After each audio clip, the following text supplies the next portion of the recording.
Chapter 10. The Quirinal and Viminal. Palazzo Barberini Palazzo Albani S. Carlo a Quattro Fontaines.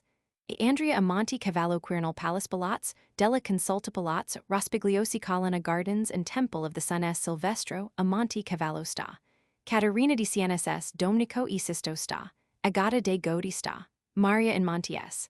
Lorenzo Payne e Perna sta. Pudenziana S. Paolo Primo Eremita S. Dionisio S. Vital.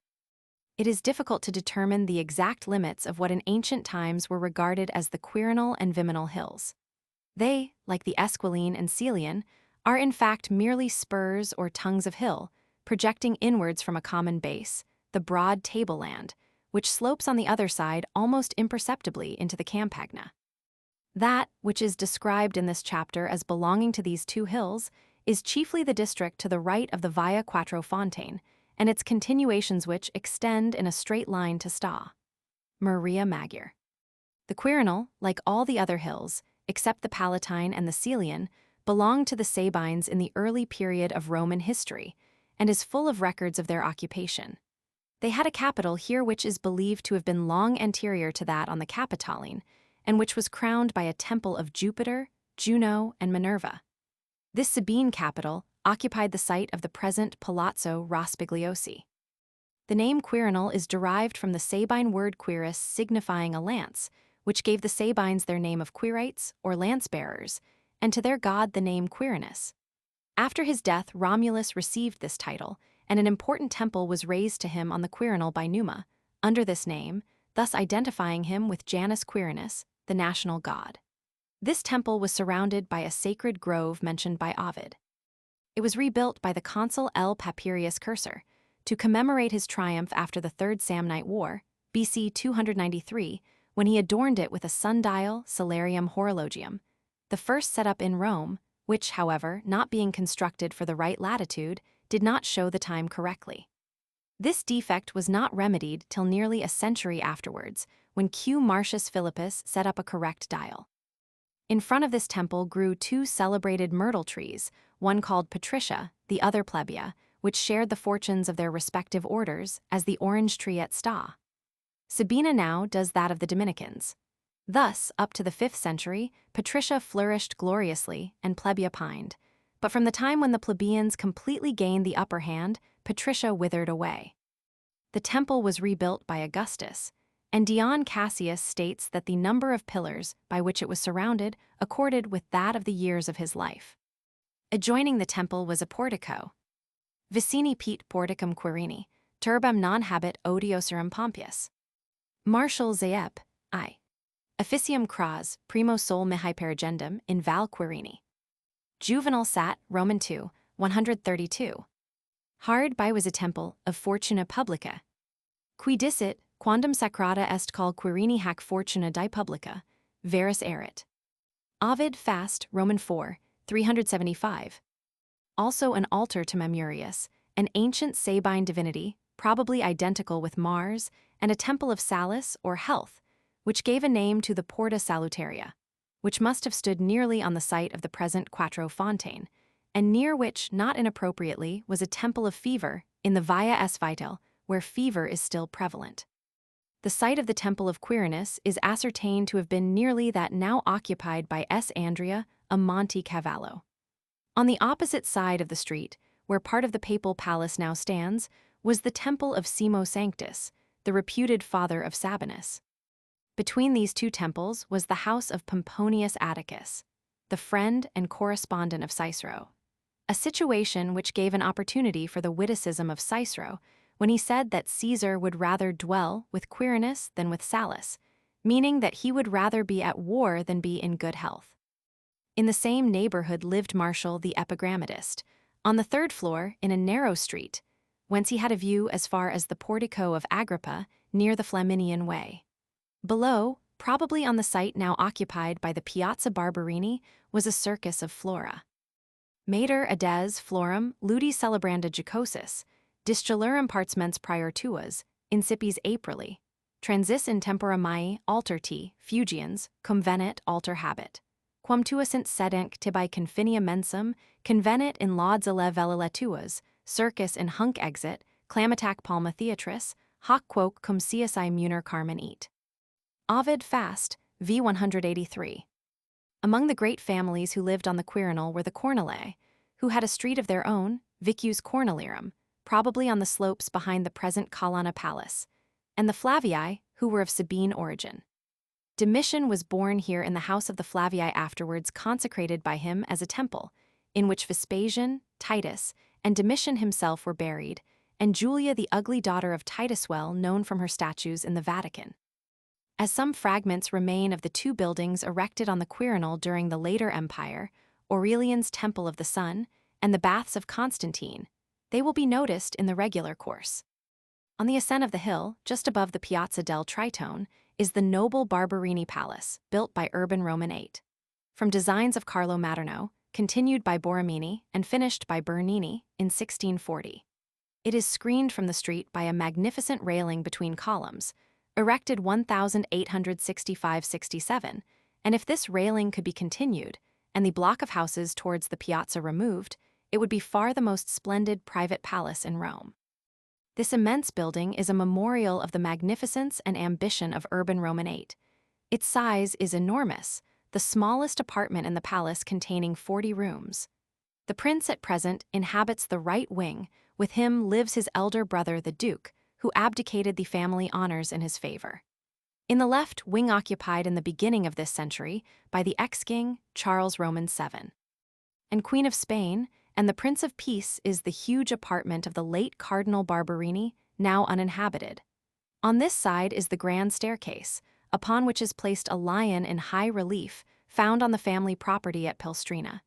It is before this lion that Canova is said to have lain for hours upon the pavement, studying for his tomb of Clement Roman XIII. In St. Peter's. The guardaroba, badly kept, contains many curious relics of family grandeur. Amongst them is a sedan chair, painted by Titian. The library, open on Thursdays from 9 to 2, contains a most valuable collection of MSS. About 7,000 in number, brought together by Cardinal Francesco Barberini, nephew of Urban Roman VIII. They include collections of letters of Galileo, Bembo, and Bellarmine, the official reports to Urban Roman VIII, relating to the state of Catholicism in England in the time of Charles I, a copy of the Bible in the Samaritan character, a Bible of the 4th century, several MSS. Copies of Dante, a missal illuminated by Ghirlandajo, and a book of sketches of ancient Roman edifices of 1465 by Giuliano da Sangallo, most interesting to the antiquarian and architect, as preserving the forms of many public buildings which have disappeared since that date.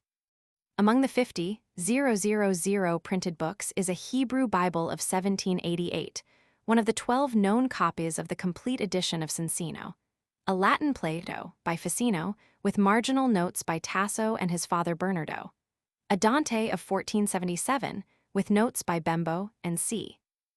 In the right wing is a huge hall adorned with second-rate statues, with a grand ceiling by Pietro da Cortona, 1596–1669, representing Il Trionfo della Gloria, the Forge of Vulcan, Minerva annihilating the Titans, and other mythological subjects much admired by Lanzi, and considered by Kugler to be the most important work of the artist. 4 vast frescoes of the Fathers of the Church are preserved here, having been removed from the dome of St. Peter's, where they were replaced with mosaics by Urban Roman VIII. Below are other frescoes by Pietro da Cortona, a portrait of Urban Roman VIII. And some tapestries illustrative of the events of his reign and of his own intense self-esteem. Thus the Virgin and angels are represented bringing in the ornaments of the papacy at his coronation. And see, but the conceit of Pope Urban reaches its climax in a room at the top of the house, which exhibits a number of the Barberini bees, the family crest, flocking against the sun, and eclipsing it to typify the splendor of the family. The Will of Pope Urban Roman VIII is a very curious document, providing against the extinction of the family in every apparent contingency. This, however, now seems likely to take place. The heir is a sciura. The pillars in front of the palace and all the surrounding buildings teem with the bees of the Barberini, which may also be seen on the Propaganda and many other great Roman edifices, and which are creeping up the robe of Urban Roman VIII. In St. Peter's. The Barberini were the last papal nephews who aspired to independent principalities. Urban Roman VIII, though he enriched them enormously, appears to have been but little satisfied with them. He used to complain that he had 4 relations who were fit for nothing. The first, Cardinal Francesco, was a saint and worked no miracles. The second, Cardinal Antonio, was a monk and had no patience. The third, Cardinal Antonio the Younger, was an orator, i.e. an ambassador, and did not know how to speak. And the fourth was a general who could not draw a sword. Goethe, Romish Brief. On the right, on entering the palace, is the small collection of pictures, open when the custode chooses to be there, indifferently lodged for a building so magnificent. We may notice. Second room, Urban Roman VIII, Andrea Sacchi, a Cardinal Titian, Madonna and Child St. John and St. Jerome, Francia, Madonna and Child Sodoma, Madonna and Child Giovanni Bellini, daughter of Raphael Mengs, portrait of himself, Masaccio, Adam and Eve, Domnicino. Third room, the Schiava, Palma Vecchio. The so-called slave, a totally unmeaning name, is probably a mere school picture of grand beauty but with too clumsy a style of drapery, too cold an expression, and too brown a carnation for Titian to whom it is attributed. Kugler. Castel Gandolfo, Claude Lorraine, portrait, Bronzino, Christ among the doctors painted in 5 days in 1506, Albert Dürer. The mother of Beatrice Cenci, Caravaggio. The Fornarina with the painter's name on the armlet, Raphael. The history of this person, to whom Raphael was attached even to his death, is obscure, nor are we very clear with regard to her likenesses. In the Tribune at Florence, there is a portrait, inscribed with the date 1512, of a very beautiful woman holding the fur trimming of her mantle with her right hand, which is said to represent her. The picture is decidedly by Raphael, but can hardly represent the Fornarina. At least it has no resemblance to this portrait, which has the name of Raphael on the armlet, and of the authenticity of which, particularly with respect to the subject, there can hardly be a doubt. In this the figure is seated and is uncovered to the waist. She draws a light drapery around her. A shawl is twisted round her head. The execution is beautiful and delicate, although the lines are sufficiently defined. The forms are fine and not without beauty, but at the same time not free from an expression of coarseness and common life. The eyes are large, dark, and full of fire, and seem to speak of brighter days. There are repetitions of this picture from the school of Raphael in Roman galleries. Kugler. Death of Germanicus, Poussin's Seaport, Claude Lorraine Holy Family, Andrea del Sardo. Annunciation, Botticelli. But the interest of this collection centers entirely around 2 portraits that, 81 of Lucrezia, the unhappy wife of Francesco Cenci, by Scipione Gaetani, and that 85 of Beatrice Cenci, by Guido Reni. The portrait of Beatrice Cenci is most interesting as a just representation of one of the loveliest specimens of the workmanship of nature. There is a fixed and pale composure upon the features. She seems sad and stricken down in spirit, yet the despair thus expressed is lightened by the patience of gentleness. Her head is bound with folds of white drapery, from which the yellow strings of her golden hair escape and fall about her neck. The molding of her face is exquisitely delicate. The eyebrows are distinct and arched. The lips have that permanent meaning of imagination and sensibility which suffering has not repressed, and which it seems as if death scarcely could extinguish. Her forehead is large and clear. Her eyes, which we are told were remarkable for their vivacity, are swollen with weeping and lusterless, but beautifully tender and serene. In the whole mien there is a simplicity and dignity, which, united with her exquisite loveliness and deep sorrow, is inexpressibly pathetic. Beatrice Cenci appears to have been one of those persons in whom energy and gentleness dwell together without destroying one another, her nature simple and profound. The crimes and miseries in which she was an actor and sufferer are as the mask and the mantle in which circumstances clothed her for her impersonation on the scene of the world. Shelley's preface to the Cenci. The picture of Beatrice Cenci represents simply a female head, a very youthful, girlish, perfectly beautiful face, enveloped in white drapery, from beneath which strays a lock or 2 of what seems a rich, though hidden luxuriance of auburn hair. The eyes are large and brown, and meet those of the spectator, evidently with a strange, ineffectual effort to escape. There is a little redness about the eyes, very slightly indicated, so that you would question whether or no the girl had been weeping. The whole face is very quiet. There is no distortion or disturbance of any single feature, nor is it easy to see why the expression is not cheerful, or why a single touch of the artist's pencil should not brighten it into joyousness. But in fact, it is the very saddest picture ever painted or conceived. It involves an unfathomable depth of sorrow, the sense of which comes to the observer by a sort of intuition. It is a sorrow that removes this beautiful girl out of the sphere of humanity and sets her in a far-off region, the remoteness of which, while yet her face is so close before us, makes us shiver as at a specter. You feel all the time you look at Beatrice as if she were trying to escape from your gaze. She knows that her sorrow is so strange and immense that she ought to be solitary forever, both for the world's sake and her own. And this is the reason we feel such a distance between Beatrice and ourselves, even when our eyes meet hers. It is infinitely heartbreaking to meet her glance, and to know that nothing can be done to help or comfort her. Neither does she ask help or comfort, knowing the hopelessness of her case better than we do. She is a fallen angel, fallen and yet sinless, and it is only this depth of sorrow with its weight and darkness that keeps her down to earth and brings her within our view even while it sets her beyond our reach. Hawthorne, Transformation.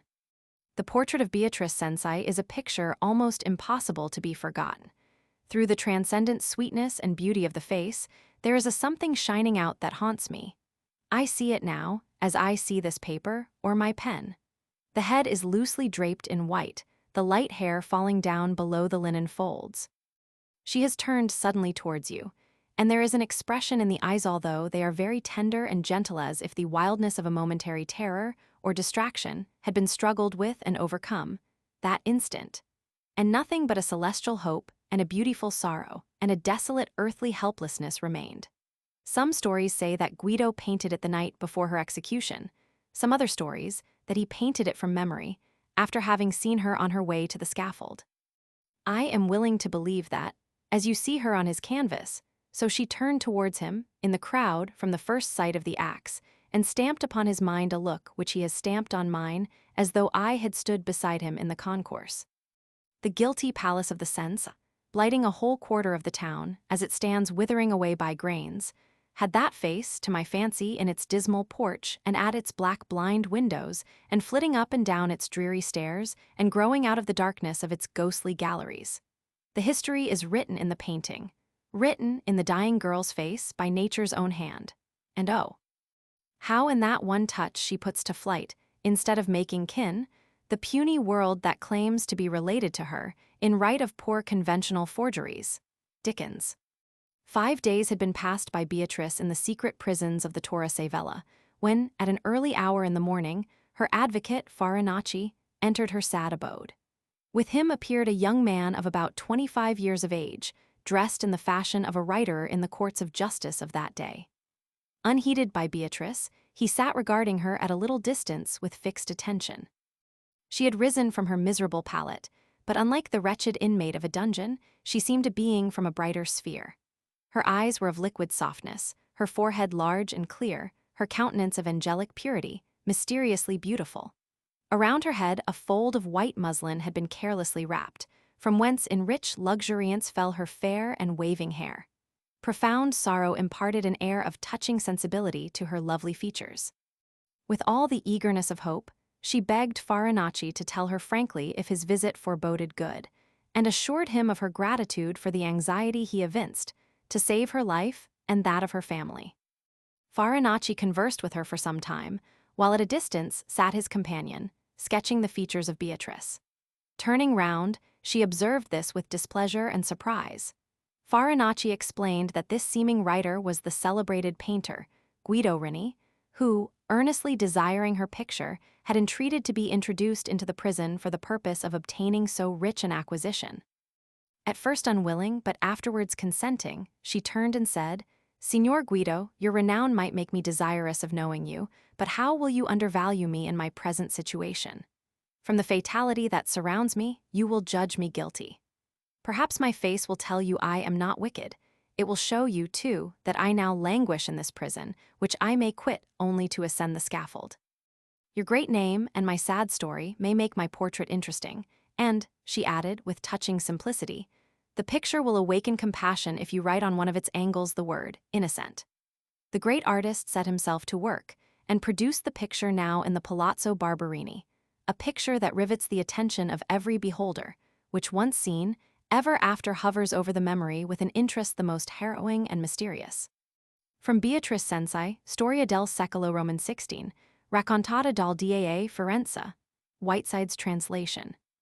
There is a pretty old-fashioned garden belonging to this palace, at one corner of which overhanging an old statue was the celebrated Barberini pine, often drawn by artists from the Via Sterata at the back of the garden, where statue and pine combined well with the church of Escao. But alas, this magnificent tree was cut down in 1872. At the back of the palace court, behind the arched bridge leading to the garden, is let into the Wallen inscription, which formed part of the dedication of an arch erected to Claudius by the Senate and people, in honor of the conquest of Britain. The letters were inlaid with bronze. It was found near the Palazzo Sciarra, where the arch is supposed to have stood. Ascending to the summit of the hill, we find 4 ugly statues of river gods, lying over the Quattro Fontaine, from which the street takes its name. On the left is the Palazzo Albani, recently restored by Queen Christina of Spain. In one of its rooms is a very ancient painting of Jupiter and Ganymede, in a very uncommon style uniting considerable grandeur of conception, great force and decision, and a deep tone and color which produce great effect. It is said to be Grecian, Eaton's Rome. The opposite church, S. Carlo a Quattro Fontaine, is worth observing from the fact that the whole building, church and convent, corresponds with one of the 4 piers supporting the cupola of St. Peter's. Here was formed the point of attack against the Quirinal Palace, November 16, 1848, which caused the flight of Pius Roman IX, and the downfall of his government. From a window of this convent, the shot was fired which killed Monsignor Palma, one of the pontifical secretaries, and a writer on ecclesiastical history who had unfortunately exposed himself at one of the windows opposite. The church contains 2 pictures by Mignard relating to the history of S. Carlo. Turning down Via del Quirinale, on the left is S. Andrea a Monte Cavallo, on the supposed site of the Temple of Quirinus, erected, as it is told by an inscription inside, by Camillo Pamphili, nephew of Innocent X from designs of Bernini. It has a Corinthian facade and a projecting semicircular portico with Ionic columns. The interior is oval. It is exceedingly rich, being almost entirely lined with red marble streaked with white Sicilian jasper, divided by white marble pillars supporting a gilt cupola. The high altar supposed to cover the body of Saint Zeno between really magnificent pillars is surmounted by a fine picture, by Borgignon, of the crucifixion of Saint Andrew. Near this is the tomb, by Festa, of Emmanuel Roman IV, King of Sardinia, who abdicated his throne in 1802 to become a Jesuit monk in the adjoining convent, where he died in 1818. On the right is the chapel of Santa Croce, with 3 pictures of the Passion and Death of Christ by Brandini, and that of St. Francis Xavier, with 3 pictures by Basixio, representing the saint preaching baptizing an Indian queen and lying dead in the island of Sanchion in China. On the left is the Chapel of the Virgin, with pictures, by David, of the 3 great Jesuit saints Saint Ignatius Loyola, Saint Francis Borgia, and Saint Luigi Gonzaga adoring the Virgin, and by Gerard de la Nuit, of the Adoration of the Shepherds and of the Magi. And lastly the chapel of S. Stanislas Kostka, containing his shrine of gold and lapis lazuli, under an exceedingly rich altar, which is adorned with a beautiful picture by Carlo Meretta, representing the saint receiving the infant Jesus from the arms of his mother. At the sides of the chapel are 2 other pictures by Meretta, one of which represents S. Stanislas, bathing with water his breast inflamed with divine love, the other his receiving the host from the hands of an angel. These are the 3 principal incidents in the story of the young S. Stanislas, who belonged to a noble Polish family and abandoned the world to shut himself up here, saying, "I am not born for the good things of this world. That which my heart desires is the good things of eternity.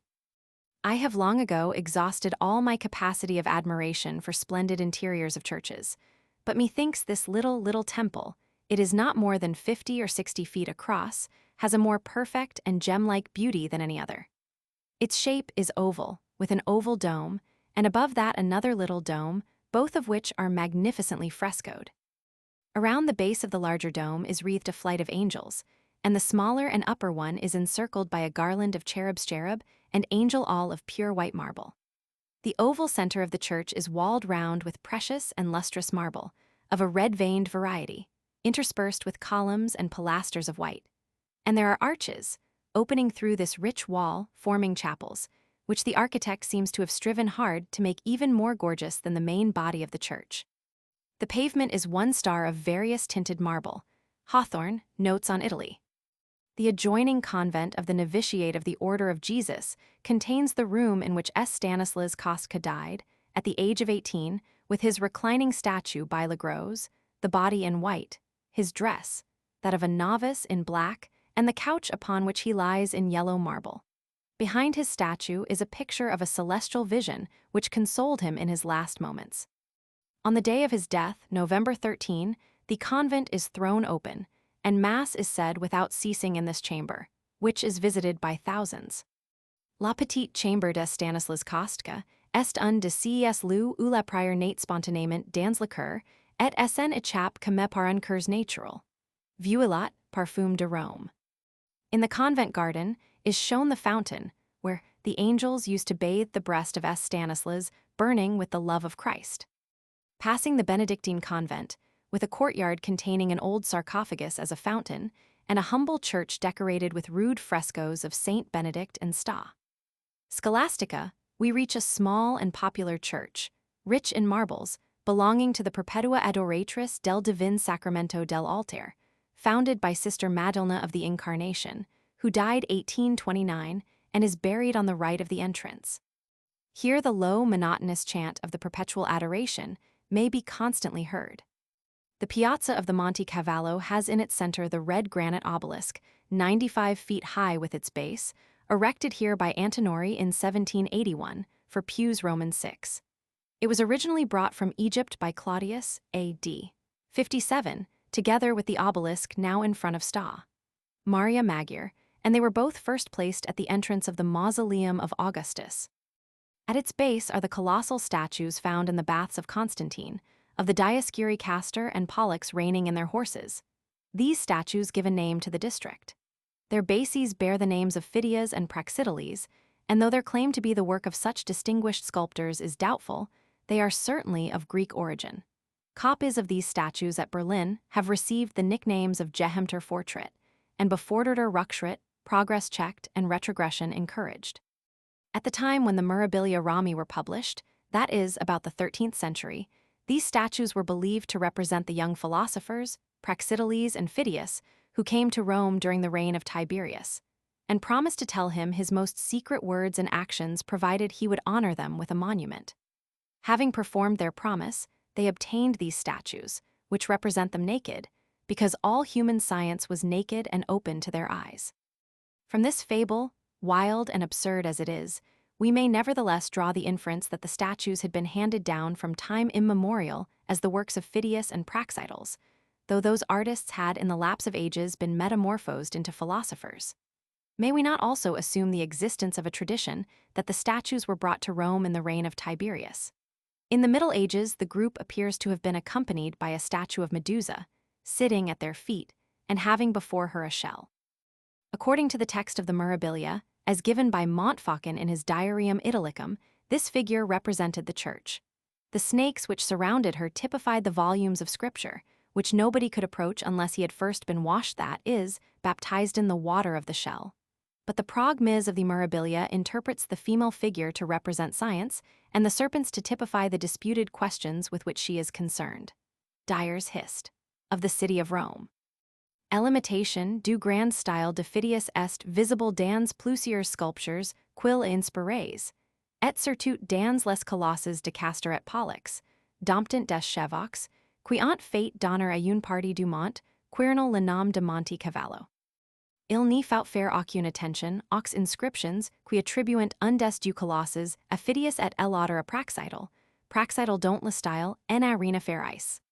Son nom a été inscrit sur la base de l'une des du statues, comme fait le reproche déjà des faussaires du temps d'Auguste, qui croyant augmenter le mérite d'un nouvel ouvrage en y mettant le nom de Praxitele. Quelque soit à l'époque où les colosses de Monte Cavallo ont été exécutés, malgré quelques différences, on doit affirmer qu'elles du originox étaient de la même école, de l'école de Phidias. Ampere, Hist. Romain, Roman 3. 252. Chacun des du héros dompte d'une seule main, un cheval faugu qui s'y caber. Ces formes colossales, set let de elham avec les animox, donnant, comme tous les ouvrages des anciens, une admirable idée de la puissance physique de la nature humaine. Mad. De style. Ye two, marvelous twain, that erect on the Monte Cavallo, stand by your rearing steeds in the grace of your motionless movement. Stand with your upstretched arms and tranquil regardant faces. Stand as instinct with life in the might of immutable manhood. O ye mighty and strange, ye ancient divine ones of Hellas. A. H. Clough. Before me were the two Monte Cavallo statues, towering gigantically above the pygmies of the present day, and looking like titans in the act of threatening heaven. Over my head, the stars were just beginning to look out, and might have been taken for guardian angels keeping watch over the temples below. Behind and on my left were palaces, on my right, gardens and hills beyond, with the orange tints of sunset over them still glowing in the distance. Within a stone's throw of me, in the midst of objects thus glorious in themselves, and thus in harmony with each other, was stuck an unplaned post, on which glimmered a paper lantern. Such is Rome. Guesses at truth. Close by is a fountain playing into a fine basin of Egyptian granite, brought hither by Pius Roman 7, from the Forum, where it had long been used for watering cattle. On the left is the Palace of the Consulta, built in 1730 by Clement Roman 12. Corsini, from Designs of Fuga. Before its gates, under the old regime, some of the papal Guardia Nobile were always to be seen sunning themselves in a uniform so resplendent that it could scarcely be believed that the pay of this noble guard of the Pope amounted only to 5-6 pounds, 3d pounds, a month. On the right is the immense palace of the Quirinal, which also extends along one whole side of the street we have been pursuing. That palace building, ruin-destroying Pope Paul Roman 4, began to erect the enormous palace on the Quirinal Hill, and the prolongation of his labors by a long series of successive pontiffs has made it one of the largest and ugliest buildings extant. Eaton's Rome. The chief, indeed almost the only, interest of this palace arises from its having been the favorite residence of Pius Roman 7, Chiaramont. It was here that he was taken prisoner by the French. General Radet forced his way into the Pope's room on the night of June 6, 1809, and, while excusing himself for being the messenger, hastily intimated to the pontiff, in the name of the emperor, that he must at once abdicate his temporal sovereignty. Pius absolutely refused, upon which he was forced to descend the staircase, and found a coach waiting at the entrance of the palace. Here the Pope paused, his face streaming with tears, and, standing in the starlit piazza, solemnly extended his arms in benediction over his sleeping people. Then he entered the carriage, followed by Cardinal Pacca, and was hurried away to exile. Whirled away through the heat and dust of an Italian summer's day, without an attendant, without linen, without his spectacles fevered and wearied, he never for a moment lost his serenity. Cardinal Pacca tells us that when they had just started on this most dismal of journeys, the Pope asked him if he had any money. The Secretary of State replied that he had had no opportunity of providing himself. We then drew forth our purses, continues the Cardinal, and notwithstanding the state of affliction we were in at being thus torn away from Rome, and all that was dear to us, we could hardly compose our countenances, on finding the contents of each purse to consist of the Pope's, of a papetto, 10d, and of mine, of 3 grossi, 7.5d. We had precisely 35 baiocchi between us. The Pope, extending his hand, showed his papetto to General Radet, saying at the same time, "Look here, this is all I possess." 6 years after, Napoleon was sent to St. Helena, and Pius Roman 7 returned in triumph to Rome. It was from this same palace that Pius Roman 9, who has never inhabited it since, made his escape to Gaeta during the Revolution of 1848, when the siege of the Quirinal by the insurgents had succeeded in extorting the appointment of a democratic ministry. On the afternoon of the 24th of November, the Duc de Harcourt had arrived at the Quirinal in his coach as ambassador of France and craved an audience of the sovereign. The guards wondered that he stayed so long, but they knew not that he sat reading the newspapers in the papal study, while the Pope had retired to his bedroom to change his dress. Here his majordomo, Filippani, had laid out the black cassock and dress of an ordinary priest. The pontiff took off his purple stole and white pontifical robe, and came forth in the simple garb he had worn in his quiet youth.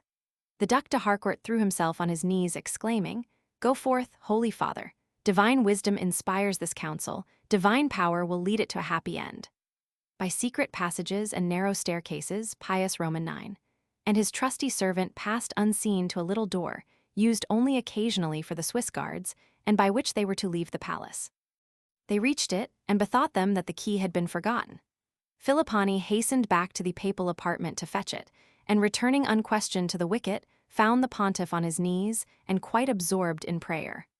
The wards were rusty, and the key turned with difficulty, but the door was opened at last, and the holy fugitive and his servant quickly entered a poor hackney coach that was waiting for them outside. Here, again, they ran risk of being discovered through the thoughtless adherence to old etiquette of the other servant, who stood by the coach, and who, having let down the steps, knelt, as usual, before he shut the door. The Pope wore a dark great coat over his priest's cassock, a low-crowned round hat, and a broad brown woolen neckcloth outside his straight Roman collar. Filippani had on his usual loose cloak, but under this he carried the three-cornered hat of the Pope, a bundle of the most private and secret papers, the papal seals, the breviary, the cross-embroidered slippers, a small quantity of linen, and a little box full of gold medals stamped with the likeness of His Holiness. From the inside of the carriage, he directed the coachman to follow many winding and diverging streets in the hope of misleading the spies, who were known to swarm at every corner. Beside the church of SS. Pietro e Marcellino, in the deserted quarter beyond the Colosseum, they found the Bavarian minister, Count Spohr, waiting in his own private carriage, and imagining every danger which could have detained them so long. The sovereign pressed the hand of his faithful Filippani and entered the count's carriage. Silently, they drove on through the old gate of Rome. Count Spohr, having there shown the passport of the Bavarian minister, going to Naples on affairs of state.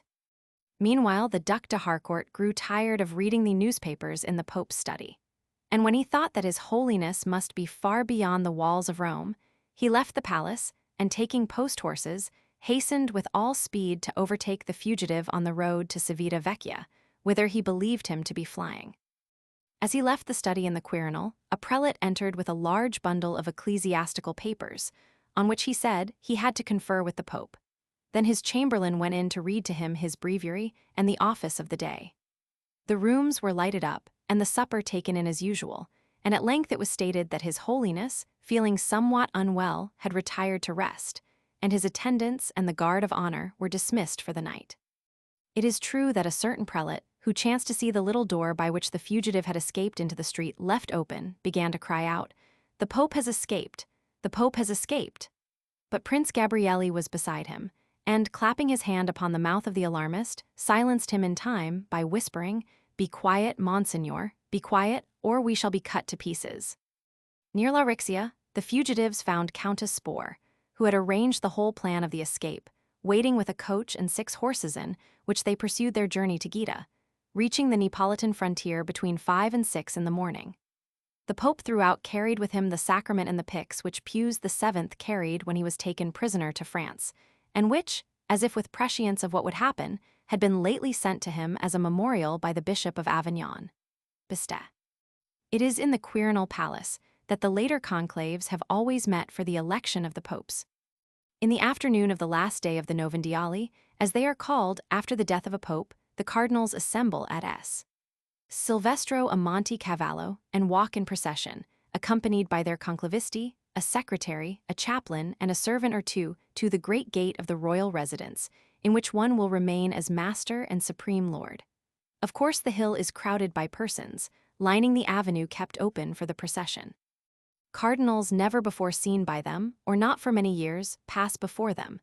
Eager eyes scan and measure them and try to conjecture, from fancied omens in eye, in figure, or in expression, who will be shortly the sovereign of their fair city. And, what is much more, the head of the Catholic Church, from the rising to the setting sun. They all enter equal over the threshold of that gate. They share together the supreme rule, spiritual and temporal. There is still embosomed in them all, the voice yet silent, that will soon sound from one tongue over all the world, and the dormant germ of that authority which will soon again be concentrated in one man alone. Today they are all equal. Perhaps tomorrow one will sit enthroned, and all the rest will kiss his feet. One will be sovereign, and others his subjects, one the shepherd, and the others his flock. From the quirinal palace stretches out, the length of a whole street, an immense wing, divided in its two upper floors into a great number of small but complete suites of apartments, occupied permanently, or occasionally, by persons attached to the court. During conclave, these are allotted, literally so, to the cardinals, each of whom lives apart with his own attendants. His food is brought daily from his own house, and is overhauled and delivered to him in the shape of broken victuals, by the watchful guardians of the turns and lattices, through which alone anything, even conversation, can penetrate into the seclusion of that sacred retreat. For a few hours, the first evening, the doors are left open, and the nobility, the diplomatic body, and, in fact, all presentable persons may roam from cell to cell, paying a brief compliment to its occupant, perhaps speaking the same good wishes to 50, which they know can only be accomplished in one. After that, all is closed. A wicket is left accessible for any cardinal to enter, who is not yet arrived, but every aperture is jealously guarded by faithful janitors, judges and prelates of various tribunals who relieve one another. Every letter even is opened and read, that no communications may be held with the outer world. The very street on which the wing of the conclave looks is barricaded and guarded by a picket at each end, and as, fortunately, opposite there are no private residences, and all the buildings have access from the back, no inconvenience is thereby created. In the meantime, within, and unseen from without, fervit opus.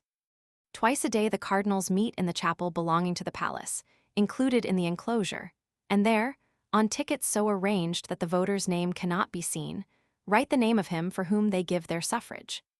These papers are examined in their presence, and if the number of votes given to anyone do not constitute the majority, they are burnt in such a manner that the smoke, issuing through a flue, is visible to the crowd usually assembled in the square outside.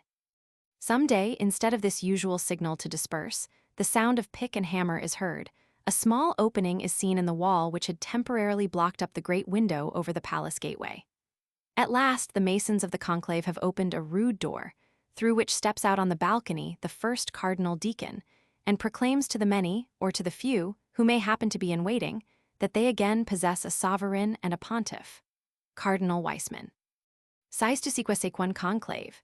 Une réunion de vias moins occupés du silque de la terre, et donc quelques si font plus maladifs, plus gautu, et plus cacachimes quils ni le sont encore, dans l'espérance d'inspirer un vif intérêt à leurs partisans. Grand nombre d'éminences ni renoncant jamais à la possibilité d'une élection, le rival le plus prise de la tome, excite taugers le moins de répugnance. Un rheumatisme est ice, un titre à la confiance, el hydropicie à ses partisans, car l'ambition et la mort comptent sur les mêmes chances. Le circule cert comme de marchepit au trône, et il y a tel pia candidat qui négocierait avec son concurrent, si la durée du nouveau règne pouvait avoir son terme obligatoire comme celui d'un effet de commerce. Et ni sais tu pas toi même quelle pater d'encon brûle gaiement ses baquils desquil ut sint la tire, et quelle en ex, et le trent huit ens, avait eu grand soindeni guerrier d'un mal mortal quelle lendemain de son couronnement, Lorenzo Ganganelli, Clement Roman 14. A Carlo Bertinazzi, Avril 16, 1769. Under the rule of the popes, the palace was shown from 12 a.m. to 4 p.m. on presentation of a ticket, which could easily be obtained through a banker. It was stripped of all historical memorials and contained very few fine pictures, so was little worth visiting. Since the winter of 1870-71, the palace has been appropriated as the residence of the Sardinian royal family. On the landing of the principal staircase, in a bad light, is a very important fresco by Melazzo de Forli, a rare master of the Paduan school. On the vaulted ceiling of a chapel in the Church of the SS, Apostoli at Rome, Melazzo executed a work, 1472, which, in those times, can have admitted of comparison with few. When the chapel was rebuilt in the 18th century, some fragments were saved. That comprehending the Creator between angels was removed to a staircase in the Quirinal Palace, while single figures of angels were placed in the sacristy of St. Peter's. These detached portions suffice to show a beauty and fullness of form, and a combination of earthly and spiritual grandeur, comparable in their way to the noblest productions of Titian, although in mode of execution rather recalling Correggio. Here, as in the cupola frescoes of Correggio himself, half a century later, we trace that constant effort at true perspective of the figure, hardly in character, perhaps, with high ecclesiastical art. The drapery, also, is of a somewhat formless description, but the grandeur of the principal figure, the grace and freshness of the little adoring cherubs, and the elevated beauty of the angels are expressed with an easy naivete, to which only the best works of Mantegna and Signorelli can compare. Kugler. Passing through a great hall, 190 feet long, we are shown a number of rooms fitted up by Pius Roman VII and Gregory Roman XVI for the papal summer residence. They contain few objects of interest. In one chamber is a Last Supper by Baroccio, in the next, a fine tapestry representing the marriage of Louis Roman XIV. The following rooms contain some good Gobelin tapestries. Several apartments have mosaic pavements brought hither from pagan edifices. The chamber is shown in which Pius Roman VII died. The bed has been changed. In the next room and audience chamber he was taken prisoner. Here is a curious ancient Pietratura of the Annunciation. The ceiling is painted by Overbeck. In one of the following rooms are some pictures, including S. Giorgio, Pordenone. One picture especially attracted me at the Quirinal, a Saint George, the conqueror of the dragon and deliverer of the maiden. No one could tell me the name of the master, till a modest little man stepped forward and told me the picture was by Pordenone the Venetian, one of his best works, showing all his merits. This quite explained my liking for it. The picture had struck me, because being best acquainted with the Venetian school, I could best appreciate the merits of one of its masters. Goethe Romish Brief. Marriage of S. Catherine, Batney, St. Peter and St. Paul, Fra Bartolomeo. The two standing figures of St. Peter and St. Paul, as large as life, were executed during a short residence in Rome. The first was completed by Raphael after Fra Bartolomeo's departure. Kugler. The room, which is decorated with a fine modern tapestry of the martyrdom of St. Stephen, has a plaster frieze, being the original cast of the triumph of Alexander the Great, modeled for Napoleon by Thorwaldsen. One of the last rooms shown is a kind of picture gallery. Among the best works here are Saul and David, Guercino ex homo, Domnicino, St. Jerome, Spagnolto, The Flight into Egypt, Baroccio. Here also is a worthless picture of the Battle of Mentana, presented to Pius Roman IX, by the English Catholic ladies. The private chapel of the Pope, opening from this gallery, contains a magnificent picture of the Annunciation by Guido, and frescoes of the life of the Virgin by Albani. The Great Hall of the Consistory, a bare room with benches, has a fresco of the Virgin and Child by Carlo Merita, over an altar. The gardens of the Quirinal can be visited with an order from 8 to 12 a.m. They are in the stiff style of box hedges and clipped avenues, which seems to belong especially to Rome, and which we know to have been popular here even in imperial times. Pliny, in his account of his Tusculan villa, describes his gardens decorated with figures of different animals, cut in box, evergreens clipped into 1,000 different shapes, sometimes into letters forming different names, walls and hedges of cut box, and trees twisted into a variety of forms. But the Quirinal gardens are also worth visiting, on account of the many pretty glimpses they afford of St. Peter's and other distant buildings, and the oddity of some of the devices and organ played by water, and see the casino, built by Fuga, has frescoes by Orizzonti, Pompeo Batni, and Panini. If we turn to the left on issuing from the palace, we reach on the left the entrance to the courtyard of the vast Palazzo Rospigliosi, built by Flaminio Ponzio in 1603 for Cardinal Scipio Borghese, on a portion of the site of the Baths of Constantine. It was inhabited by Cardinal Bentivoglio and sold by him to Cardinal Mazarin, who enlarged it from designs of Carlo Maderno. From his time to 1704, it was inhabited by French ambassadors, and it then passed to the Rospigliosi family. The present Prince Rospigliosi inhabits the second floor. his brother, Prince Pallavicini I. The palace itself, well known from its hospitalities, is not shown, but the casino is open on Wednesdays and Saturdays. It is situated at the end of a very small but pretty garden planted with magnolias and consists of 3 chambers. On the roof of the central room is the famous Aurora of Guido. Guido's Aurora is the very type of haste and impetus, for surely no man ever imagined such hurry and tumult, such sounding and clashing. Painters maintain that it is lighted from 2 sides. They have my full permission to light theirs from 3 if it will improve them, but the difference lies elsewhere. Mendelssohn's Letters, p. 91. This is the noblest work of Guido. It is embodied poetry. The hours, that hand in hand encircle the car of Phoebus, advance with rapid pace. The paler, milder forms of those gentle sisters who rule over declining day, and the glowing glance of those who bask in the meridian blaze, resplendent in the hues of heaven, are of no mortal grace and beauty. But they are eclipsed by Aurora herself, who sails on the golden clouds before them, shedding showers of shadowing roses on the rejoicing earth, her celestial presence diffusing gladness and light and beauty around. Above the heads of the heavenly coursers hovers the morning star, in the form of a youthful cherub bearing his flaming torch. Nothing is more admirable in this beautiful composition than the motion given to the whole.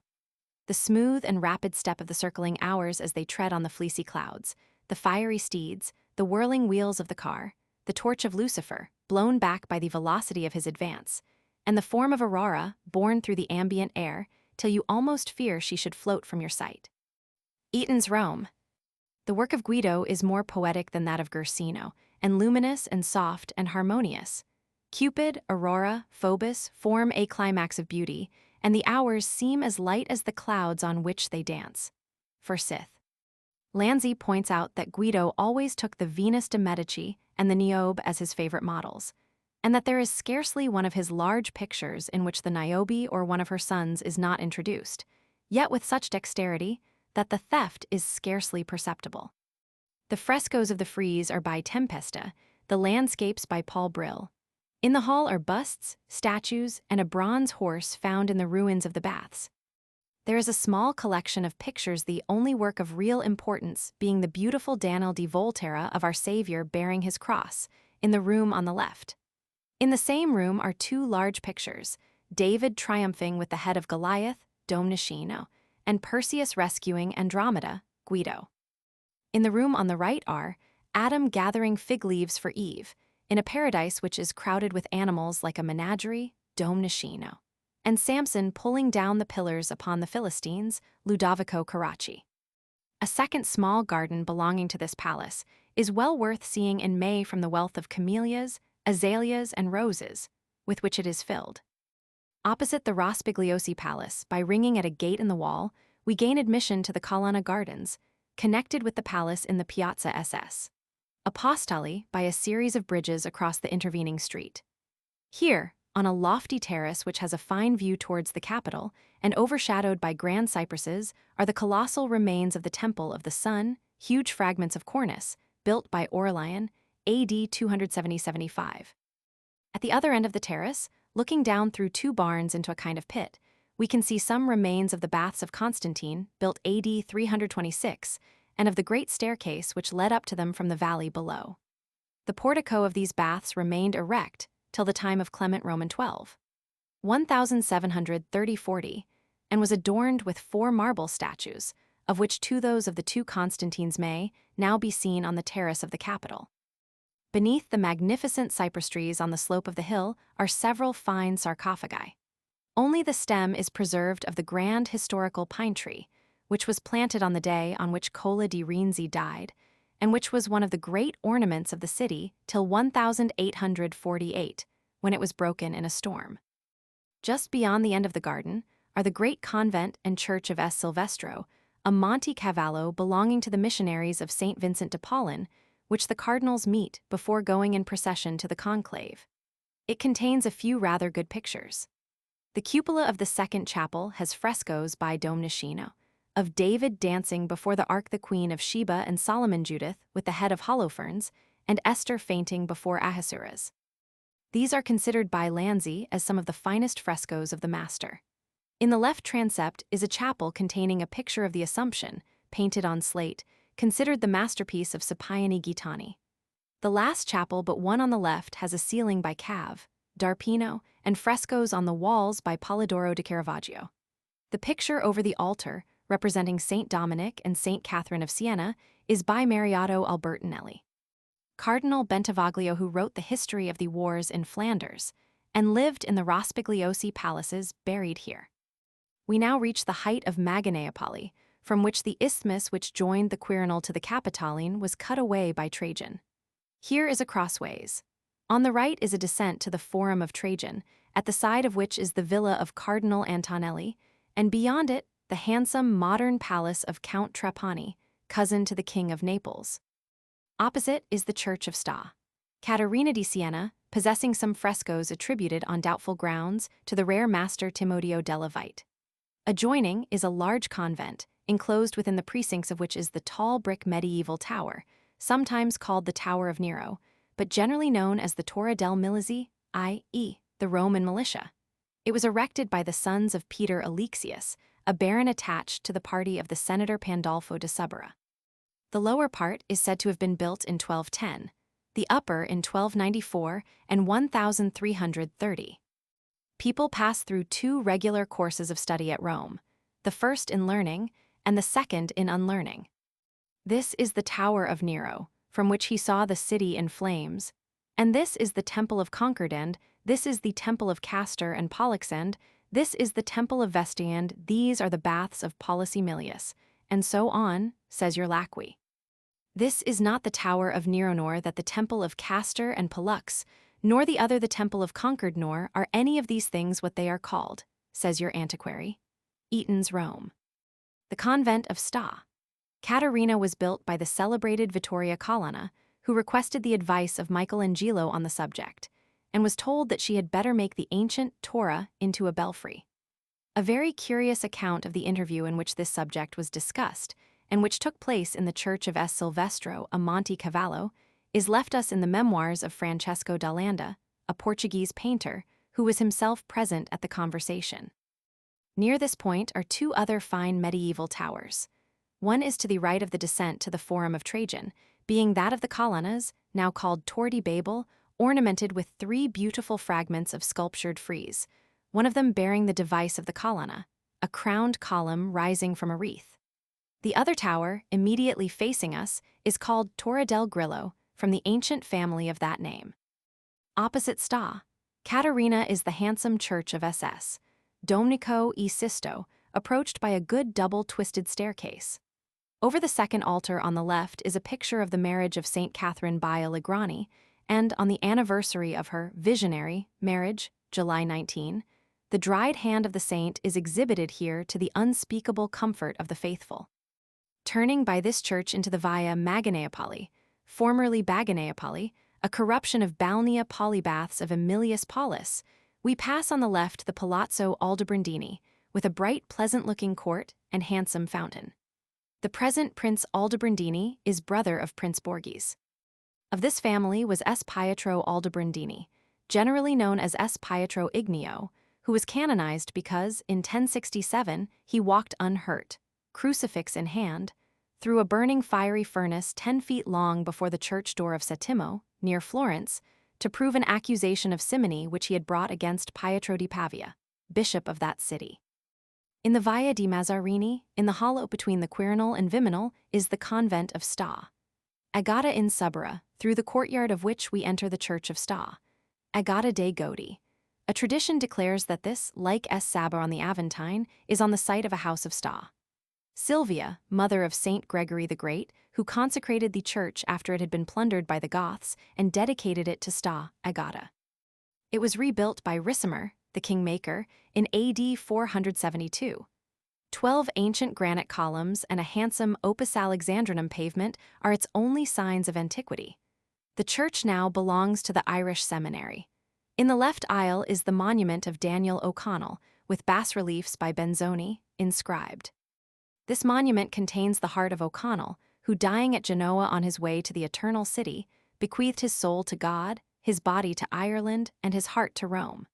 He is represented at the bar of the British House of Commons in MDCCCXCI, when he refused to take the anti-Catholic declaration.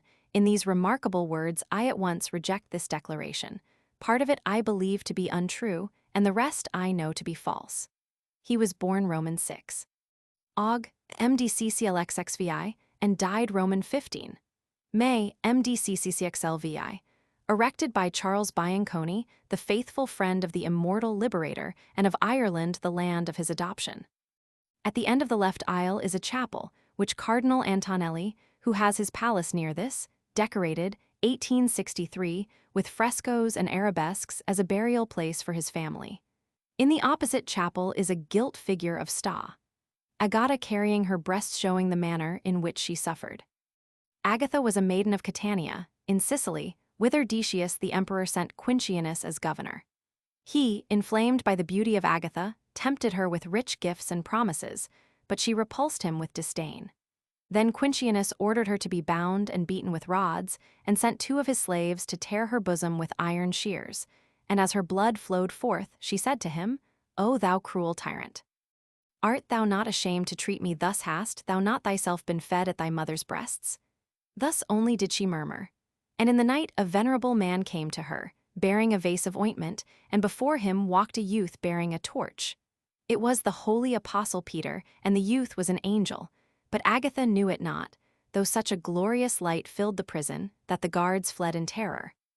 Then St. Peter made himself known and ministered to her, restoring with heavenly balm her wounded breasts.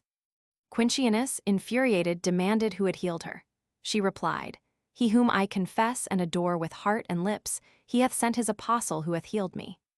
Then Quintianus caused her to be thrown bound upon a great fire, but instantly an earthquake arose, and the people in terror cried, This visitation is sent because of the sufferings of the maiden Agatha. So he caused her to be taken from the fire, and carried back to prison, where she prayed aloud that having now proved her faith, she might be freed from pain and see the glory of God, and her prayer was answered, and her spirit instantly departed into eternal glory. Feb. 5, AD 251. From the Legend del SS. Virginie. Agatha, patroness of Catania, is one of the saints most reverenced by the Roman people. On the 5th of February her vespers are sung here, which contain the antiphons. Who art thou that art come to heal my wounds? I am an apostle of Christ, doubt not concerning me, my daughter. Medicine for the body have I never used, but I have the Lord Jesus Christ, who with his word alone restoreth all things. I render thanks to thee, O Lord Jesus Christ, for that thou hast been mindful of me, and hast sent thine apostle to heal my wounds.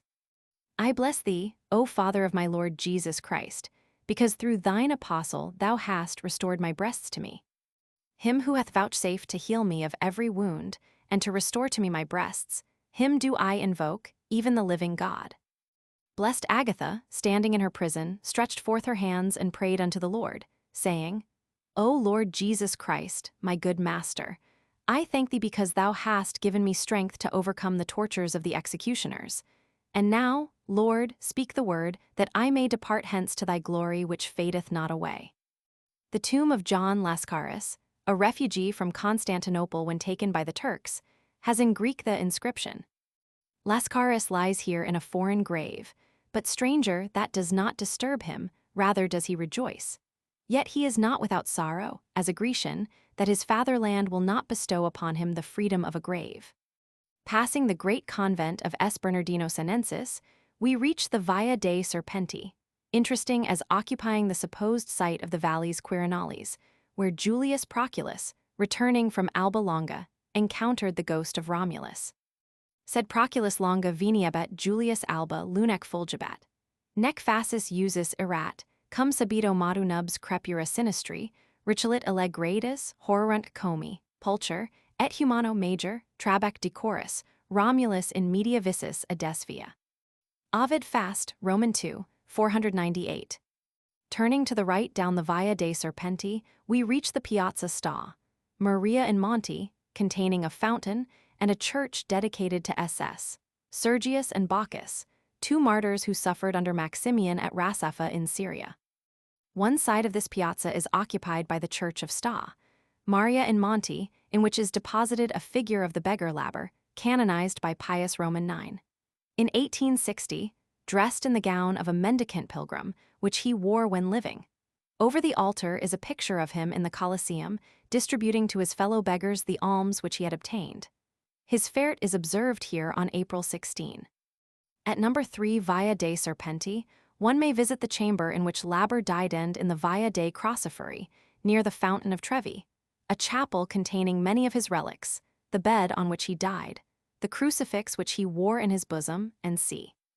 Benoit Joseph Laber naquit en 1748 dans la diocèse de Boulogne, France de parents créations et jouissant d'une modeste essence, d'une piété vivet tender, il voulut debord si faire religia mi sessente ni put racister, ni aux regles des chartreux, ni celles des trappists, chez lescals il entra successivement. Il fut alors sollicité intérieurement, est il dit dans la notice sur sa vie, de mener une vie de pénitence et de charité au milieu du cycle. Pendant septenaise, il parcourait en pèlerin mendiant, les sanctuaires de la Vierge les plus vénérés de toute l'Europe. On a calculé qu'il fit, à pied, plus de 5,000 lieues, pendant ces septenaise. En 1777, il revint en Italie, pour ni plus en sortir. Il habitate Rome, faisant seulement une fois chaque année le pèlerinage de l'Orite. Il passait une grande partie de ses journées dans les églises, mendiait et faisait des œuvres de charité. Il couchait quelquefois sous le portique des églises, et le plus souvent au Colisée derrière la petite chapelle de la 5e station du chemin de la Croix. L'église qu'il fréquentait le plus était celle de St. Marie Desmonts, le 16 avril 1783, après y avoir prié fort longtemps, en sortant, il tomba comme évanoui sur les marches du péristyle de l'église. On le transporte dans une maison voisine où il meurt le soir. Une année à Rome.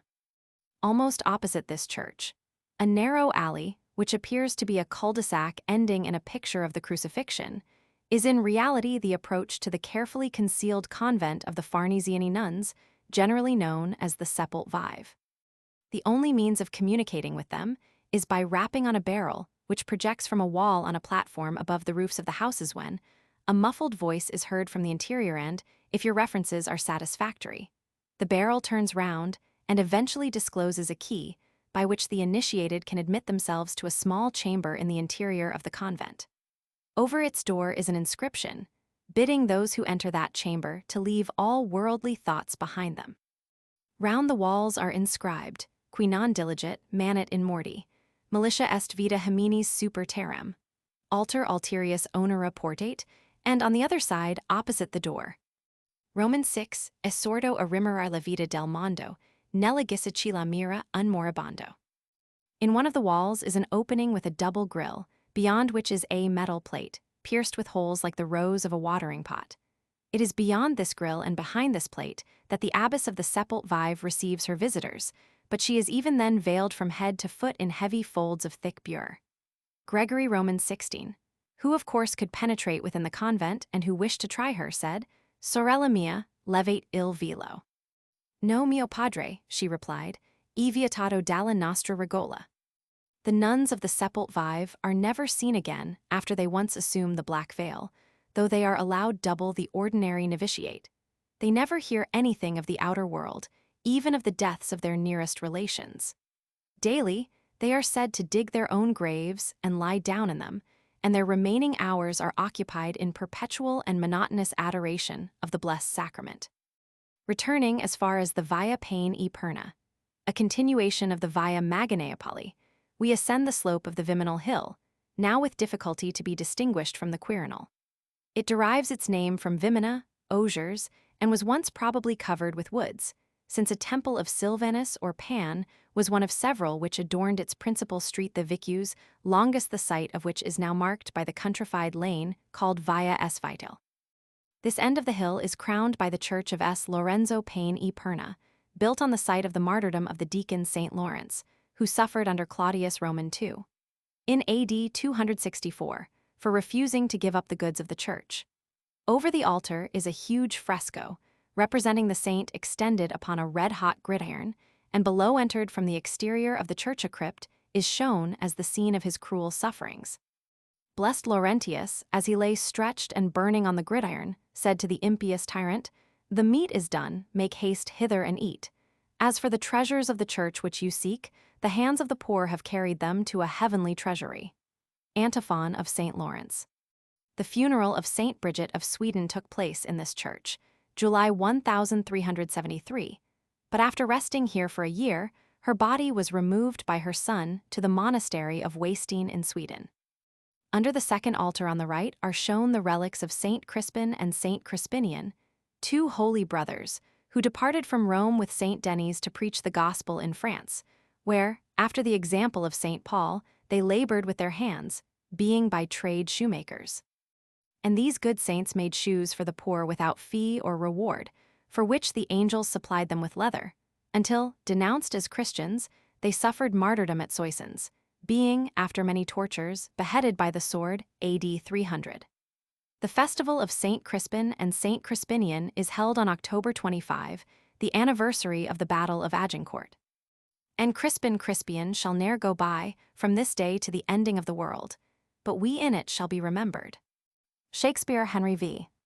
Throughout the Middle Ages, the statues of Posidippus and Menander, now in the Gallery of Statues at the Vatican, were kissed and worshipped in this church under the impression that they represented saints, cch. Roman 15.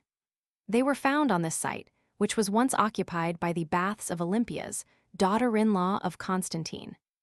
The strange name of the church, Pain e Perna, is supposed to have had its origin in a dole of bread and ham once given at the door of the adjacent convent. In the garden belonging to the convent is a medieval house of c. 1200. The campanile is of 1450. The small neighboring church of S. Lorenzo Infante covers the site of the prison of St. Lawrence, and a fountain is shown there as that in which he baptized Vicus Patricius and his daughter Lucilla, whom he miraculously raised from the dead. Descending the hill below the churchen, the valley between the Esquiline and Viminal we reach at the corner of the street, a spot of preeminent historical interest, as that where Servius Tullius was killed, and where Tullia, BC 535, drove in her chariot over the dead body of her father. The Vicus Urbius by which the old king had reached the spot is now represented by the Via Urbana, the Vicus Cyprius, by which he was about to ascend to the palace on the hill Cispius, by the Via di Sta. Maria Magyar. Servius Tullius, après avoir pris le chemin, raccourci qui pardate du pays de la Velia et allait ducate des Carines, atteignit le Vicus Cyprius, Via Urbana. Parvenu à l'extrémité du Vicus Cyprius, le roi fut atteint et assassiné par les gens de Tarquin, opers d'un temple de Diane. C'est arrivés en droit, au moment de tourner à droite de Gagner, en remontant le Vicus Verbius, le Cispius, ou habitate son pier, quelles chevox esseretorent. Que tulli, pausé par l'impatience fivrus de l'ambition, et en ayant plus que quelques passe à faire pour arriver au terme, averti par le catcher que le cadaver de son pier était l'adjacent et sacria. Et bien, paus le char en avant. Le muter est accompli au pied du Viminal, à l'extrémité du Vicus Cyprius, là où fut depuis le Vicus Celeratus, la rue funeste. Le lieu où la tradition placate cette tragique aventure n'y put erreur sur l'esquilin. Mais nécessairement au pied de cette colline, et du Viminal, puisque, parvenu à l'extrémité du Vicus Cyprius, le catcher allait tourner à droite et remonter pour gravir à l'esquilin. Il n'y faut donc pas chercher, comme nibi, la rue célérate sur une des pentes. O, comme canona et m dire, sur le sommet de l'esquilin, du elan n'y pouvait monter sur l'esquilin. Tulli en allait pas sur l'Apius, San Pietro in Vinculi, dans la demura de San Mari, mais sur le Cispius, dans la demura de San Pierre. Ciedate de la demura real quel allait prendre possession pour le nouveau roi. Gn oubliere jamais le soir où, après avoir longtemps cherché le lieu qui vit la mort de Servius et le crime de Tully, tout à coup j'y découvris clairement que j'ai été arrivé, et émeritant plein de horreur, comme le catcher de la Perside, plongant dans l'ombre en regard qui, malgré moi, why church at le cadaver du vieux roi, Jimidis. C88 la. Ampere hist, Roman 2, 153. Turning to the left, at the foot of the Esquiline, we find the interesting church of Sta. Pudenziana, supposed to be the most ancient of all the Roman churches, omnium ecclesiarum urbis vetustissima. Cardinal Weissman, who took his title from this church, considers it was the principal place of worship in Rome after apostolic times, being founded on the site of the house where St. Paul lodged AD 41–50 with the senator Pudens, whose family were his first converts, and who is said to have himself suffered martyrdom under Nero. On this ancient place of worship, an oratory was engrafted by Pius I, c. AD 145, in memory of the younger daughter of Pudens, Pudensiana, perhaps at the request of her sister Prased, who is believed to have survived till that time. In very early times, two small churches existed here, known as Titulus Pudentes and Titulus Pastoris, the latter in memory of a brother of Pius I. The church, which has been successively altered by Adrian I in the 8th century, by Gregory Roman VII, and by Innocent Roman II, was finally modernized by Cardinal Caetani in 1597. Little remains of ancient external work except the graceful brick campanile, c. 1130, with triple arcades of open arches on every side, separated by bands of terracotta molding, and the door adorned with low reliefs of the Lamb bearing a cross, and of Sta, Prased and Sta Pudensiana, with the vases in which they collected the blood of the martyrs, and two other figures, probably Saint Pudens and Saint Pastor. The chapel on the left of the tribune, which is regarded as the Titulus Pudentes, has an old mosaic pavement, said to have belonged to the house of Pudens. Here is a bas-relief by Giacomo della Porta, representing our Savior delivering the keys to Saint Peter, and here is preserved part of the altar at which Saint Peter is said to have celebrated Mass. The rest is at the Lateran, and which was used by all the early popes till the time of Sylvester. Among early Christian inscriptions let into the walls is one to a Cornelia, of the family of the Pudensiani, with a rude portrait. Opening from the left aisle is the chapel of the Caetani family, with tombs of the 17th century. Over the altar is a bas-relief of the Adoration of the Magi, by Paolo Oliveri. On each side are fine columns of Lunacella marble. Over the entrance from the nave are ancient mosaics of the evangelists and of Sta, Pudensiana collecting the blood of the martyrs. Beneath is a gloomy and neglected vault, in which all the sarcophagi and coffins of the dead Caetani are shown by torchlight. In the tribune are magnificent mosaics, ascribed by some to the 8th, by others to the 4th century, and considered by de Rossi as the best of all ancient Christian mosaics. In conception and treatment, this work is indeed classic. Seated on a rich throne in the center is the Savior with one arm extended, and in the other hand holding a book open at the words Conservator Ecclesiae Pudentiani, laterally stand SS. Praxetes and Pudentiana with leafy crowns in their hands, and at a lower level, but more in front, SS. Peter and Paul with 8 other male figures, all in the amply flowing costume of ancient Romans, while in the background are seen, beyond a portico with arcades, various stately buildings, one a rotunda, another a parallelogram with a gable-headed front, recognizable as a baptistry and basilica. Here, we may believe, in authentic copy from the earliest types of the period of the first Christian emperors. Above the group, and hovering in the air, a large cross, studded with gems, surmounts the head of our Savior, between the 4 symbols of the evangelists, of which one has been entirely, and another in the greater part, sacrificed to some wretched accessories in woodwork actually allowed to conceal portions of this most interesting mosaic. As to expression, a severe solemnity is that prevailing, especially in the principal head, which alone is crowned with the nimbus one among other proofs, if but negative, of its high antiquity. Hemans' ancient Christian art. Besides Sta, Pudensiana and Saint Pudens, Saint Novatus and Saint Siricius are said to be buried here. Those who visit this sanctuary every day obtain an indulgence of 3,000 years, with remission of a third part of their sins. Excavations made by Mr. J. H. Parker in 1865 have laid bare some interesting constructions beneath the church supposed to be those of the house of Pudenza, part of the public baths of Novatus, the son of Pudens, which were in use for some centuries after his time, and a chamber in which is supposed to have been the oratory dedicated by Pius I in AD 145. Eubulus greeteth thee, and Pudens and Linus and Claudia and all the brethren. Timothy Roman 4:21. The following account of the family of Pudens is received as the legacy of pastor to the Christian church. Pudens went to his Savior, leaving his daughters strengthened with chastity and learned in all the divine law. These sold their goods and distributed the produce to the poor and persevered strictly in the love of Christ, guarding intact the flower of their virginity and only seeking for glory in vigils, fastings, and prayer. They desired to have a baptistry in their house, to which the blessed Pius not only consented, but with his own hand drew the plan of the fountain.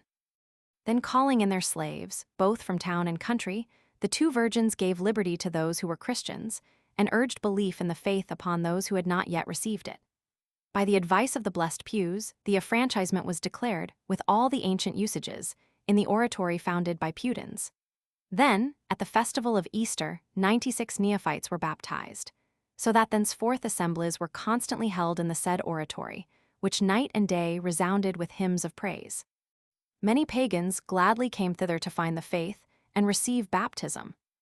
Meanwhile, the Emperor Antonine, being informed of what was taking place, issued an edict commanding all Christians to dwell apart in their own houses, without mixing with the rest of the people, and that they should neither go to the public shops, nor to the baths.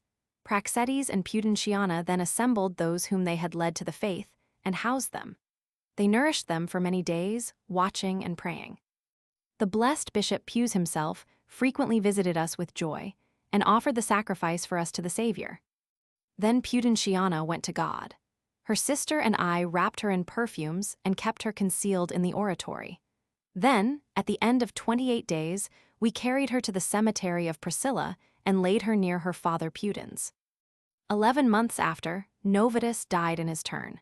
He bequeathed his goods to Praxetes, and she then begged of St. Pius to erect a titular, a church, in the baths of Novatus, which were no longer used, and where there was a large and spacious hall. The bishop made the dedication in the name of the blessed Virgin Praxetes. In the same place, he consecrated a baptistry. But at the end of 2 years, a great persecution was declared against the Christians, and many of them received the crown of martyrdom. Praxetes concealed a great number of them in her oratory, and nourished them at once with the food of this world and with the word of God. But the Emperor Antonine, having learnt that these meetings took place in the oratory of Priscilla, caused it to be searched, and many Christians were taken, especially the priest Symetrius and 22 others. And the blessed Praxetes collected their bodies by night and buried them in the cemetery of Priscilla on the 7th day of the calends of June. Then the Virgin of the Savior, worn out with sorrow, only asked for death. Her tears and her prayers reached to heaven, and 54 days after her brethren had suffered, she passed to God. And I, Pastor, the priest, have buried her body near that of her father Pudens. From the narration of Pastor. Returning by the main line of streets to the Quattro Fontaine, we skirt on the right the wall of the Villa Negroni, CCH. Zai. Beyond this, on the left, is the church of S. Paolo Primo Eremita. The strange-looking palm tree over the door, with a raven perched upon it and 2 lions below, commemorates the story of the saint, who, retiring to the desert at the age of 22, lived there till he was 112, eating nothing but the dates of his tree for 22 years, after which bread was daily brought to him by a raven. In his last hours, Saint Anthony came to visit him and was present at his burial, when 2 lions, his companions, came to dig his grave. The sustaining palm tree and the 3 animals who loved S. Paolo are again represented over the altar. Further on the left, we pass the Via S. Vital, occupying the site of the Vicus Longus, considered by Dyer to have been the longest street in the ancient city. Here stood the temples of Silvanus, and of Fever with that of Pudicitia Plebea, founded c. BC 297, by Virginia the patrician, wife of Volumnius, when excluded from the patrician temple of Pudicitia in the Forum Boreum, on account of her plebeian marriage. At its altar none but plebeian matrons of unimpeachable chastity, and who had been married to only one husband, were allowed to sacrifice. The church of S. Vital on the Viminal, which now stands here, was founded by Innocent I in AD 416. The interior is covered with frescoes of martyrdoms. It is seldom open except early on Sunday mornings. S. Vital, father of S. Gervasius and S. Protasius, was the martyr and patron saint of Ravenna who was buried alive under Nero. Beyond this, on the left of the Via del Quattro Fontaine, is the church of S. Dionisio, belonging to the Basilian nuns, called Apostoline di S. Basilio. It contains an ex homo of Luca Giordano and the gaudy shrine of the Virgin Martyr Sta. Corialla. End of Volume I. Illustration, Rome. Showing the more important streets and buildings. Left side of map. Walks in Rome. 2 vols Roman 2. Walks in Rome. By Augustus J. Hare, author of Memorials of a Quiet Life, Wanderings in Spain, etc. 2 volumes Roman 2. 5th edition. London Daldy, Isbister & Co., Ludgate Hill. John Childs & Son, Printers.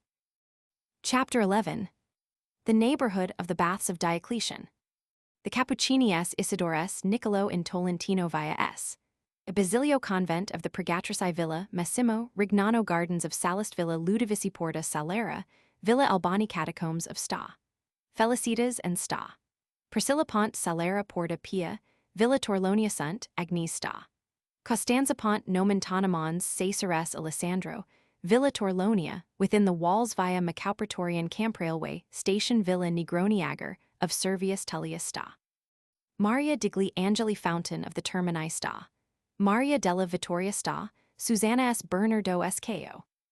Opening from the left of the Piazza Barberini is the small Piazza of the Cappuccini, named from a convent suppressed since the Sardinian occupation, but which was one of the largest and most populous in Rome. The conventual church, dedicated to Sta. Maria della Concezione, contains several fine pictures.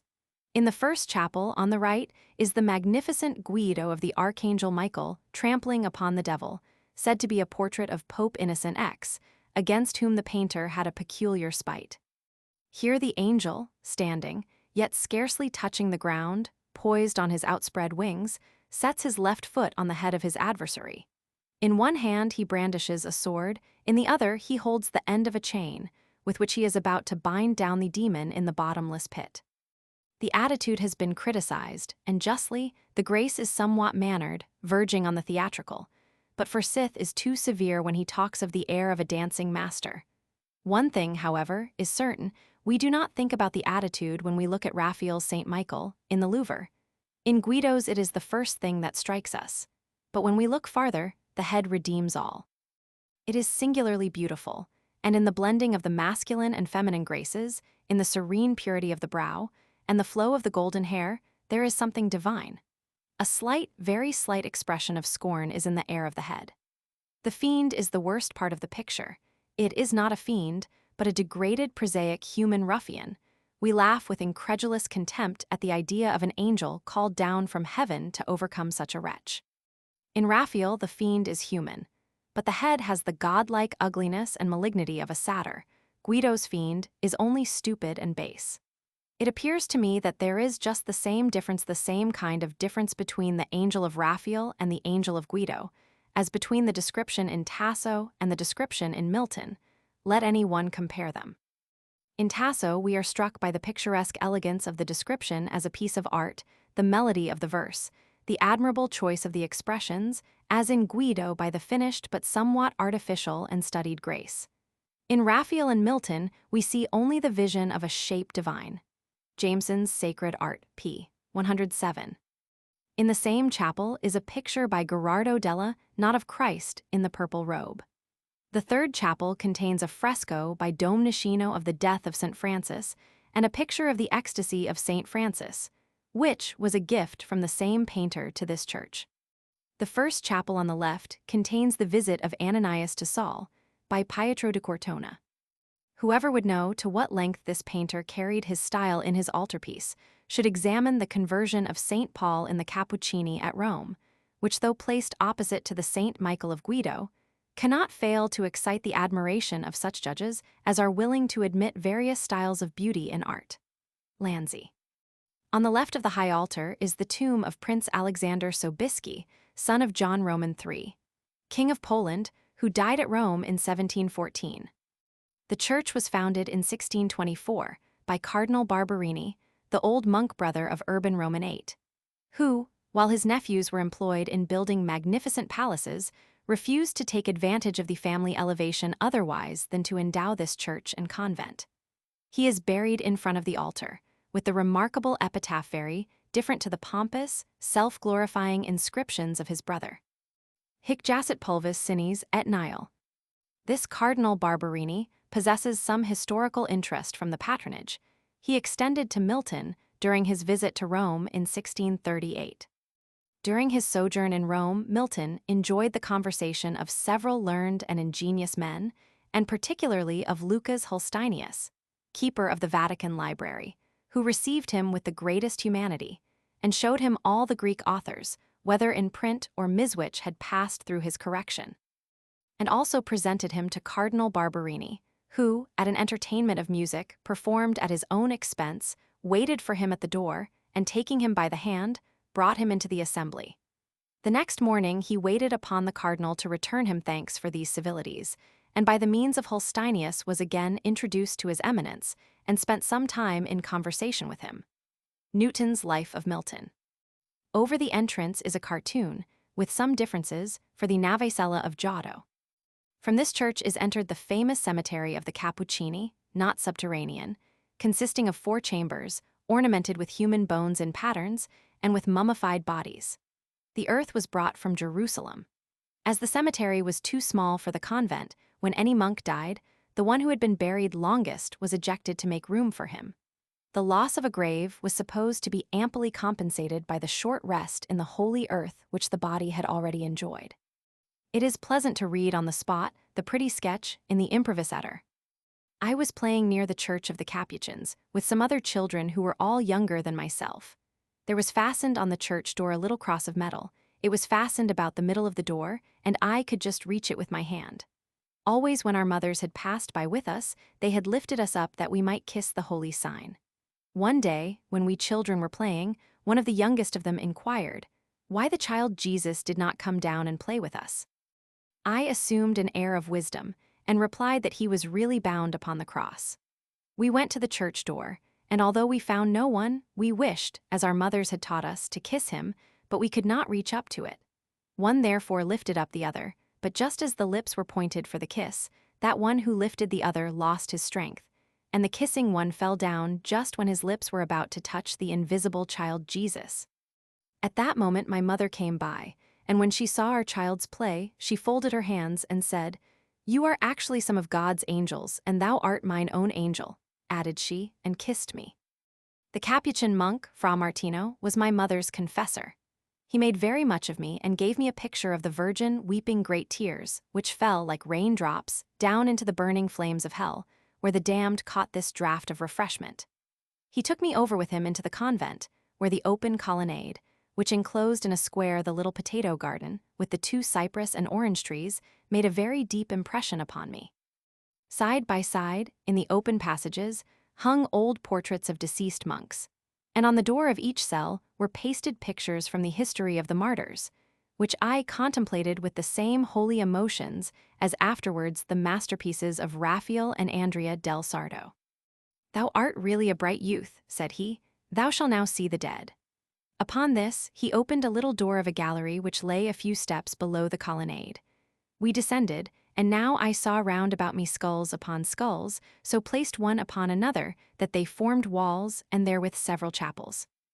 In these were regular niches, in which were seated perfect skeletons of the most distinguished of the monks, enveloped in their brown cowls, their cords round their waists, and with a breviary or withered bunch of flowers in their hands.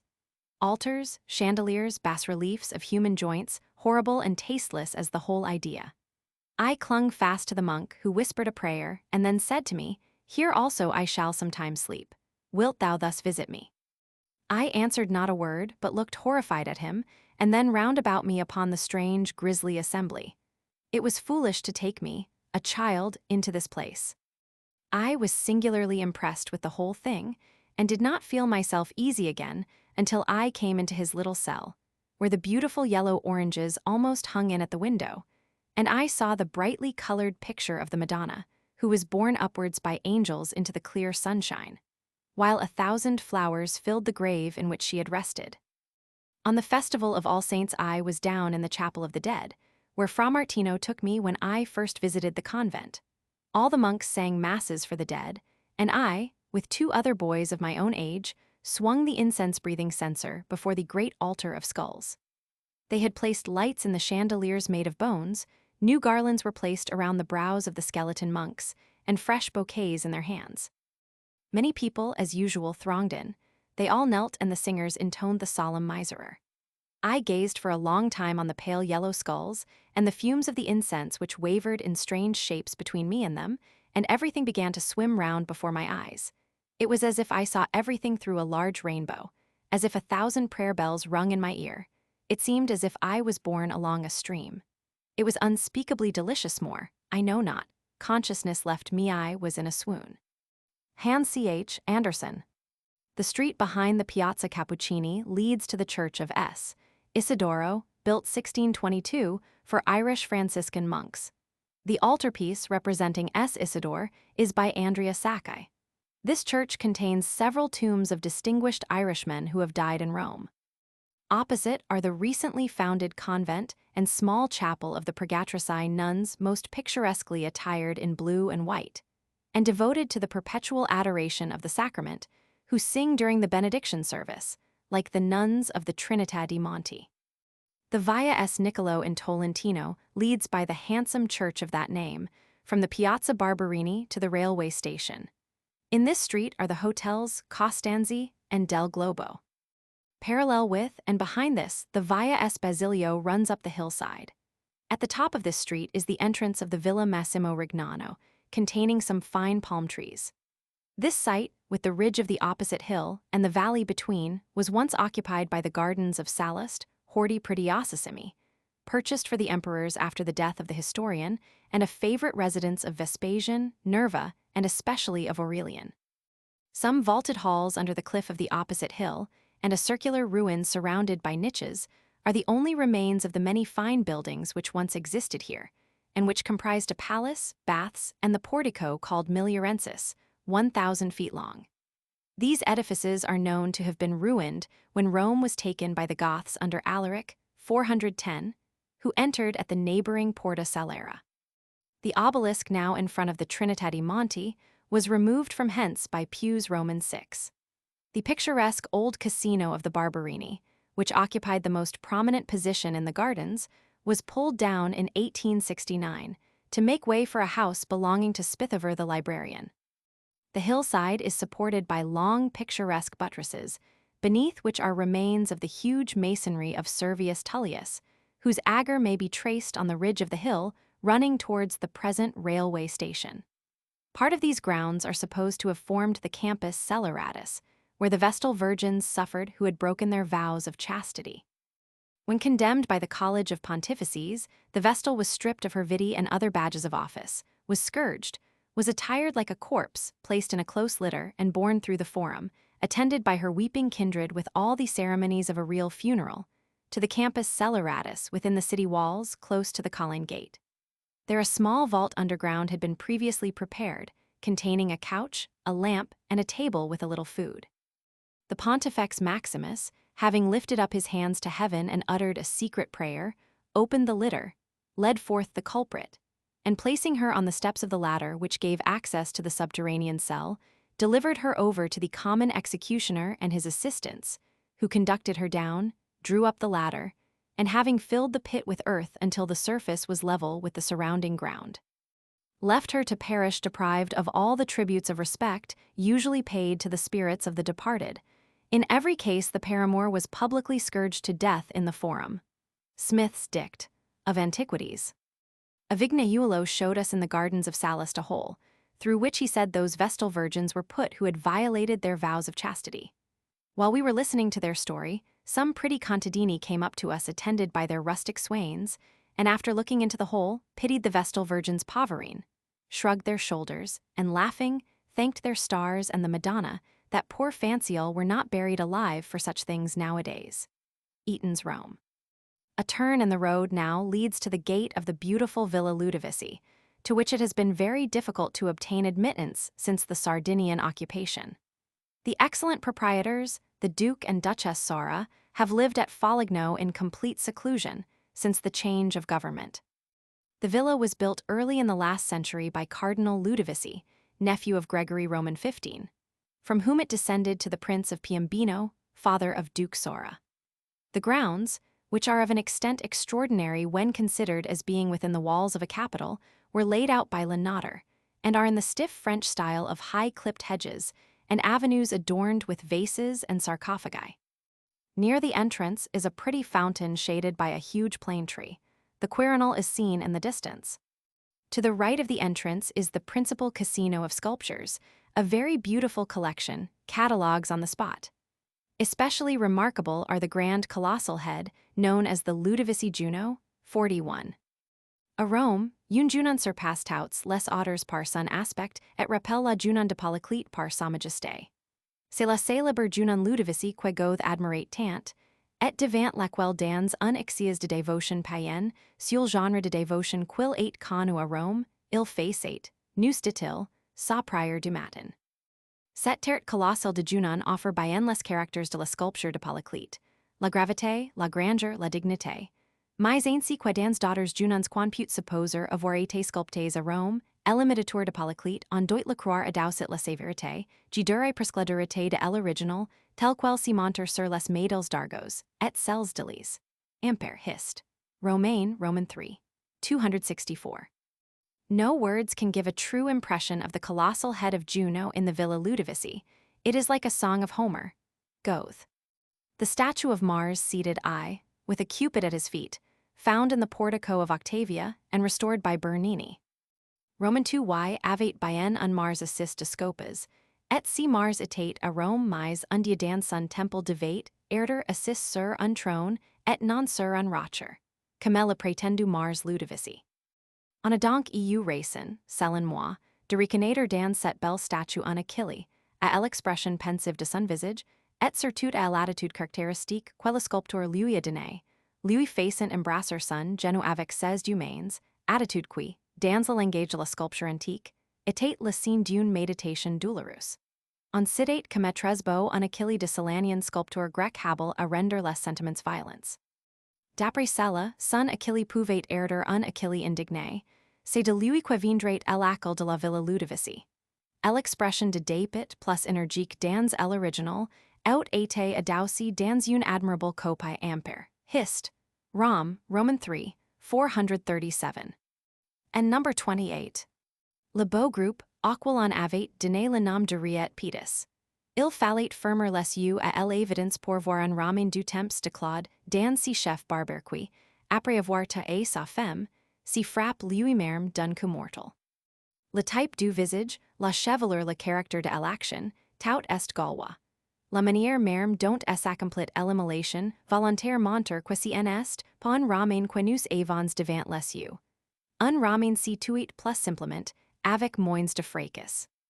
Le principal personnage du groupe Ludovisi conserve en si moment, suprême quelque chose de triomphant et de théâtral. Solevant d'une main sa femme effacée sous le coupe quil lui apporté, de l'autre il enfant son épée dans sa poitrine. La terre haute, l'eau tournée vers le ciel, il semble répéter le mot de sa race. Genie crains qu'une chose, c'est que le ciel tombe sur ma terre. Ampère hist. Roman 3, 207. At the end of the gardens, to the left, is another casino, from whose roof a most beautiful view may be obtained. Here are the most famous frescoes of Guercino. On the ceiling of the ground floor, Aurora driving away night and scattering flowers in her course, with evening and daybreak in the lunettes. And on the first floor, Fame, attended by Force and Virtue. Smaller rooms on the ground floor have landscapes by Guercino and Domnichino, and some groups of cupids by T. Zucchero. On the staircase is a fine bas-relief of two cupids dragging a quiver. The prophets and sibyls of Guercino de Cento, 1591,666, and his Aurora, in a garden pavilion of the Villa Ludovisi, at Rome, almost attain to the effect of oil paintings in their glowing coloring, combined with the broad and dark masses of shadow. Kugler. In allegorizing nature, Guercino imitates the deep shades of night, the twilight gray, and the irradiations of morning, with all the magic of chiaroscuro, but his figures are too mortal for the region where they move. Forsyth. In BC 82, the district near the Porta Collina, now occupied by the Villa Ludovisi, was the scene of a great battle for the very existence of Rome, between Sylla and the Samnites and Lucanians under the Samnite general Pontius Telesinus, who declared he would raze the city to the ground if he were victorious. The left wing under Sylla was put to flight, but the right wing, commanded by Crassus, enabled him to restore the battle, and to gain a complete victory. 50,000 men fell on each side. The road now runs along the ridge of the hill to the Porta Salera, by which Alaric entered Rome through the treachery of the Isaurian guard, on the 24th of August, 410. Passing through the gate and turning to the right along the outside of the wall, we may see, against the grounds of the Villa Ludovisi, the two round towers of the now closed Porta Pinciana, restored by Belisarius. This is the place where tradition declares that in his declining years the great general sat begging, with the cry, Date obolum Belisario. A cité de la Porta Pinciana, on lit sur un pier les paroles célèbres. Donnes un obol a Belisaire. Mais cette inscription est moderne, comme la légende à laquelle elle fait allusion, et qu'on n'y trouve dans nul historien contemporain de Belisaire. Belisaire n'y demanda jamais l'amon, et si le Ciceroni monter encore aux voyageurs à l'endroit où, via et aveugle, il implorait un obol de la charité des passants, c'est que prise de silou il avait, sur la colline du Pincio, son palais, sidé entre les jardins de Lucullus et les jardins de Sallust, et din probablement de si double voisinage par sa magnificence. Si qui est vrai, c'est que le vainqueur des Goths et des Vandals fut disgracié par Justinian, grâce aux intrigues de Théodora. La légende, comme presque toujours, exprimée par une fable une vérité, et l'ingratitude si fréquente des souverains envers ceux qui leur ont rendu les plus grands services. Ampere, Emp. Roman 2. 396. A short distance from the gate, along the Via Salera, is, on the right, the Villa Albani, shown on Tuesdays by an order. Built in 1760 by Cardinal Alessandro Albani, sold in 1834 to the Count of Castelbarco, and in 1868 to Prince Torlonia, its present possessor. The scene from its garden terrace is among the loveliest of Roman pictures, the view of the delicate Sabine Mountains Monte Gennaro, with the Monticelli beneath it and in the middle distance, the churches of Sant Agnes and Sta. Costanza, relieved by dark cypresses and a graceful fountain. The casino, which is, in fact, a magnificent palace, is remarkable as having been built from Cardinal Albani's own designs, Carlo Marciani having been only employed to see that they were carried out. Here is a villa of exquisite design, planned by a profound antiquary. Here Cardinal Albani, having spent his life in collecting ancient sculpture, formed such porticos and such saloons to receive it as an old Roman would have done. Porticos where the statues stood free upon the pavement between columns proportioned to their stature. Saloons which were not stocked, but embellished with families of allied statues, and seemed full without a crowd. Here Winkelmann grew into an antiquary under the cardinal's patronage and instruction, and here he projected his history of art, which brings this collection continually into view. Forsyth's, Italy. The collection of sculptures is much reduced since the French invasion, when 294 of the finest specimens were carried off by Napoleon to Paris, where they were sold by Prince Albani upon their restoration in 1815, as he was unwilling to bear the expense of transport. The greater proportion of the remaining statues are of no great importance. Those of the imperial family in the vestibule are interesting. Those of Julius and Augustus Caesar, of Agrippina, wife of Germanicus, and of Faustina, are seated. Most of the heads have been restored. Conspicuous among the treasures of this villa are the sarcophagus with reliefs of the marriage of Peleus and Thetis, pronounced by Winkelmann to be one of the finest in existence. A head of Aesop, supposed to be after Lysippus, and the bronze Apollo Soractonos, considered by Winkelmann to be the original statue by Praxiteles described by Pliny, and the most beautiful bronze statue in the world. It was found on the Aventine. But most important of all is the famous relievo of Antinous crowned with lotus, from the Villa Adriana over the chimney-piece of the first room to the right of the saloon, supposed to have formed part of an apotheosis of Antinous. As fresh and as highly finished as if it had just left the studio of the sculptor, this work, after the Apollo and the Laocoon, is perhaps the most beautiful monument of antiquity which time has transmitted to us. Winkelmann, Hist. De l'Art, Roman 6, ch. 7. Inferior only to this is another bas-relief, also over a chimney, piece the parting of Orpheus and Eurydice. Les dieux épouvant si quitter. Eurydice attachée sur Orphée un profond regard de Dieu. Samain est passé sur l'épaule de son époux, gest ordinaire dans les groupes qui expérimentent la séparation de ce qui assignment. La main d'orphée dégage d'ausment celle d'Eurydice, tandis que mercure fait de la sienne un léger mouvement pour l'entraîneur.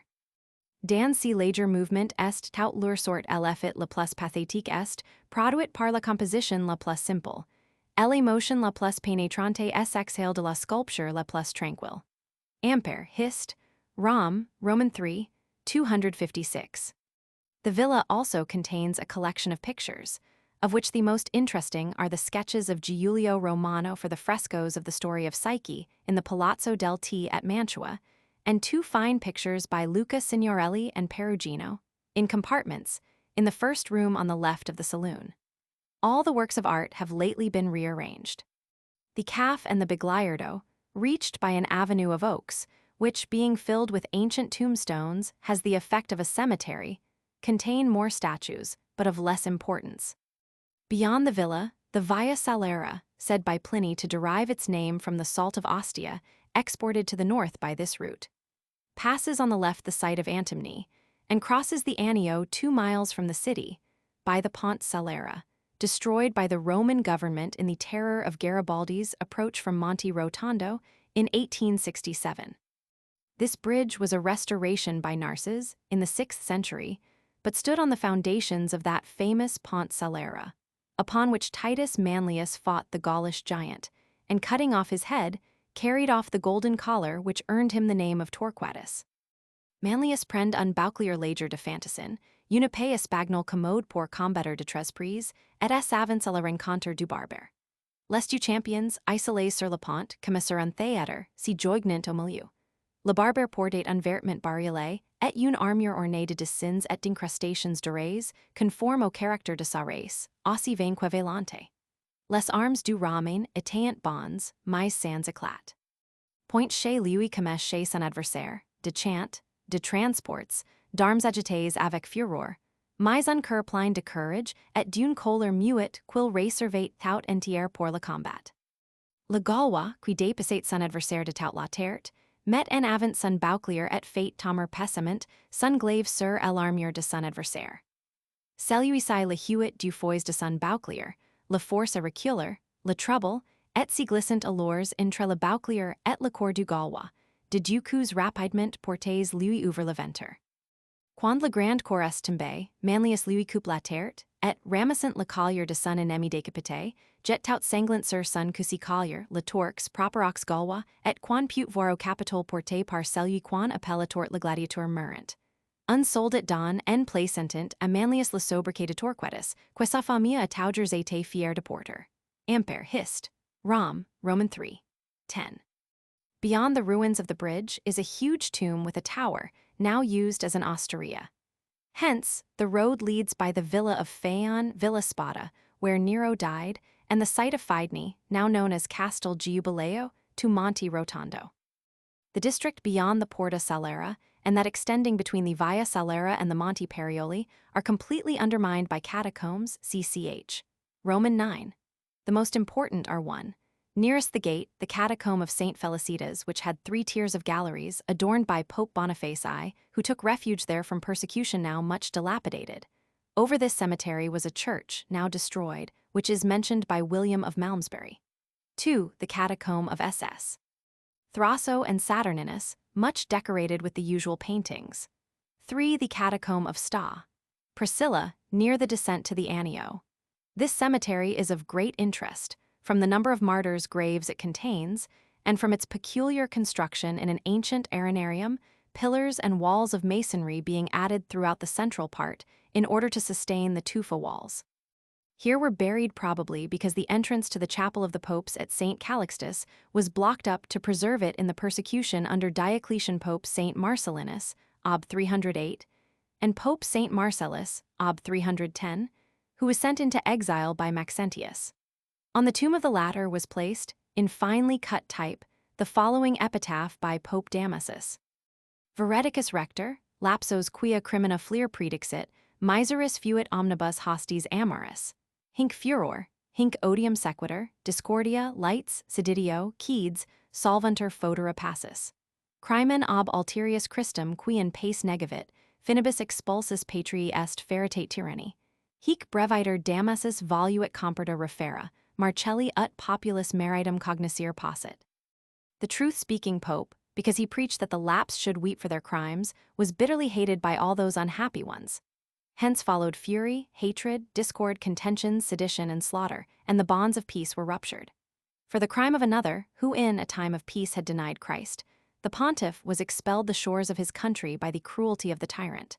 These things Damasus, having learnt, was desirous to narrate briefly, that people might recognize the merit of Marcellus. Several of the paintings in this catacomb are remarkable, especially that of a woman with a child, claimed by the Roman Church as one of the earliest representations of the Virgin. The painting is thus described by Northcote. De Rossi unhesitatingly says that he believes this painting of Our Blessed Lady to belong almost to the apostolic age. It is to be seen on the vaulted roof of a loculus, and represents the Blessed Virgin seated, her head partially covered by a short light veil, and with the Holy Child in her arms. Opposite to her stands a man, clothed in the pallium, holding a volume in one hand, and with the other pointing to a star which appears above and between the figures. This star almost always accompanies Our Blessed Lady, both in paintings and in sculptures, where there is an obvious historical excuse for it, e.g., when she is represented with the Magi offering their gifts, or by the side of the manger with the ox and the ass. But with a single figure, as in the present instance, it is unusual.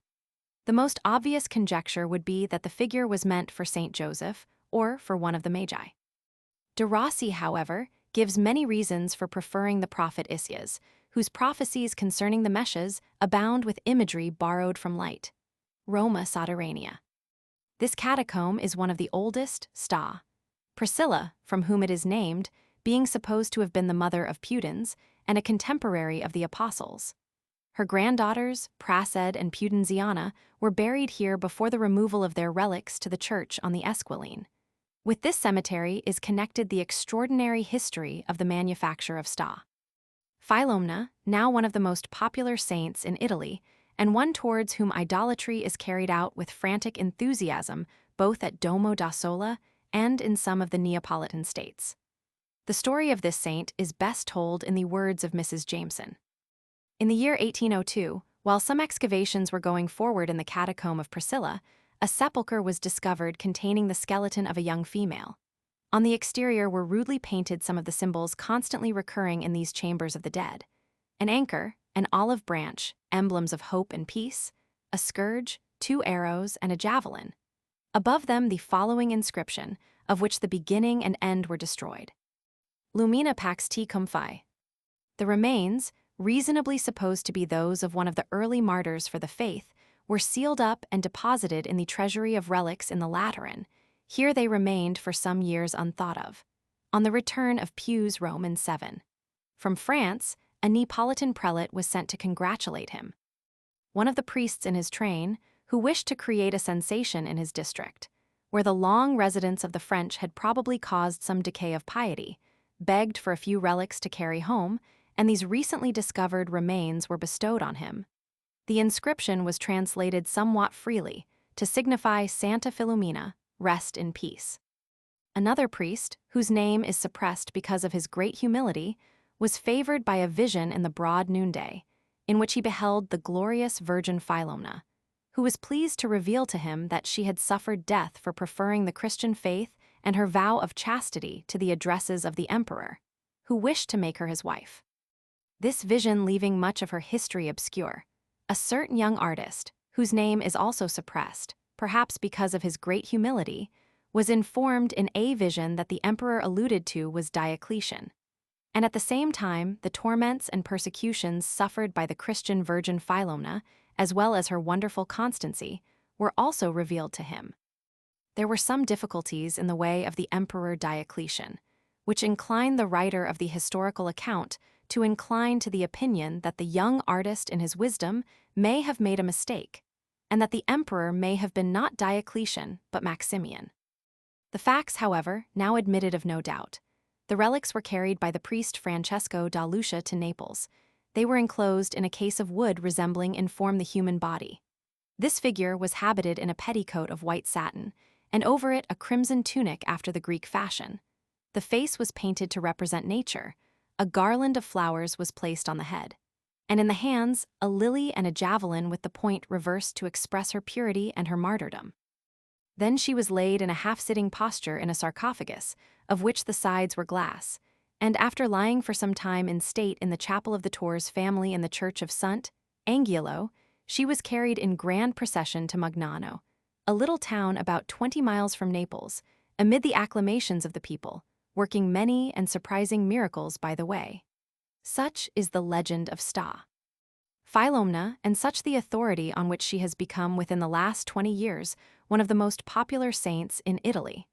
Sacred and Legendary Art, p. 671. It is hoped that very interesting relics may still be discovered in this catacomb. In an account preserved by Saint Gregory of Tours, we are told that under Numerianus, the martyrs Chrysanthus and Daria were put to death in an arenaria, and that a great number of the faithful having been seen entering a subterranean crypt on the Via Salera to visit their tombs, the heathen emperor caused the entrance to be hastily built up, and a vast mound of sand and stone to be heaped in front of it, so that they might be all buried alive, even as the martyrs whom they had come to venerate.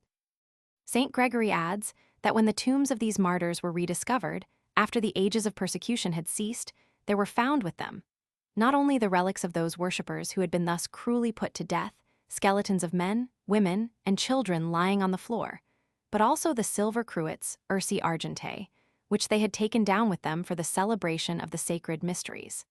Saint Damasus was unwilling to destroy so touching a memorial of past ages.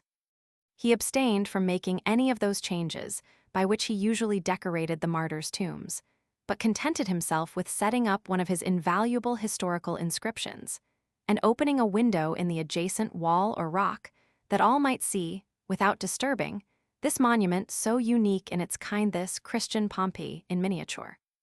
These things might still be seen in Saint Gregory's time, in the 6th century, and de Rossi holds out hopes that some traces of them may be restored even to our own generation, some fragments of the inscription perhaps, or even the window itself through which our ancestors once saw so moving a spectacle, assisting, as it were, at a mass celebrated in the 3rd century. Roma Sotterranea, p. 88. Returning to the Porta Salera, and following the walls, we reach the Porta Pia, built, as it is now seen, by Pius Roman IX, very ugly, but appropriately decorated with statues of St. Agnes and St. Alexander, to whose shrines it leads. The statues lost their heads in the capture of Rome in 1870 by the Italian troops, who entered the city by a breach in the walls close to this.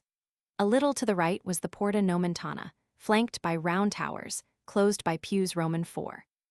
It was by this gate that the oppressed Roman people retreated to the Mons Caesarand, that Nero fled. Souvens le du grand cercle à la porte Nomentane.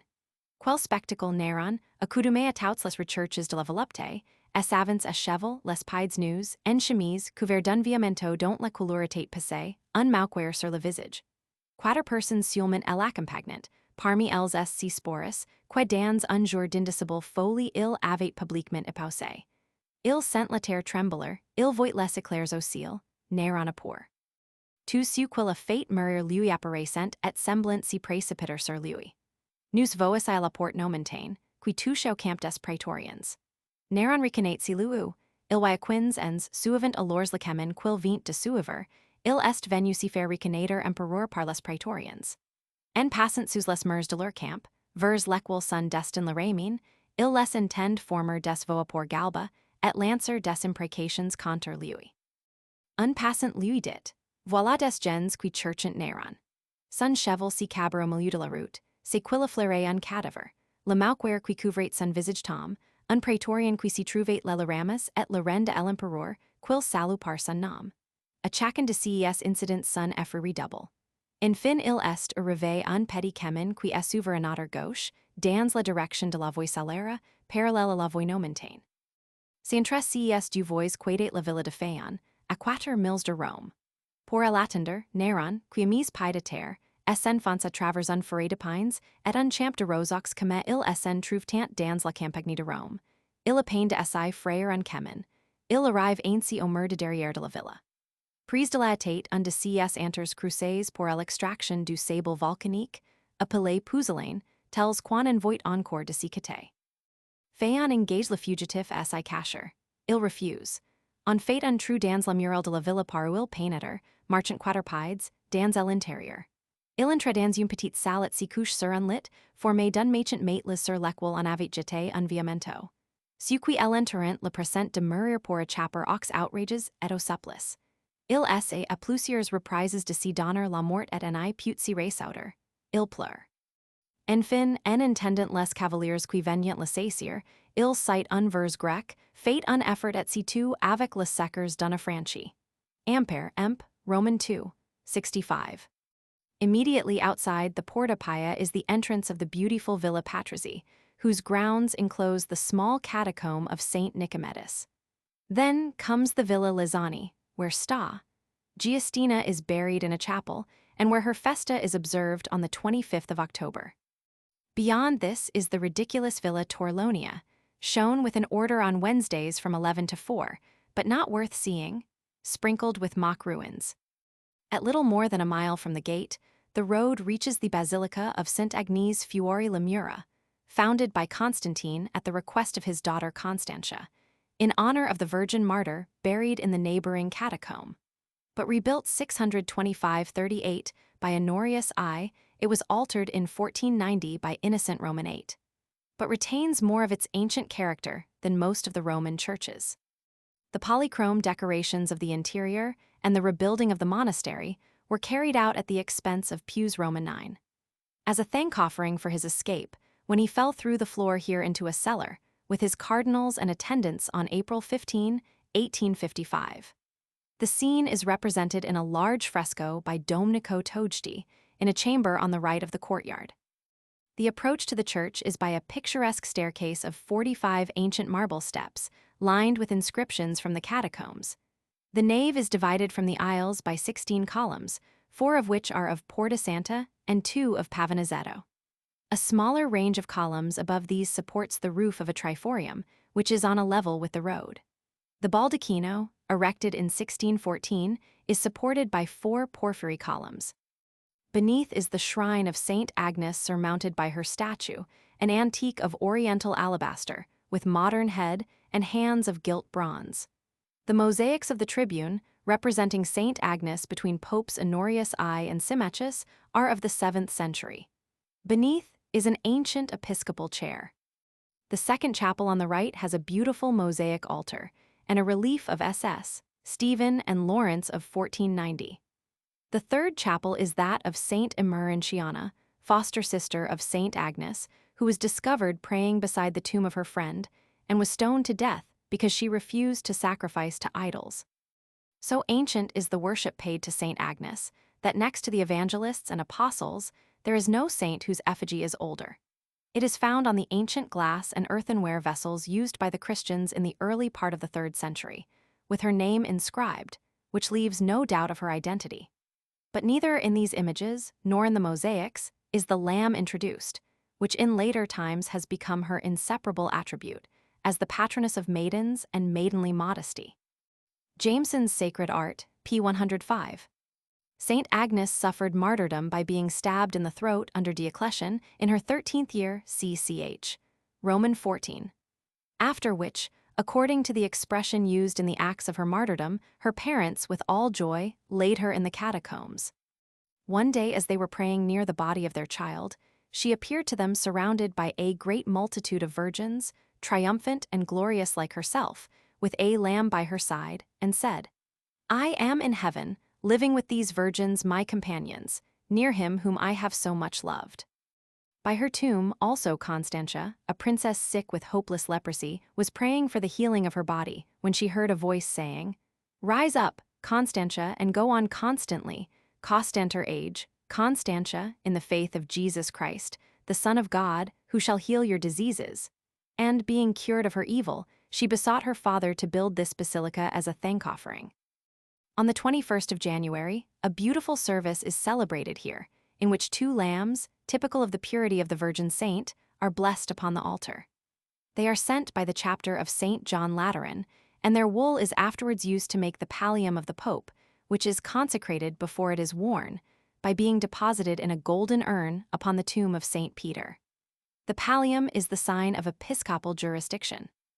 Ainsi, le simple ornement de l'aine que cs prélats doivent porter sur leurs épaules, comme symbole de la brebis du bon pasteur, et que le pontife Romain prenne sur l'autel merme de Saint Pierre pour le leur adresser, va porter jusqu'aux extrémités de l'église, dans une union sublime, le double sentiment de la force du prince des apôtres et de la douceur virginale d'Agnes. Dom Guy Ranger. Close to St. Agnes is the round church of Sta. Costanza. Erected by Constantine as a mausoleum for his daughters Constantia and Helena, and converted into a church by Alexander Roman IV.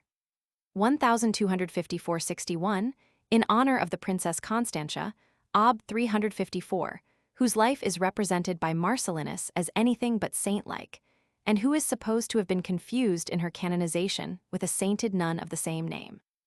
The rotunda, 73 feet in diameter, is surrounded by a vaulted corridor. 24 double columns of granite support the dome. The vaulting is covered with mosaic arabesques of the 4th century, of flowers and birds, with scenes referring to a vintage. The same subjects are repeated on the splendid porphyry sarcophagus of Sta. Costanza, of which the interest is so greatly marred by its removal to the Vatican from its proper site, whence it was first stolen by Pope Paul Roman II, who intended to use it as his own tomb.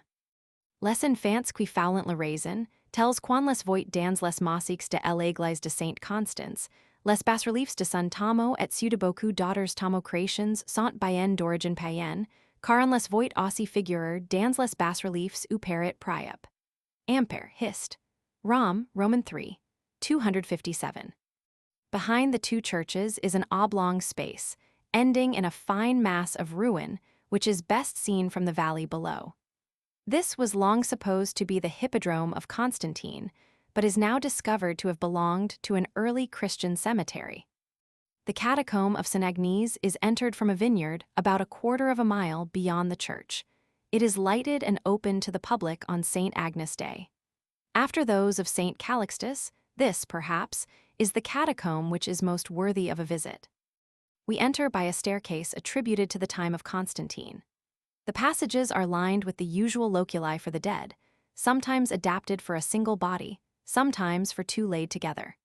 Beside many of the graves, the palm of victory may be seen scratched on the mortar, and remains of the glass bottles or ampullae, which are supposed to indicate the graves of martyrs, and to have contained a portion of their blood, of which they are often said to retain the trace.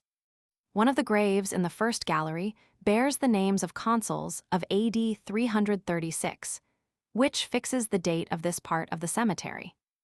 The most interesting features here are a square chamber hewn in the rock, with an armchair, sedia, cut out of the rock on either side of the entrance, supposed to have been a school for catechists, and near this is a second chamber for female catechists, with plain seats in the same position.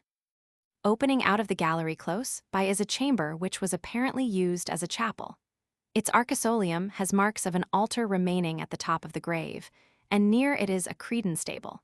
The roof is richly painted in, the central compartment is our Lord seated between the rolls of the Old and New Testament. Above the arcosolium, in the place of honor, is our Savior as the Good Shepherd, bearing a sheep upon his shoulders and standing between other sheep and trees. In the other compartments are Daniel in the lion's den, the 3 children in the furnace, Moses taking off his shoes, Moses striking the rock, and nearest the entrance the paralytic carrying his bed. A neighboring chapel has also remains of an altar and credence stable, and well-preserved paintings the Good Shepherd, Adam and Eve, with the tree between them, Jonah under the gourd, and in the 4th compartment a figure described by Protestants merely as an orante, and by Roman Catholics as the Blessed Virgin. Near this chapel, we can look down through an opening into the 2nd floor of the catacomb, which is lined with graves like the first. In the further part of the catacomb is a long, narrow chapel, which has received the name of the cathedral or basilica. It is divided into 3 parts, of which the furthest, or presbytery, contains an ancient episcopal chair with lower seats on either side, for priests probably the throne where Pope Saint Liberius, AD 359, officiated, with his face to the people, when he lived for more than a year hidden here from persecution. Hence, a flight of steps leads down to what Northcote calls the Lady Chapel, where, over the altar, is a fresco of an orante, without a nimbus, with outstretched arms with a child in front of her. On either side of this picture, a very interesting one, is the monogram of Constantine, and the painting is referred to as time. Near this chapel is a chamber with a spring running through it, evidently used as a baptistry. At the extremity of the catacomb, under the Basilica of St. Agnes, is one of its most interesting features. Here the passages become wider and more irregular, the walls sloping and unformed, and graves cease to appear, indicating one of the ancient arenaria, which here formed the approach to the catacomb, and beyond which the Christians excavated their cemetery. The graves throughout almost all the catacombs have been rifled, the bones which they contained being distributed as relics throughout Roman Catholic Christendom, and most of the sarcophagi and inscriptions removed to the Lateran and other museums. Vous pourriez voir ici la capitale des catacombes de tout la chrétienté. Les martyrs, les confesseurs, et les vierges, y formalent de tous catés. Quand on s'y fait besoin de quelques reliques en pays étrangers, le pape en aqua descender ici et crier, qui de vous auteurs vut aller erder Saint en Polon alors, et s'il s'y trouve quelque mort de bonne volonté, il s'y leave et s'en va. De Brosses, 1739. Half a mile beyond St. Agnes, the road reaches the willow-fringed river Anio, in which Sylvia changed her earthly life for that of a goddess, and which carried the cradle containing her two babes Romulus and Remus into the Tiber, to be brought to land at the foot of the Palatine fig tree. Into this river we may also recollect that Sylla caused the ashes of his ancient rival Marius to be thrown. The river is crossed by the Pont Nomentana, a medieval bridge, partially covered, with forked battlements. Pont Nomentana is a solitary, dilapidated bridge in the spacious green Campagna. Many ruins from the days of ancient Rome, and many watchtowers from the Middle Ages, are scattered over this long succession of meadows. Chains of hills rise towards the horizon, now partially covered with snow, and fantastically varied in form and color by the shadows of the clouds. And there is also the enchanting vapory vision of the Alban Hills, which change their hues like the chameleon, as you gaze at them, where you can see for miles little white chapels glittering on the dark foreground of the hills, as far as the Passionist convent on the summit, and whence you can trace the road winding through thickets, and the hills sloping downwards to the Lake of Albano, while a hermitage peeps through the trees. Mendelssohn's Letters. The hill immediately beyond the bridge is the Mons Sacer, not only the part usually pointed out on the right of the road, but the whole hillside, to which the famous secession of the plebs took place in B.C. 549, amounting, according to Dionysius, to about 4,000 persons. Here they encamped upon the green slopes for 4 months, to the terror of the patricians, who foresaw that Rome, abandoned by its defenders, would fall before its enemies, and that the crops would perish for want of cultivation. Here Menenius Agrippa delivered his apologue of the belly and its members, which is said to have induced them to return to Rome, that which really decided them to do so being the concession of tribunes, to be the organs and representatives of the plebs as the consuls were of the patricians. The epithet Sacer is ascribed by Dionysius to an altar, which the plebeians erected at the time on the hill, to Zeta Epsilon letter 1 F51 sigma delta, Epsilon iota mu letter 1 F01 tau iota omicron sigma. A second secession to the Mons Sacer took place in BC 449, when the plebs rose against Appius Claudius after the death of Virginia, and retired hither under the advice of M. Duilius, till the Decemvirs resigned. Following the road beyond the bridge past the castle known as Casal dei Pazzi, once used as a lunatic asylum, and the picturesque tomb called Torre Nomentana, as far as the 7th milestone we reach the remains of the unburied Basilica of S. Alessandro, built on the site of the place where that pope suffered martyrdom with his companions Aventius and Theodulus, AD 119, and was buried on the same spot by the Christian matron Severina. The plan of the basilica, disinterred 1856-7, is still quite perfect. The tribune and high altar retain fragments of rich marbles and alabasters. The episcopal throne also remains in its place. The Acts of the Martyrs Alexander, Aventius, and Theodulus narrate that Severina buried the bodies of the first 2 martyrs in one tomb, and the third separately Theodulum viro alibi sepulivit. This is borne out by the discovery of a chapel opening from the nave, where the single word martyri is supposed to point out the grave of Theodulus. A baptistry has been found with its font, and another chapel adjoining is pointed out as the place where neophytes assembled to receive confirmation from the bishop. Among epitaphs laid bare in the pavement is one to a youth named Apollo, Votus Dio, dedicated to the priesthood, at the age of 14. Entered from the church is the catacomb called Ad Nymphas, containing many ancient inscriptions and a few rude paintings. Mass is solemnly performed here by the cardinal prefect of the propaganda on the festival of Saint Alexander, May 3, when the roofless basilica backed by the blue Sabine Mountains, and surrounded by the utterly desolate campagnes filled with worshippers, and presents a striking scene. Beyond this, a road to the left leads through beautiful woods to Mentana, occupying the site of the ancient Nomentum, and recently celebrated for the battle between the papal troops and the Garibaldians on Nov. 3, 1867. The conflict took place chiefly on the hillside which is passed on the right before reaching the town. 2 miles further is Monte Rotondo, with a fine old castle of the Barberini family, once of the Orsini, from which there is a beautiful view. This place was also the scene of fighting in 1867. It is possible to vary the route in returning to Rome from hence by the lower road which leads by the now broken Pont Salera.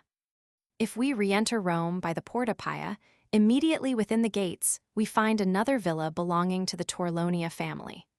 The straight road from the gate leads by the termini to the Quattro Fontane and the Monte Cavallo.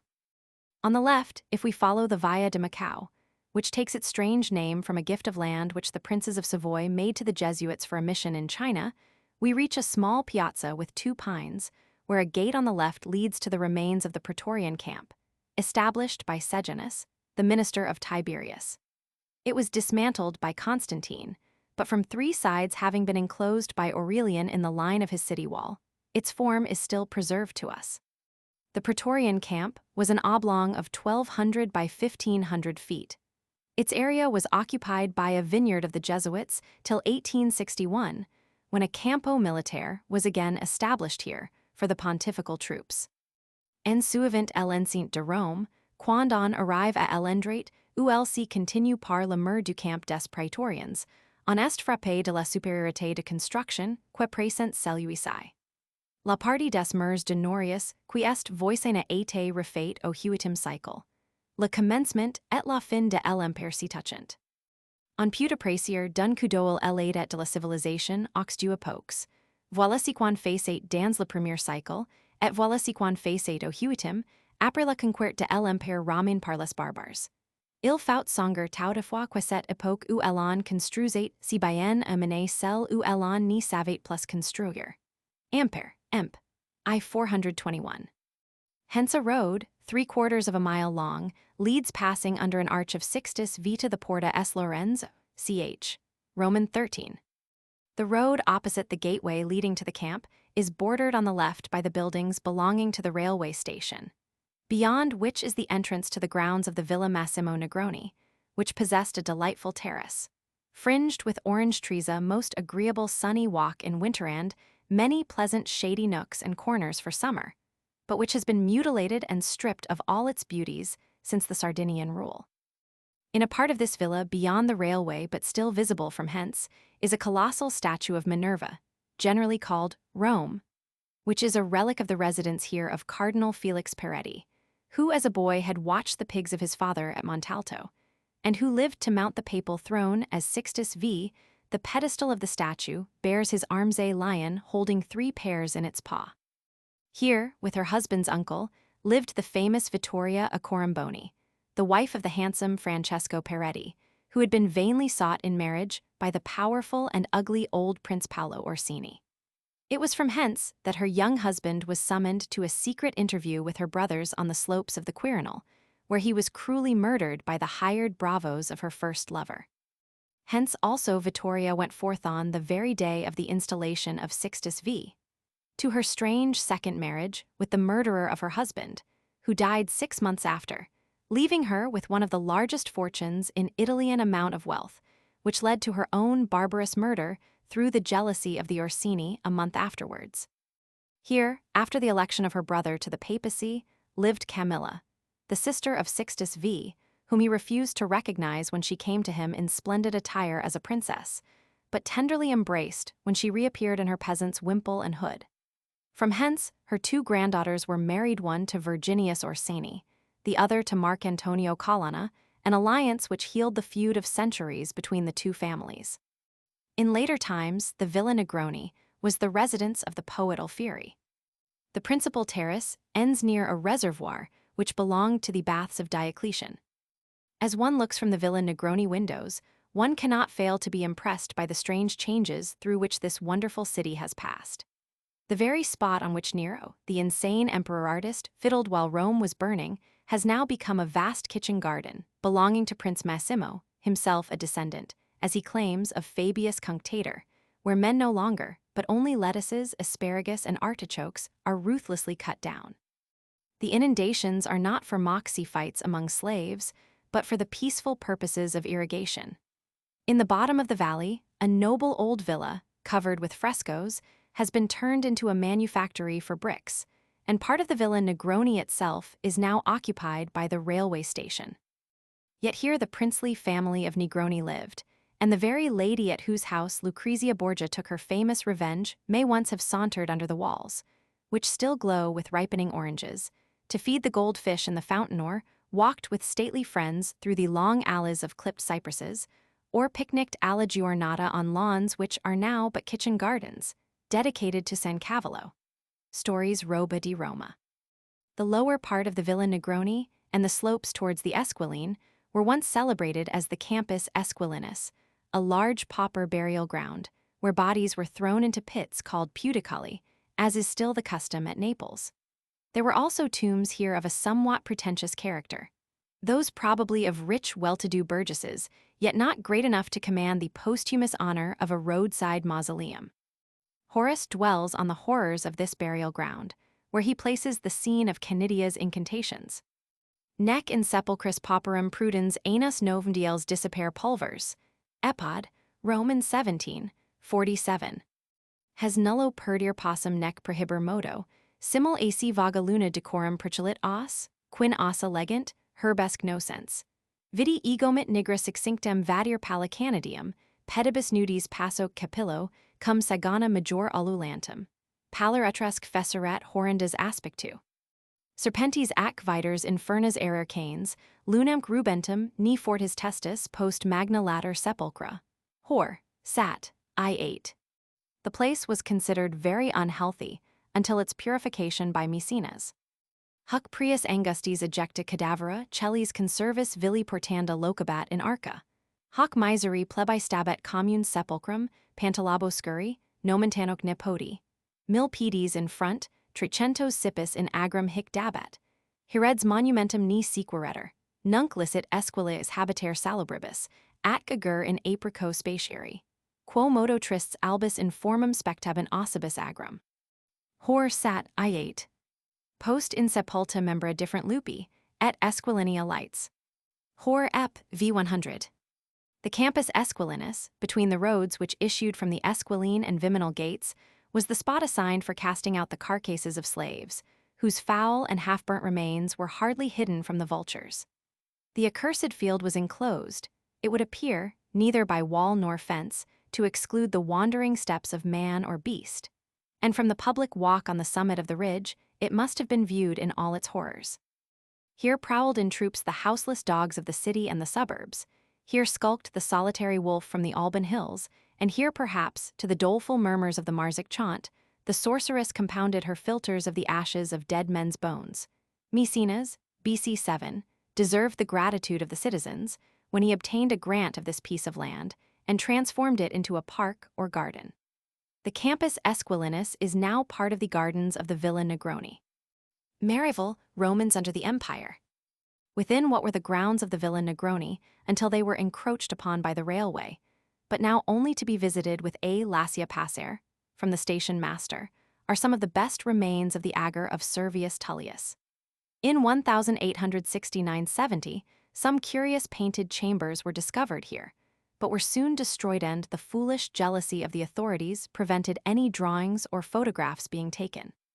The agger can be traced from the Porta Esquilina, near the Arch of Gallienus, to the Porta Collina, near the Gardens of Sallust. In the time of the Empire, it had become a kind of promenade, as we learn from Horace. Opposite the station are the vast, but for the most part uninteresting, remains of the Baths of Diocletian, covering a space of 440,000 square yards. They were begun by Diocletian and Maximian, about AD 302, and finished by Constantius and Maximinus. It is stated by Cardinal Baronius that 40,000 Christians were employed in the work. Some bricks marked with crosses have been found in the ruins.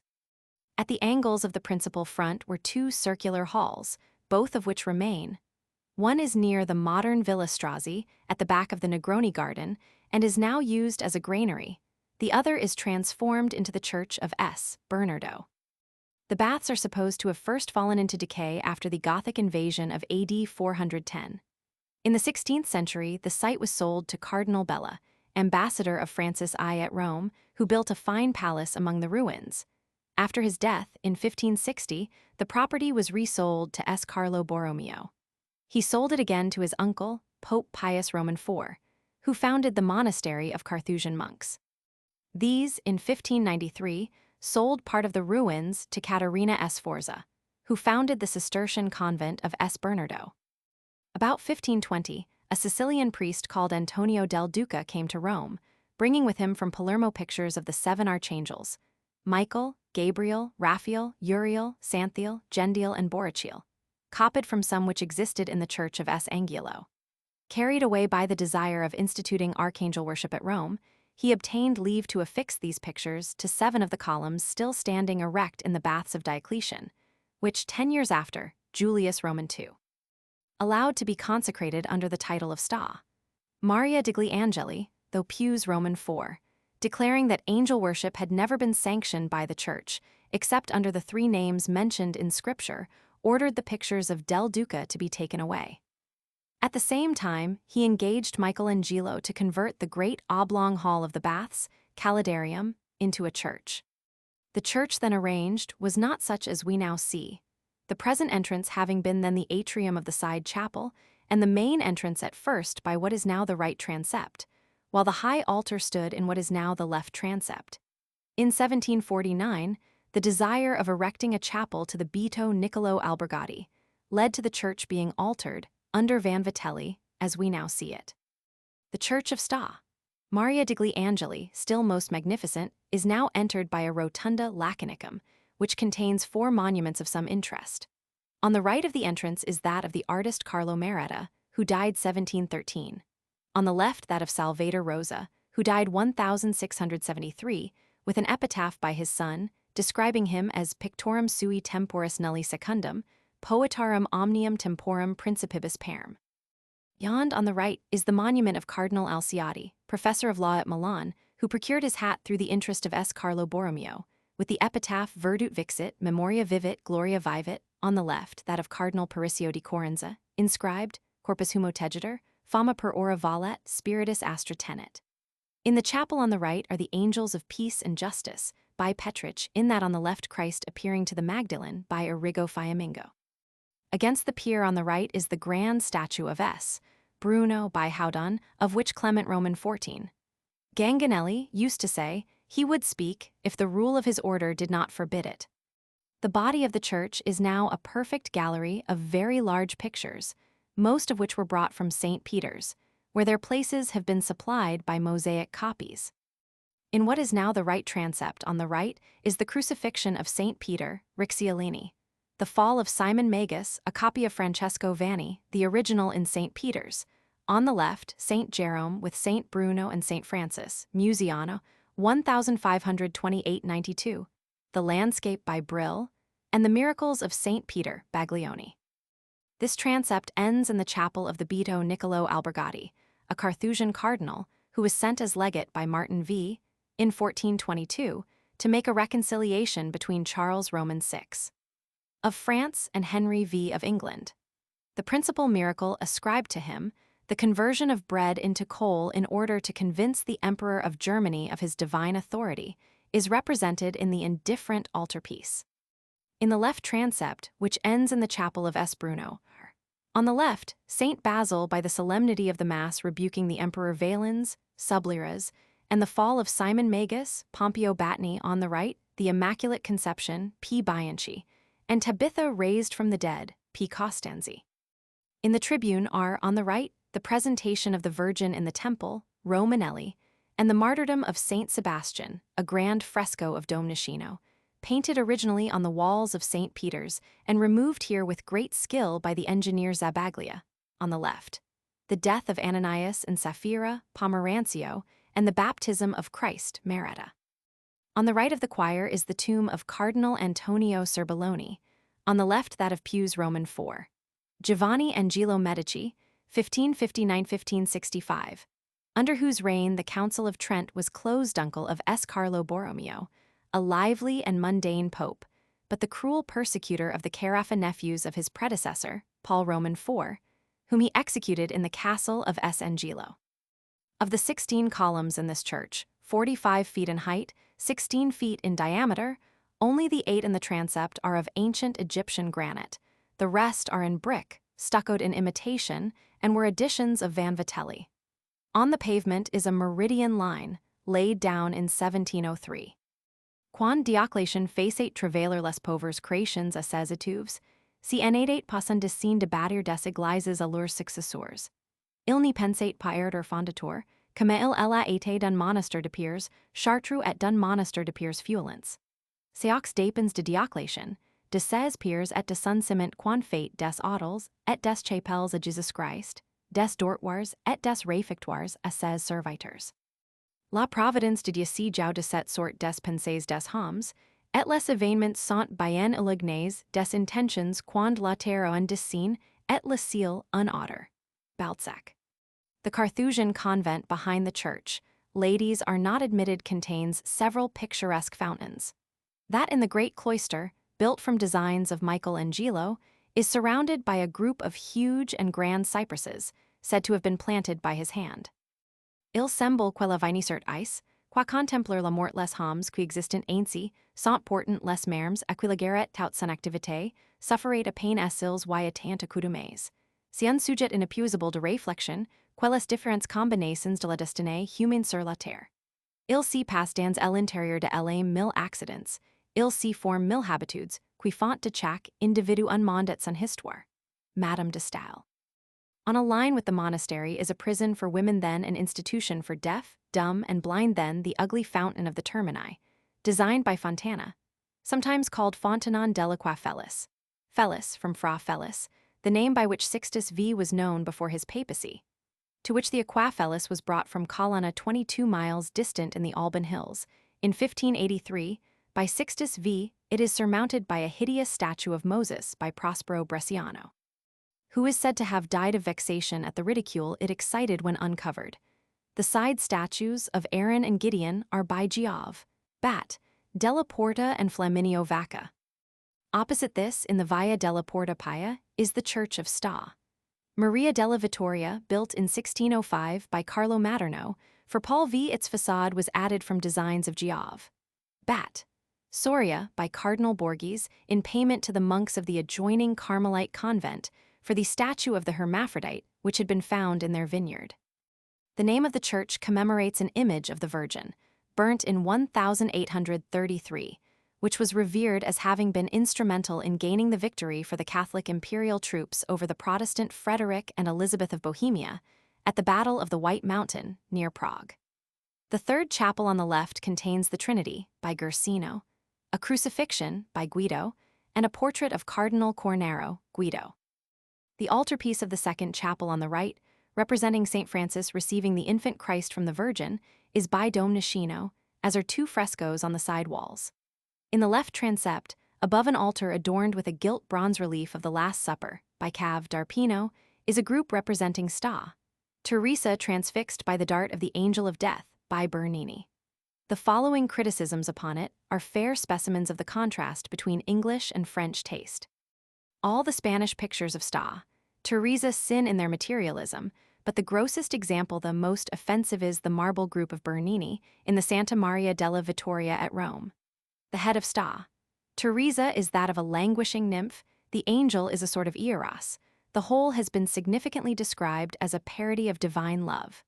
The vehicle, white marble, its place in a Christian church, enhance all its vileness. The least destructive, the least prudish in matters of art, would here willingly throw the first stone. Mrs. Jameson's Monastic Orders, p. 421. La Sainte Thérèse de Bernin est adorable. Cauchet, évanouie demeure les mains, les pieds nous pendants, les yeux de Miklos, ls est les étamers de Benhur et d'extase. Son visage est maigre, mais comme bien noble. C'est la vraie grande dame qui a séché dans les few, dans les larmes, en attendant celui qu'elle aime. Jusqu'aux draperies tourdelées, jusqu'à l'alanguissement des mains défilantes, jusqu'au soupir qui muet sur ses lèvres entrouvertes, il ni arène en el ni, odeur del qui en exprime elengois voluptuous, et le divin alancement de son transport. On n'y put parender avec des mots une attitude si enivre, et si touchante. Renverser sur le douze el pame, tout son erreur si desout. Le moment poignant arrive el gamet. C'est son dernier gamissement, la sensation est trop forte. Elange cependant, unjune page de 14 ens en lager tunique, la poitrine découverte jusqu'au dessous du sein, arrive gracia, aimable. C'est le plus joli page de grand seigneur qui vient faire le bonheur d'une vassal trop tender. Un sourire demi-complacent demi-malin, crustes facettes dans ses fraîches joues luisantes. Sa flèche d'or la main indique le tressellement délicia, et terrible dont il va sequer tous les nerfs de si corps charmant ardent, qui essaie-t-il devant sa main. On en a jamais fait si Roman si séduisant et si tender. Tain, Voyage and Italy. Close by is the handsome church of Sta. Susanna, rebuilt by Carlo Maderno, for Sixtus V, on the site of an oratory founded by Pope Caius, AD 283, in the house of his brother Gabinus, who was martyred with his daughter Susanna because she refused to break her vow of virginity by a marriage with Maximianus Galerius, adopted son of the Emperor Diocletian, to whom this family were related. The bodies of these martyrs are said to rest beneath the high altar. The side chapel of St. Lawrence was presented by Camilla Peretti, the sister of Sixtus V, together with a dowry of 50 scudi, to be paid every year to the 9 best girls in the parish, on the festival of Sta. Susanna. The frescoes of the story of Susanna and the elders, painted here on the side walls from the Analogy of Names, are by Baldassare Croce. Those in the tribune are by Cesare Nebbia. Opposite this is the Cistercian convent and church of S. Bernardo, a rotundo of the baths of Diocletian, turned into a church in 1598 by Caterina Sforza, Contessa di Santa Fiora. Hence the Via della Porta Pia leads to the Quattro Fontane.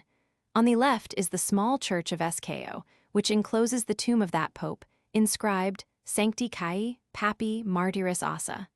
Further on the left is the great recently suppressed convent of the Carmelites and the church of Sta. Teresa. The right of the street is bordered by the orange-shaded wall of the Barberini garden. Between Escao and Sta. Teresa is the studio of Overbeck, the venerable German devotional painter who died 1869. His daughter allows visitors to be admitted on Sunday afternoons. Chapter 12. The Esquiline. Golden house of Nero, baths of Titus and Trajanus, Pietro, in Vincoli Frangipani, tower house of Lucrezia Borgias Martino, Almonte Sta. Lucia in Cels Sta. Prasit Santissimo Redentor Arch of Gallienus Strophes of Marius Sta. Bibiana Temple of Minerva Medicae Eusebio S. Antonio Abate Sta. Maria Magyar. The Esquiline, which is the largest of the so-called hills of Rome, is not a distinct hill, but simply a projection of the Campagna. The Quirinal, Viminal, Esquiline, and Celian stretch out towards the Tiber, like 4 fingers of a hand, of which the plane whence they detach themselves represents the vast palm. This hand has seized the world. Varro says that the name Esquiline was derived from the word excultus, because of the ornamental groves which were planted on this hill by Servius Tullius, such as the Lucus Querquicilanus, Fagutalis, and Esquilinus. The sacred wood of the Argentum long remained on the lower slope of the hill, where the Via Sta. Maria dei Monti now is. The Esquiline, which is still unhealthy, must have been so in ancient times, for among its temples were those dedicated to fever, near Sta, Maria Magurta Juno Mephitis, near a pool which emitted poisonous exhalations, and to Venus Libitina, for the registration of deaths and arrangement of funerals. As the hill was in the hands of the Sabines, its early divinities were Sabine. Besides those already mentioned, it had an altar of the Sabines' sun god Janus, dedicated together with an altar to Juno by the survivor of the Horatii, and a temple of Juno Lucina, the goddess of birth and light. Monti sub esquilio multis, incidus annis Juninus, magni nomen Lucas erat. Ovid Fast, Roman 2, 435. This hill has two heights. That which is crowned by Santa Maria Maggiore was formerly called Cispius, where Servius Tullius had a palace. That which is occupied by S. Pietro in Vinculi was formerly called Oppius, where Tarquinius Superbus lived. It was in returning to his palace on the former, and not on the latter height, as generally maintained, that Servius Tullius was murdered.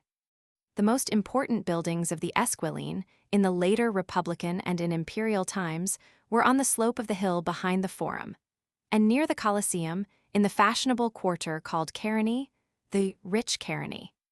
Passimque armenta videbent Romanoque foro, et laudis muger Carinis. Virgil Aen, Roman 8, 361. Of which the principal street probably occupied the site of the present Via del Colosseo.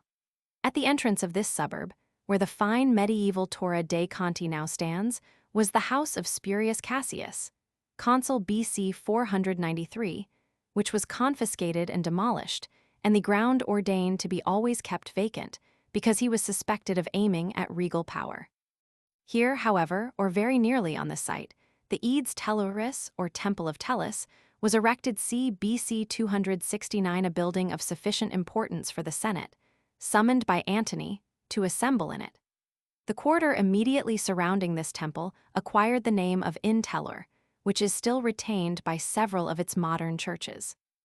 Near this temple In Tellur, lived Pompey, in a famous though small historical house, which he adorned on the outside with rostra in memory of his naval victories, and which was painted within to look like a forest with trees and birds, much probably as the chambers are painted which were discovered a few years ago in the Villa of Livia. Here Julia, the daughter of Julius Caesar and wife of Pompey, died. After the death of Pompey, this house was bought by the luxurious Antony.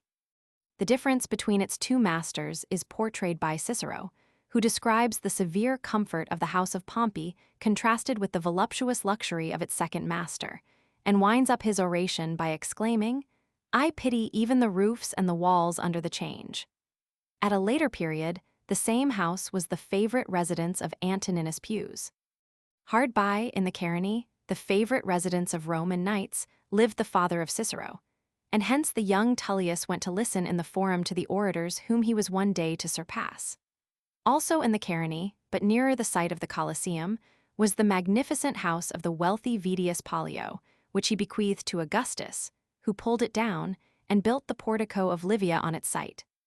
Disetamen, Venians Idas, ubi Livia nunc est porticus, immensi tecta fuis domus, urbis opus domus una fuit, spatium tenebat, quo brevius muris opida multa tenent.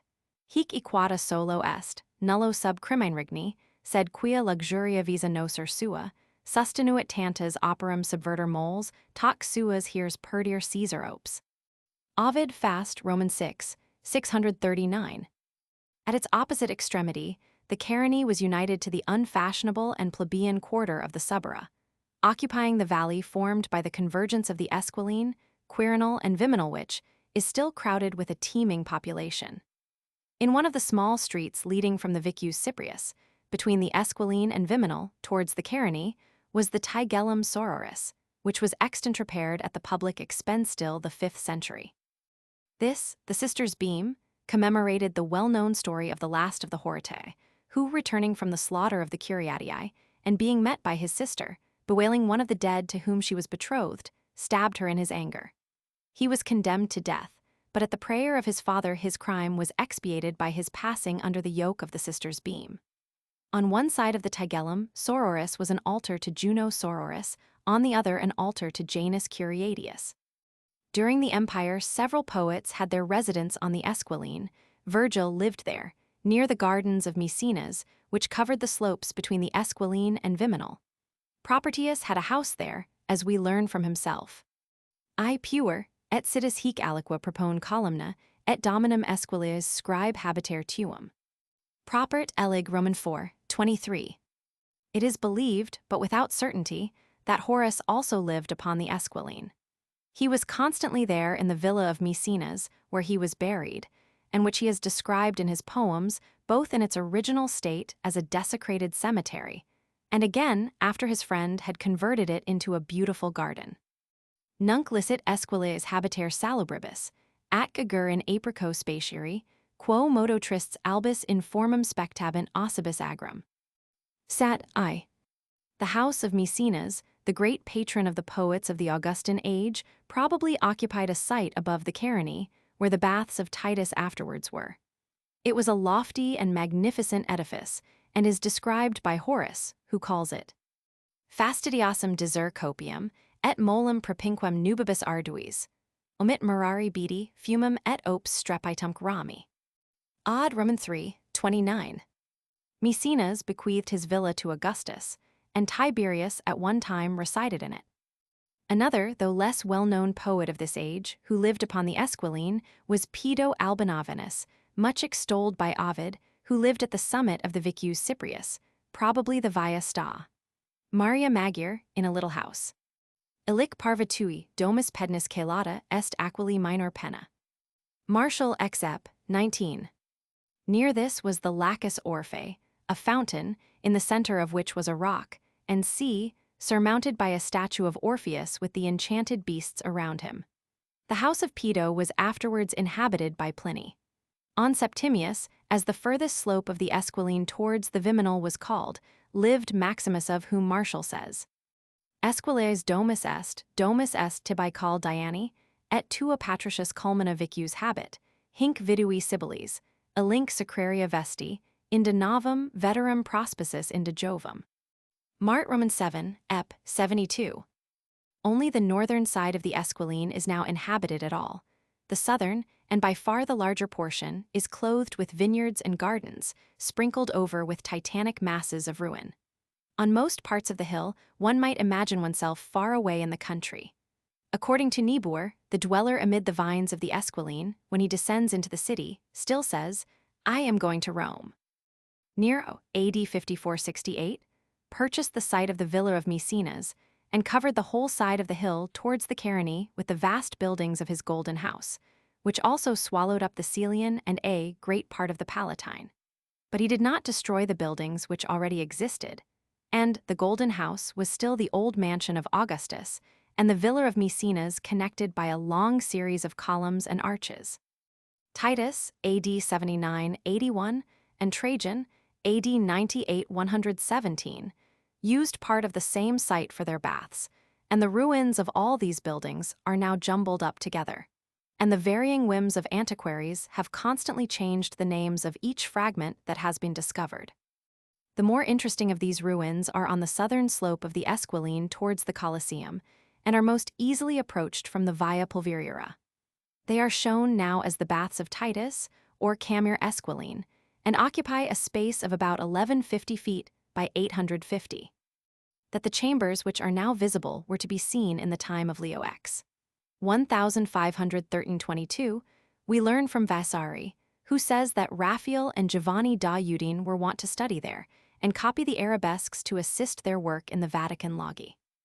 After this, neglect and the falling in of the soil caused these treasures to be lost till 1774, when they were again partially unearthed. But they were only completely brought to view by the French, who began to take the work in hand in 1811 and continued their excavations for 3 years.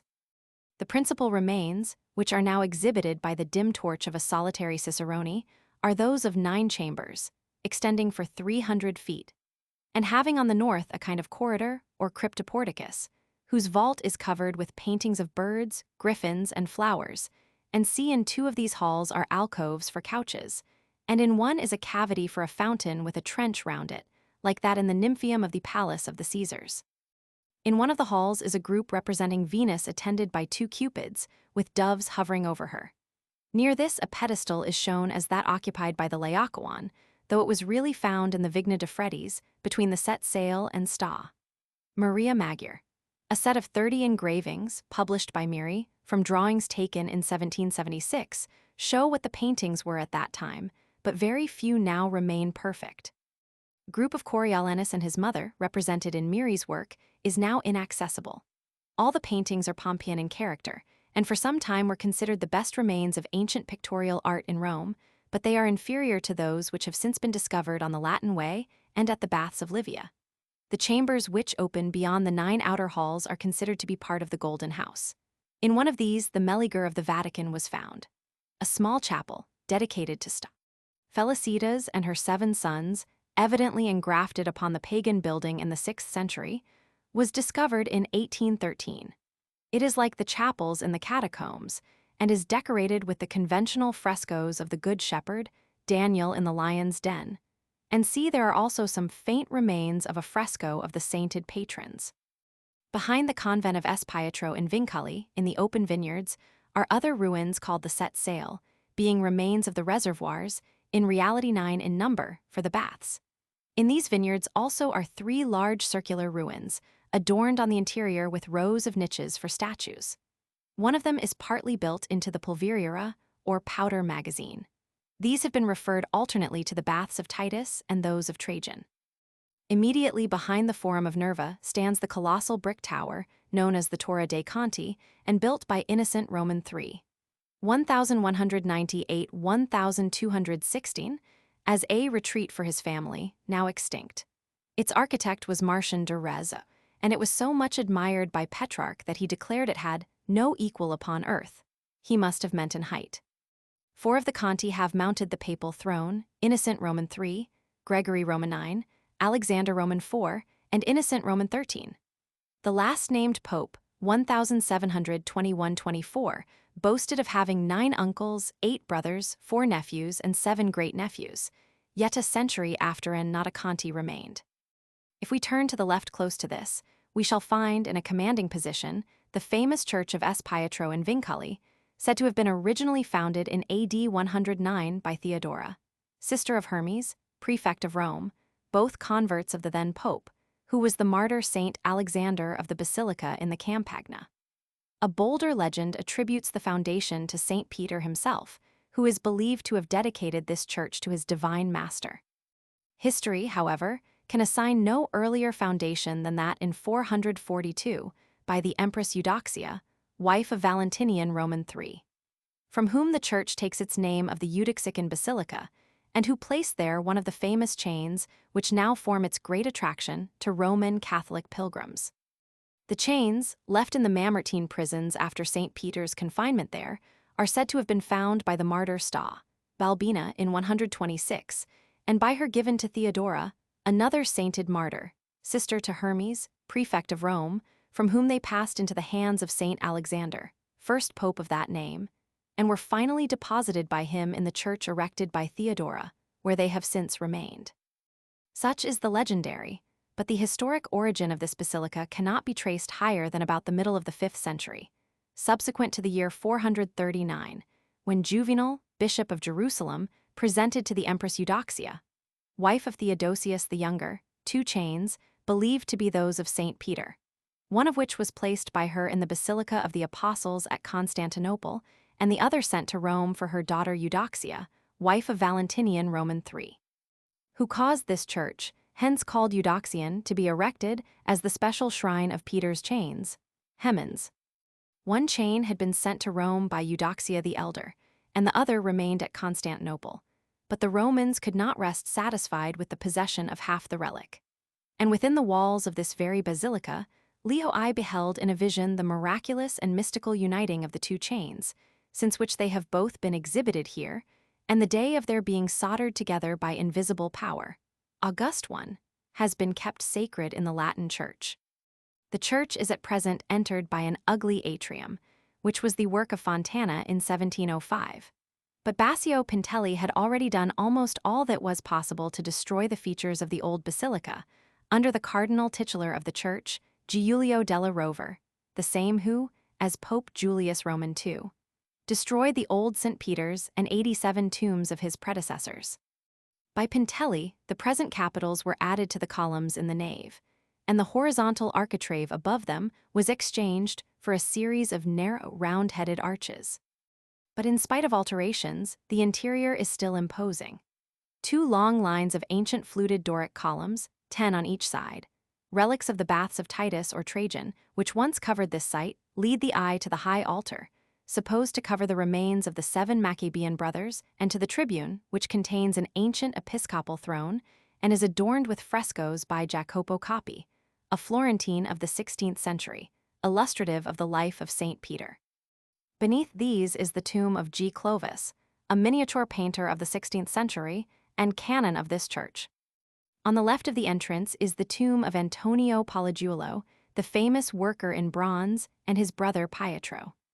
The fresco above, which is ascribed to Pollagiulo, refers to the translation of the body of Saint Sebastian as Depulsor Pestilitatis from the catacombs to this church, one of the most picturesque stories of the Middle Ages. The Great Plague of AD 680 was ushered in by an awful vision of the 2 angels of good and evil, who wandered through the streets by night, side by side, when the one smote upon the door where death was to enter, unless arrested by the other. The people continued to die by hundreds daily. At length, a citizen dreamt that the sickness would cease when the body of Saint Sebastian should be brought into the city, and when this was done, the pestilence was stayed. In the fresco, the whole story is told. In the background, the citizen tells his dream to Pope Agatho, who is seated among his cardinals.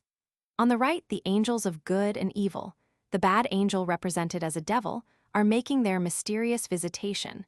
On the left, a procession is bringing in the relics, and the foreground is strewn with the corpses of the dead. The general invocation of Saint Sebastian in Italy and the frequent introduction of his figure in art have their origin in this story. At the entrance of the left aisle is a fine bas-relief of Saint Peter throned, delivering his keys to an angel, who acknowledges his supremacy by receiving them on his knees. This work was executed in 1465 and serves as a monument to the Cardinal de Cusa, Bishop of Brixen, whose incised gravestone lies beneath. Over the second altar is a most interesting mosaic of 680, representing, in old age, the Saint Sebastian whom we are accustomed to see as a beautiful youth, wounded with arrows which he survived. A single figure in mosaic exists as an altarpiece in S. Pietro in Vinculi. It is intended for Saint Sebastian, who was removed to the church by Pope Agathon on occasion of the plague in 680 and doubtless executed soon after this date. As a specimen of its kind, it is very remarkable. There is no analogy between this figure and the usual youthful type of Saint Sebastian, which was subsequently adopted. On the contrary, the saint is represented here as an old man with white hair and beard, carrying the crown of martyrdom in his hand and dressed from head to foot in true Byzantine style. In his countenance, there is still some life and dignity. The more careful shadowing also of the drapery shows that, in a work intended to be so much exposed to the gaze of the pious, more pains were bestowed than usual. Nevertheless, the figure, upon the whole, is very inanimate. The ground is blue. Kugler. The first altar in the right aisle has a picture of St. Augustine by Guercino. Then come tombs of Cardinals Margatti and Agucci, from designs of Domnicino, who has introduced a portrait of the former in his monument. At the end of this aisle is the beautiful picture of Saint Margaret and the dragon by Guercino. The saint is inspired, and displaying no sign of fear, an earthly impulse only appearing in the motion of her hand, which seems pushing back the dragon. Saint Margaret was daughter of a priest of Antioch named Theodosius, and was brought up as a Christian by her nurse, whose sheep she watched upon the hills while meditating upon the mysteries of the gospel. The governor of Antioch fell in love with her and wished to marry her, but she refused and declared herself a Christian. Her friends thereupon deserted her, and the governor tried to subdue her by submitting her to horrible tortures, amid which her faith did not fail. She was then dragged to a dungeon, where Satan, in the form of a terrible dragon, came upon her with his inflamed and hideous mouth wide open, and sought to terrify and confound her. But she held up the cross of the Redeemer, and he fled before it. She finally suffered death by decapitation. Her legend was certainly known in the 5th century. In the 14th century, she was one of the favorite saints, and was specially invoked by women against the pains of childbirth. Mild Marguerite, that was God's maid, Maid Marguerite, that was so meek and milda. See Jameson's sacred and legendary art, vi. Here is the glory of the church, the famous Moses of Michelangelo, forming part of the decorations of the unfinished monument of Julius Roman II. This pope, whom nature had intended for a conqueror, and destiny clothed with the robe of a priest, takes his place by the side of the great warriors of the 16th century, by the side of Charles V. Of Francis I, of Gonsalvo, of Cortez, of Alba, of Bayard, and of Doria. It is difficult to imagine Julius Roman II murmuring prayers, or saying Mass in pontifical robes, and performing, in the midst of all those unmanly functions and thousand passive forms, the spirit-deadening part which is assigned to the popes, while his soul was on fire with great-hearted designs, and while in the music of the psalms he seemed to hear the thunder of cannon. He wished to be a prince of the church, and with the political instinct of a prince he founded his state in the midst of the most difficult wars against France, and unhesitatingly conquered and took possession of Bologna, Piacenza, Parma, Reggio, and Urbino. The greatest pope since Innocent Roman III, and the creator of a new political spirit in the papacy, he wished, as a second Augustus, to glorify himself and his creation. He took up again the projects of Nicholas v. Rome should become his monument. To carry out his designs, he found the genius of Bramante and Raphael, and above all, that of Michelangelo, who belonged to him like an organ of his being. St. Peter's, of which he laid the foundation stone, the paintings of the Sistine, the Loggie of Bramante, the stands of Raphael are memorials of Julius II. Gregorovius, Grabmailer der Papst. Most of all, Julius Roman II sought immortality in his tomb, for which the original design was absolutely gigantic. 18 feet high and 12 wide, it was intended to contain more than 40 statues, which were to include Moses, St. Peter and St. Paul, Rachel and Lee, and chained figures of the provinces, while those of the heaven and the earth were to support the sarcophagus of the Pope. This project was cut short by the death of Julius in 1513, when only 4 of the statues were finished and 8 designed. Of those which were finished, 3 statues, the Moses, the Rachel, and the Lee, were afterwards used for the existing memorial, which was put together under Paul Roman III. By the Duke of Urbino, heir of Julius Roman II, in this church of which his uncle had been a cardinal. The eye does not know where to rest in this the masterpiece of sculpture since the time of the Greeks. It seems to be as much an incarnation of the genius of Michelangelo as a suitable allegory of Pope Julius. Like Moses, he was at once lawgiver, priest, and warrior.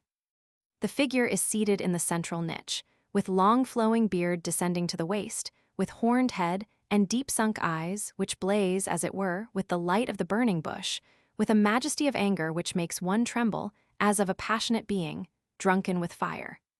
All that is positive and all that is negative in him is equally dreadful.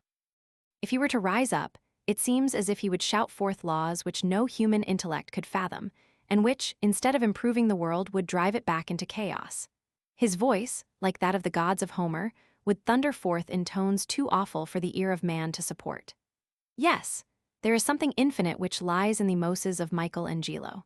Nor is his countenance softened by the twilight of sadness, which is stealing from his forehead over his eyes.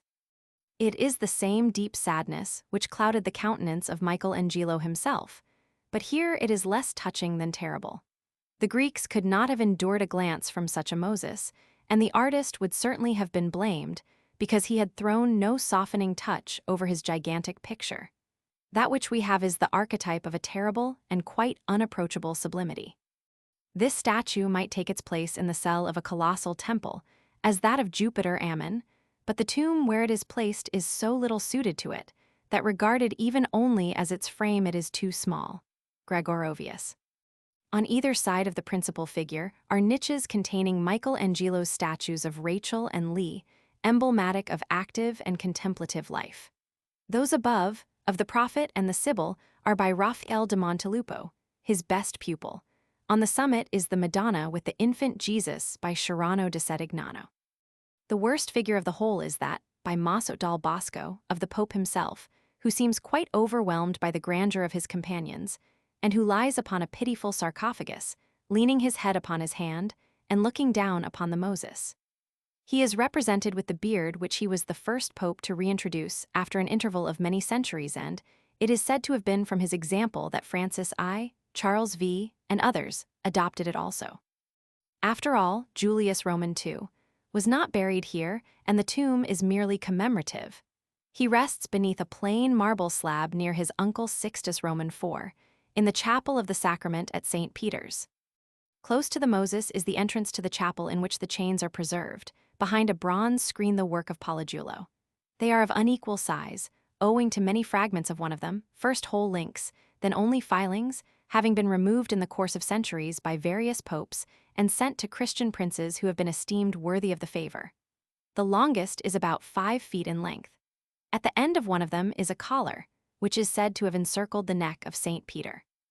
They are exposed on the day of the Station, the first Monday in Lent, in a reliquary presented by Pius Roman IX, adorned with statuettes of St. Peter and the angel to whom he is represented as saying, Ex nunc Siovir. On the following day, a priest gives the chains to be kissed by the pilgrims and touches their foreheads with them, saying, by the intercession of the blessed Apostle Peter, may God preserve you from evil. Amen. Peter therefore was kept in prison, but prayer was made without ceasing of the church unto God for him. And when Herod would have brought him forth, the same night Peter was sleeping between 2 soldiers, bound with 2 chains, and the keepers before the door kept the prison. And behold, the angel of the Lord came upon him, and a light shined in the prison, and he smote Peter on the side and raised him up, saying, Arise up quickly. And his chains fell off from his hands. Acts Roman 12, 5-7. Other relics preserved here are portions of the crosses of St. Peter and St. Andrew, and the body of Sta. Costanza. The sacristy, opening out of this chapel, contains a number of pictures, including, very appropriately, the deliverance of St. Peter from prison by Domnicino. Here, till a few years ago, was preserved the famous and beautiful small picture, known as the Speranza of Guido. It has lately been sold by the monks to an Englishman and is replaced by a copy. In this church Hildebrand was crowned pope as Gregory Roman VII. 1073, Stephen Roman IX, was also proclaimed here in 939. The adjoining convent was built from designs of Giuliano San Gallo. Its courtyard contains a picturesque well with columns bearing the arms of Julius Roman II by Simone Mosca. The arcades were decorated in the present century with frescoes by Pietro Camaschi as a votive offering for his recovery from cholera to Saint Sebastian, Dipulsori Pestilitatis. Opposite S. Pietro in Vinculi is a convent of Maronite monks, in whose garden is a tall palm tree, perhaps the finest in Rome. In the view from the portico of the church, it forms a conspicuous feature, and the combination of the old tower, the palm tree, and the distant capitol, standing out against the golden sky of sunset, is one very familiar to Roman artists. The tall machicolated tower on the right was once a fortress of the Frangipani family, who obtained their glorious surname of bread breakers from the generosity which they showed in the distribution of food to the poor during a famine in the 13th century. The tower is now used as a belfry to the adjoining church of S. Francesco di Paola, being the only medieval fortress tower applied to this purpose. The adjoining building is known as the House of Lucrezia Borgia, and the balcony over the gateway on the other side is pointed out as that in which she used to stand meditating on her crimes. Here Caesar Borgia and his unhappy brother, the Duke of Gandia, supped with Lucrezia and their mother Vanosa the evening before the murder of the Duke, of which Caesar was accused by popular belief.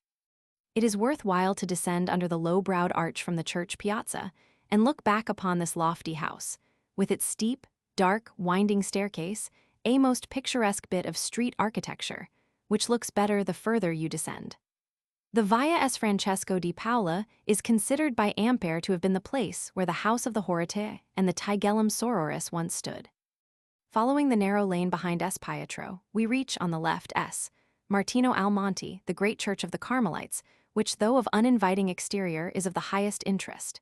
It was built in A.D. 500 by S. Symmachus and dedicated to the Saints Silvestro and Martino on the site of an older church founded by Saint Sylvester in the time of Constantine. After repeated alterations, it was modernized in 1650 by P. Filippini, general of the Carmelites. The nave is separated from the aisles by 24 ancient Corinthian columns. The aisles are painted with landscapes by Gaspar Poussin, having figures introduced by his brother Nicholas. The roof is an addition by S. Carlo Borromeo. The pillars of different marbles are magnificent, and the effect of the raised choir, with winding staircases to the crypt below, is highly picturesque. On the walls are frescoes by Cavalluccio, Ob 1795, who is buried in the left aisle.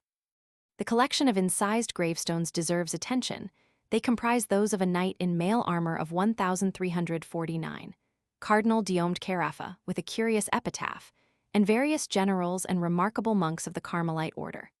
Beneath the high altar rest the bodies of Pope Sergius, Sylvester, Martin I, Fabian Stephen I, Soter, Cyriacus, Anastasius, and Innocent I, with several saints not papal, removed hither from the catacombs. In the curious crypt, part of the Baths of Titus, the early council of Sylvester and Constantine was held, as represented in the fresco in the left aisle of the upper church. The back of the ancient chair of Sylvester still remains, green with age and damp. In the chapel on the left, where Saint Sylvester used to celebrate Mass, is an ancient mosaic of the Madonna. In front of the papal chair is the grand sepulchral figure of a Carmelite, who was general of the order in the time of Sta. Teresa. An urn contains the intestines of the Beato, Cardinal Giuseppe Maria de Tomasis, who died in 1713. His body is preserved beneath an altar in the left aisle of the upper church, and is dressed in his cardinal's robes. In 1650 was reopened, beneath SS. Martino e Silvestro, the long-forgotten oratory formed, according to Anastasius, by Sylvester among the halls of Trajan's Thermaeor, more probably, in an antique palace adjacent to those imperial baths and called by Christian writers Titulus Equitae, from the name of a Roman priest, then proprietor of the ground. Now a gloomy, time-worn, and sepulchral subterranean, this structure is in form an extensive quadrangle, under a high-hung vault, divided into 4 aisles by massive square piers. The central bay of one aisle adorned with a large red cross, painted as if studded with gems, and ranged round this 4 books, each within a nimbus, earliest symbolism to represent the evangelists. Among the much faded and dim-seen frescoes on these dusky walls are figures of the Savior between SS. Peter and Paul, besides other saints, each crowned by a large nimbus. Hemin's ancient sacred art. Here is preserved a mitre, probably the most ancient extant, and said to be that of Saint Sylvester, who lived in the 4th century, and who was the first Latin bishop to wear the mitre originally worn by the priests of pagan temples. This ancient mitre is so low as to rise only just above the crown of the head. This church was dedicated to Saint Martin, the holy bishop of Tours, within 100 years after his death, showing the very early veneration with which that saint was regarded. Leaving S. Martino by the other door, near the tribune, we emerge at the top of the steep street called Sta. Lucia in Celsi, which is the same with that described by Martial in going to visit the younger Pliny as Altum vincere tramitum suberi, lib. Excep. 19:5. And again, Alto suburani vincenda s semita clivi, lib. V. Ep. 23:5. Here is a whole group of convents. In the hollow is the convent of S. Francesco di Paola with several others. Just above in the Via Quattro Canton is the convent of the Oratorians or S. Filippo Neri. At this point also are 2 medieval towers, one enclosed within the convent walls of Sta. Lucia in Celsi, the other on the opposite side of the street, supposed by some to be the Tower of Mecines, celebrated by Horace. On the left of the street is the house of Domnicino, Domnico Zampari, whose residence here is commemorated by an inscription. Mounting the street we soon reach, on the right, the picturesque 10th century West Gate, a high narrow arch upon Ionic columns, modernized and plastered over under the Sardinian government of the Church of Sta, Prased, which leads into the atrium of the church. This is seldom open, but we can enter by a door in the north aisle. Sta, Prased was sister of Sta, Pudenziana, and daughter of Pudens and his wife Claudia, with whom St. Paul lodged and who were among his first converts, CCH. Ex. Sta, Pudenziana. She gave shelter in her house to a number of persecuted Christians, 23 of whom were discovered and martyred in her presence. She then buried their bodies in the catacombs of her grandmother, Sta. Priscilla, but collecting their blood in a sponge, placed it in a well in her own house, where she was afterwards buried herself. An oratory is said to have been erected on the site by Pius I, AD 160, and was certainly in existence in AD 499, when it is mentioned in the Acts of a Council. In AD 822, the original church was destroyed, and the present church erected by Paschal I, of whose time are the low tower, the porch, the terracotta cornices, and the mosaics, during the absence of the popes at Avignon, Sta. Prassed was one of the many churches which fell almost into ruin, and it has since suffered terribly from injudicious modernizations, first in the 15th century from Rosolani, under Nicholas V, and afterwards under S. Carlo Borromeo in 1564. The interior is a basilica, the nave being separated from the aisles by 16 granite columns, many of which have been boxed up in hideous stucco pilasters, decorated with frescoes of apostles. But their Corinthian capitals are visible, carved with figures of birds, the eagle, cock, and dove, in strong relief against the acanthus leaves. The nave is divided into 4 compartments by arches rising from the square pilasters. The roof is coffered. In the right aisle is the entrance to the famous chapel, called, from its unusual and mysterious splendor, the Ordo del Paradiso, originally dedicated to S. Zeno, then to the Virgin, with the invocation Libera nos oppones inferi, and finally to the great relic which it contains. Females are never allowed to enter this shrine except upon Sundays in Lent, but can see the relic through a grating. Males are admitted by the door, which is flanked by 2 columns of rare black and white marble, supporting a richly sculptured marble cornice, above which are 2 lines of mosaic heads in circlets in the outer, the Savior and the 12 apostles. In the inner, the Virgin between St. Stephen and St. Lawrence, with 8 female saints, at the angles St. Pudens and St. Pastor. In the interior of the chapel 4 granite columns support a lofty groined vault, which, together with the upper part of the walls, is entirely covered with mosaic figures, which stand out distinctly from a gold ground. Here are SS, Peter and Paul before a throne, on which is the cross but no seated figure, the former apostle holding a single gold key, the latter a scroll, St. John the Evangelist with a richly bound volume, SS. James and Andrew, the 2 daughters of Pudens, and St. Agnes, all in rich vestments and holding crowns, the Virgin Mary a veiled matronly figure, and St. John the Baptist standing beside her. Under the arch of a window, another half-figure of Mary with 3 other females, all having the nimbus, one crowned, one with a square halo to indicate a person still living. Above these, the divine Lamb on a hill from which the 4 rivers issue, with stags drinking of their waters. Above the altar, the Savior, between 4 other saints' figures in part, barbarously sacrificed to a modern tabernacle that conceals them. On the vault, a colossal half-figure of the Savior, youthful but severe in aspect, with cruciform nimbus, appears in a large circular halo supported by 4 archangels, solemn forms in long white vestments that stand finely distinct in the dim light. Within a niche over the altar is another mosaic of the Virgin and Child, with the 2 daughters of Pudens, in which rumor Italienisch Forsch observes ruder execution, indicating origin later than the 9th century. Hemans' ancient Christian art.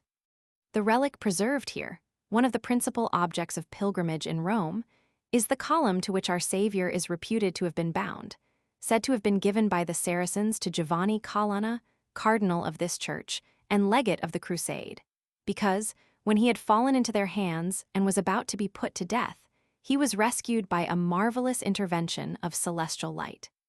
Its being of the rarest blood jasper is a reason against its authenticity, the peculiarity of its formation having even given rise to the mineralogical term granito della colonna.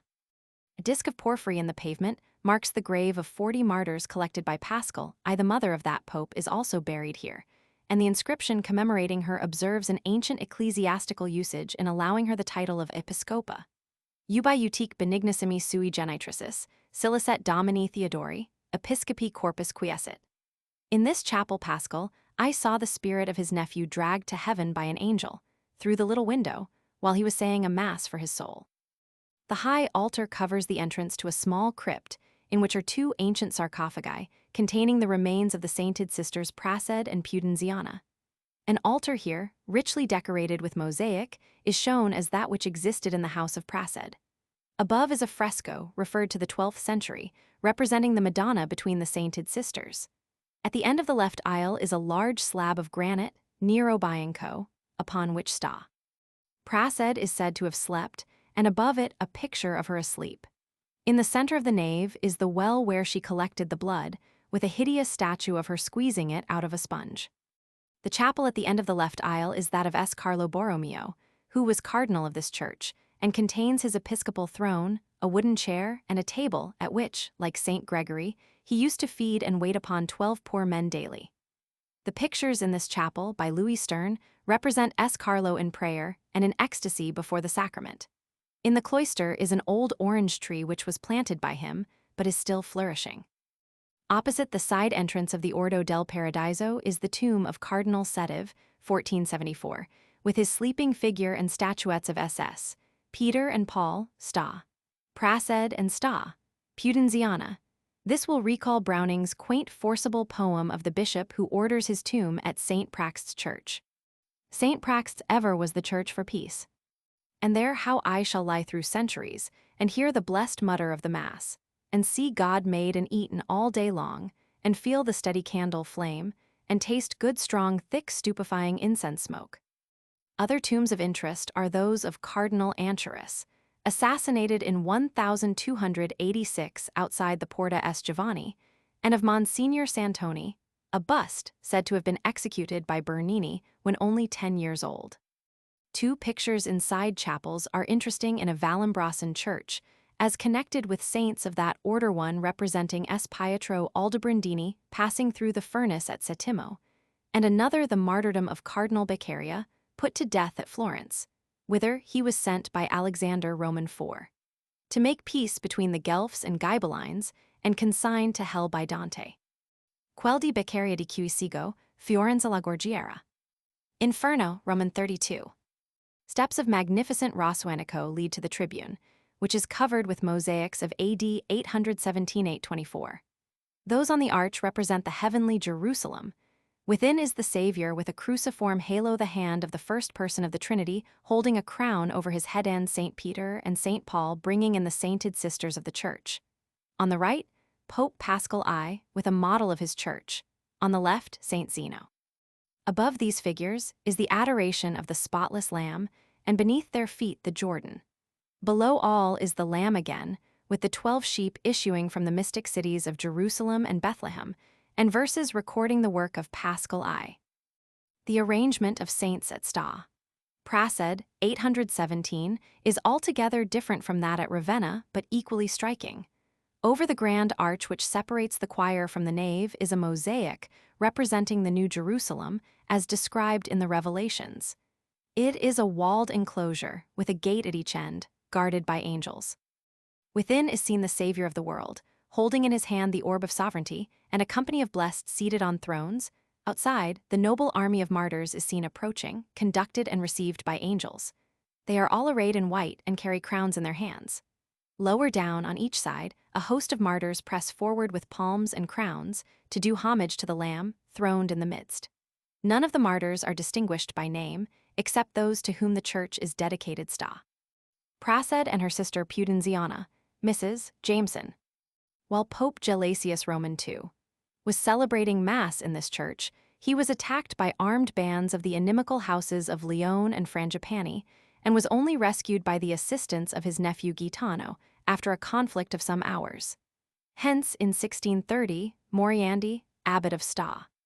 Prassed was suddenly carried off and put to fearful tortures, which resulted in his death, ostensibly on account of irregularities in his convent, but really because he had been heard to speak against Urban VIII. In the sacristy is preserved a fine picture by Giulio Romano of the flagellation, especially appropriate in the Church of the Colonna. Hence the curious campanile of the old church, built 1110, may be entered, and a loggia whence the great relics of the church are exhibited at Easter, including portions of the crown of thorns, of the sponge, of the Virgin's hair, and a miniature portrait of our Savior which is said to have belonged to St. Peter and to have been left by him with the daughters of Pudens. The monastery attached to the church, founded by Paschal I, was first occupied by Basilian, but since 1198 has belonged to Vallombrosan monks. Nothing remains of the mosaic-covered chapel of St. Agnes, built by the founder within its walls. Where the Via Sta, Prassed crosses the road leading from Sta. Maria Maggiore to the Lateran is the modern Gothic church of Il Santissimo Redentor, built by Father Douglas within the last few years. A little beyond this, attached to the church of S. Vito, from which it has sometimes been named, is the Arch of Gallienus, supposed to occupy the site of the Esquiline Gate in the wall of Servius, dedicated to Gallienus, AD 253-260, and his Empress Salinina by Marcus Aurelius Victor, evidently a court flatterer of the period, who was prefect of Rome and possessed gardens on this spot. It is a very inferior execution. The original plan had 3 arches, only that in the center remains, but traces of another may be seen on the side next the church. Gallienus was a cruel and self-indulgent emperor, who excited the indignation of the Romans by leaving his old father, Valerian, to die a captive in the hands of the Persians, so that the inscription, Clementissimo Principi Cuius Invicta Virtus Sola Pietate Superata Est, is singularly false, even for the time. Il arrivate a Gallian de faire tour to quater mille soldats en un jour, et il écrivait des letters comme celle-ci, adressées en de ses générox. Tu n'auras pas fait de ces pour moi, si tu n'y mets à mort que des hommes armés, car la sorte de la guerre aurait pu les faire périr. Il faut tour quiconque eu une intention mauvaise, quiconque mal parler de moi. Décora, tu, extermin, lacera, oxide, concide. Entre dans Byzance en promptant leur pardon aux troupes qui avaient combattu contre lui, il les fit égorger, et les soldats ravageront la ville au point qu'il n'y restait pas un habitant. Voilà pour la clémence. Tandis que Valerian, son père, était prisonnier du roi des Perses sapper, qui pour monter à cheval si servait du du vil empereur comme d'un marchepid, en attendant qu'il le fit impaler, Elendine fils de Valerian vivait au sein des plus hontuses voluptés, et n'y tentait pas un seul effort pour le délivrer. Voilà pour la valence et la piété. Ampere, Emp. Roman 2. 334.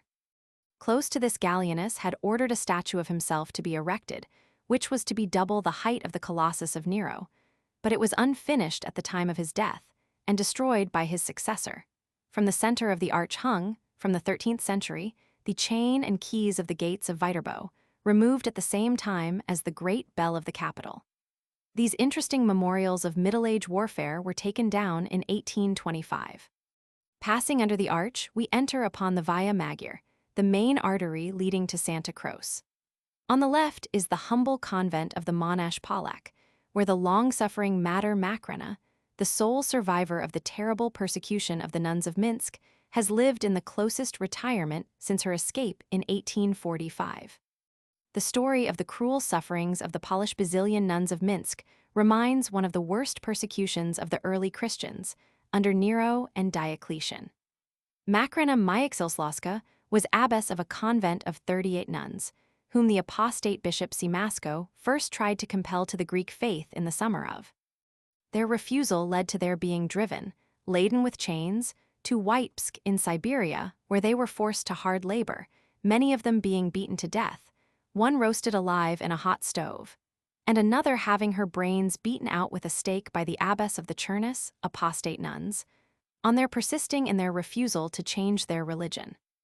In 1840, the surviving nuns were removed to Pollack, where they were forced to work at building a palace for the bishop Simasko, and where 9 of them perished by a falling scaffold, and many others expired under the heavy weights they were compelled to carry, or under the lash.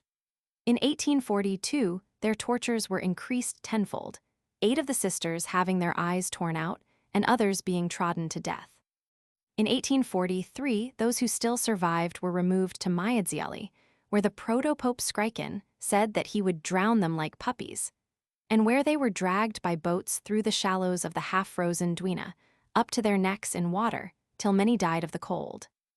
In the spring of 1845, Macrina, with the only 3 nuns who survived with the use of their limbs, Eusebia Wazeka, Claudel de Konarska, and Irene Pomarnaka, scaled the walls of their prison, while the priests and nuns who guarded them were lying drunk after an orgy, and after wandering for 3 months in the forests of Lithuania, made good their escape. The nuns remained in Vienna. The abbess, after a series of extraordinary adventures, arrived in Rome, where she was at first lodged in the convent of the Trinità de' Monti. The story of the nuns of Minsk was taken down from her dictation at the same time by a number of eminent ecclesiastics, authorized by the Pope, and the authenticity of her statements verified. After which, she retired into complete seclusion in the Polish convent on the Esquiline, where she has long filled the humble office of portress. Her legs are eaten into the bone by the chains she wore in her prison life. The story of the persecution at Minsk may be read in Le Récit de Makrena Myxilslawska, published at Paris, by Lecoffer in 1846, in a paper by Charles Dickens in the Household Words, for May, 1854, and in Pictures of Christian Heroism, 1855. Nearly opposite this convent is the picturesque ruin of a nymphaeum, probably of the time of Septimius Severus, erroneously called the Trophies of Marius, from the trophies, now on the terrace in front of the Capitol, which were found here. Beyond this, on the right, is the entrance of the Villa Palambara, occupying a great part of the site of the Baths of Titus.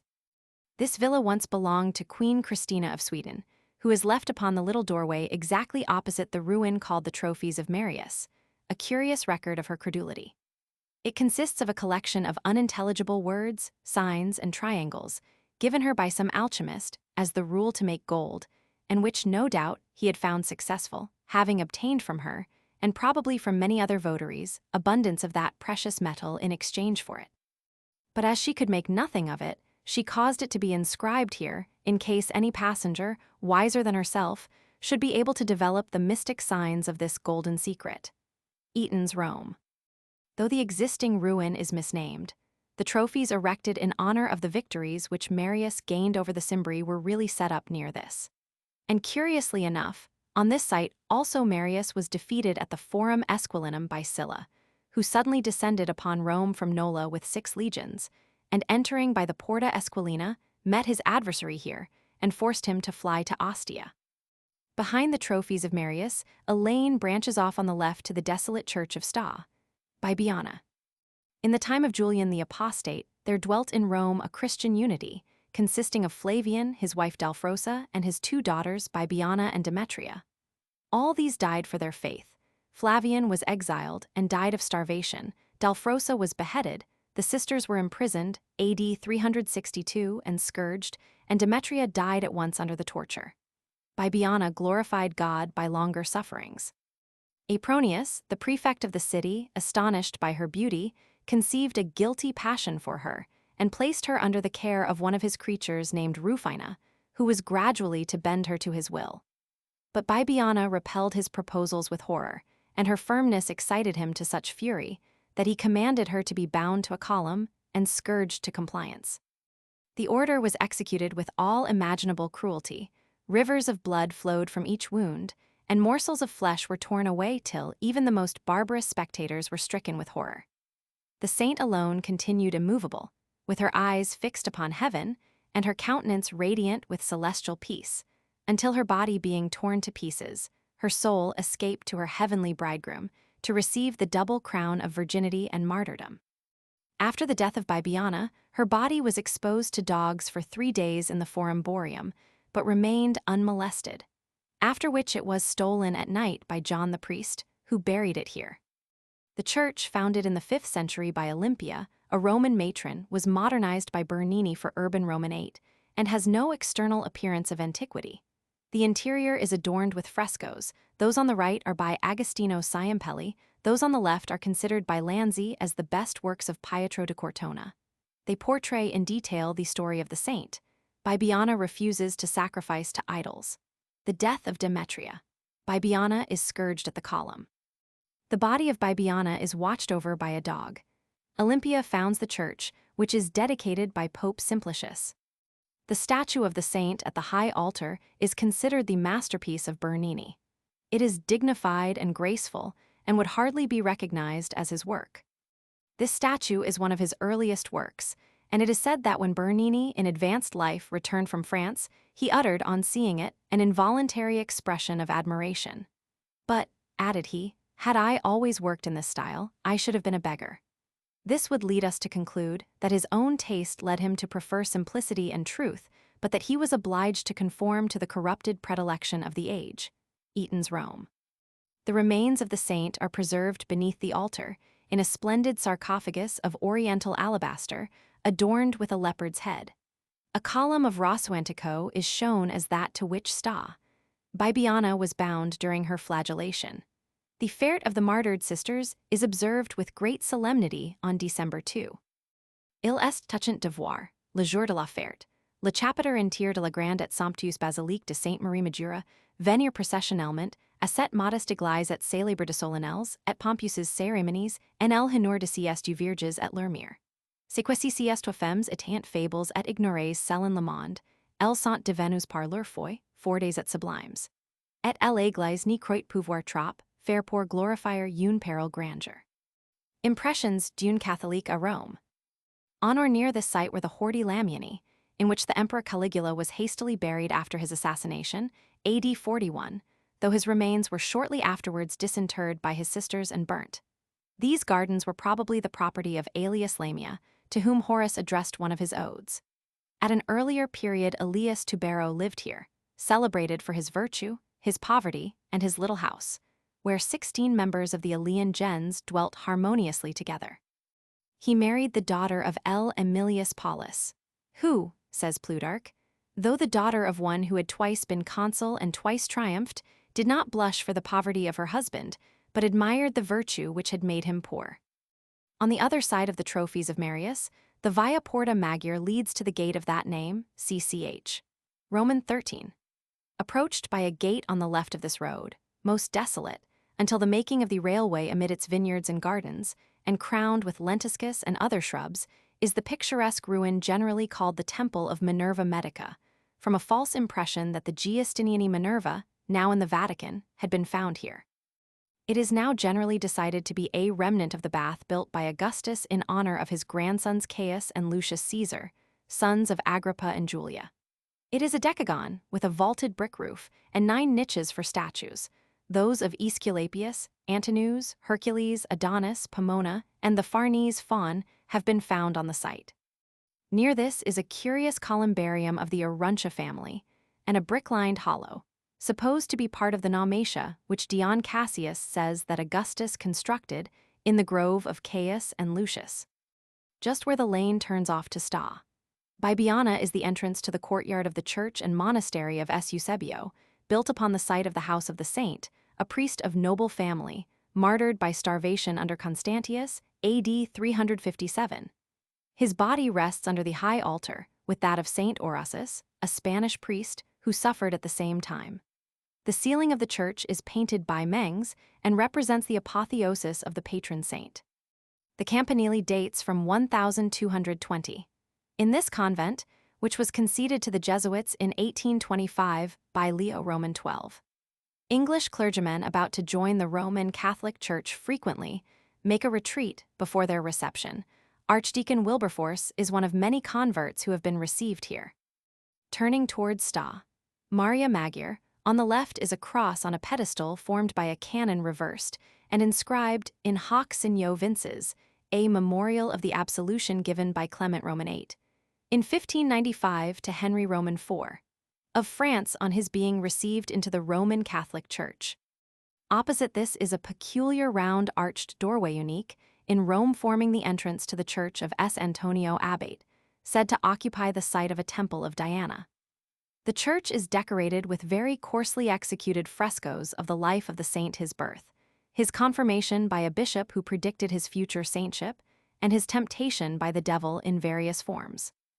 S. Antonio, called the Patriarch of Monks, became a hermit in his 20th year and lived alone in the Egyptian desert till his 55th year, when he founded his monastery of fame, where he died at the age of 105, having passed his life in perpetual prayer, and often tasting no food for 3 days at a time. In the desert Satan was permitted to assault him in a visible manner, to terrify him with dismal noises, and once he so grievously beat him that he lay almost dead, covered with bruises and wounds. At other times the fiends attacked him with terrible clamors, and a variety of specters in hideous shapes of the most frightful wild beasts, which they assumed to dismay and terrify him. till a ray of heavenly light breaking in upon him, chased them away, and caused him to cry out, "Where wast thou, my Lord and Master? Why wast thou not with me?" And a voice answered, "Anthony, I was here the whole time.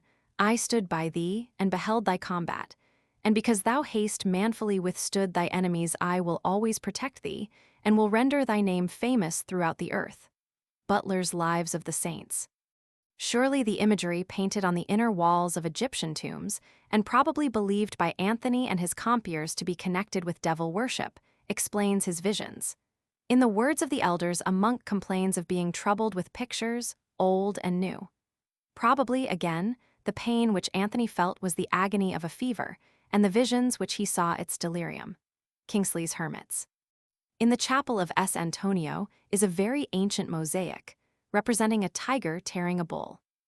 Le Tigre and Mossy conservé dans l'église de Saint Antoine, patron des animaux, est, selon tout apparence, le portrait d'un acteur renommé.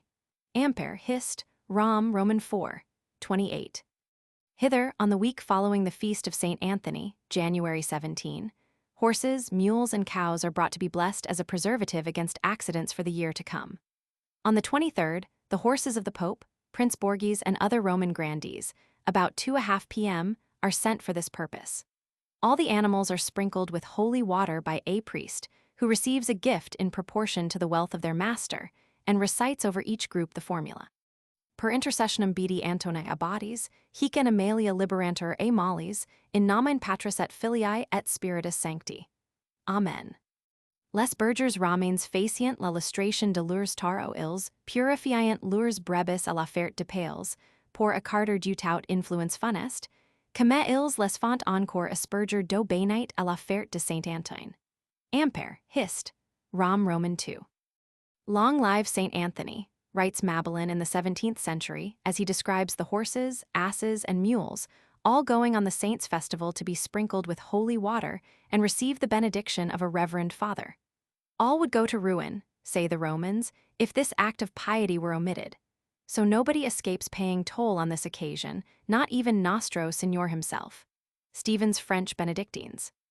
S. Antonio Abate is the patron of the four-footed creation, and his feast is a Saturnalia for the usually hard-worked beasts and for their attendants and drivers. Gentlefolks must be content on this day to stay at home or go on foot, for there are not wanting solemn tales of how the unbelievers who had obliged their coachmen to drive out on this day have been punished by great misfortunes. The church of S. Antonio stands in a large piazza, usually looking like a desert. But today it was enlivened by a varied throng, horses and mules, with tails and manets splendidly interlaced with ribbons, are brought to a small chapel standing somewhat apart from the church, where a priest armed with a large asperge plentifully besprinkles the animals with the holy water which is placed before him in tubs and pails, sometimes apparently with a sly wish to excite them to gambols. Devout coachmen bring larger or smaller wax tapers, and their masters send alms and gifts, in order to secure to their valuable and useful animals a year's exemption from disease and accident. Horned cattle and donkeys, equally precious and serviceable to their owners, have their share in the blessing. Goethe, Romish Brief. At the blessing of the animals, an adventure happened, which afforded us some amusement. A countryman, having got a blessing on his beast, putting his whole trust in its power, set off from the church door at a grand gallop, and had scarcely cleared 100 yards before the ungainly animal tumbled down with him, and over its head he rolled into the dirt. He soon got up, however, and shook himself, and so did the horse, without either seeming to be much the worse. The priest seemed not a whit out of countenance at this, and some of the standers by exclaimed, with laudable steadfastness of faith, that but for the blessing they might have broken their necks. Eaton's Rome. Un postillion Italian, qui voit mourir son cheval, priait pour lui et esse criait. O Sant Antonio, abiate pieta del anima sua, Madame de Staël. The hog was the representative of the demon of sensuality and gluttony, which Anthony is supposed to have vanquished by the exercise of piety and by the divine aid. The ancient custom of placing in all his effigies a black pig at his feet, or under his feet, gave rise to the superstition that this unclean animal was especially dedicated to him and under his protection.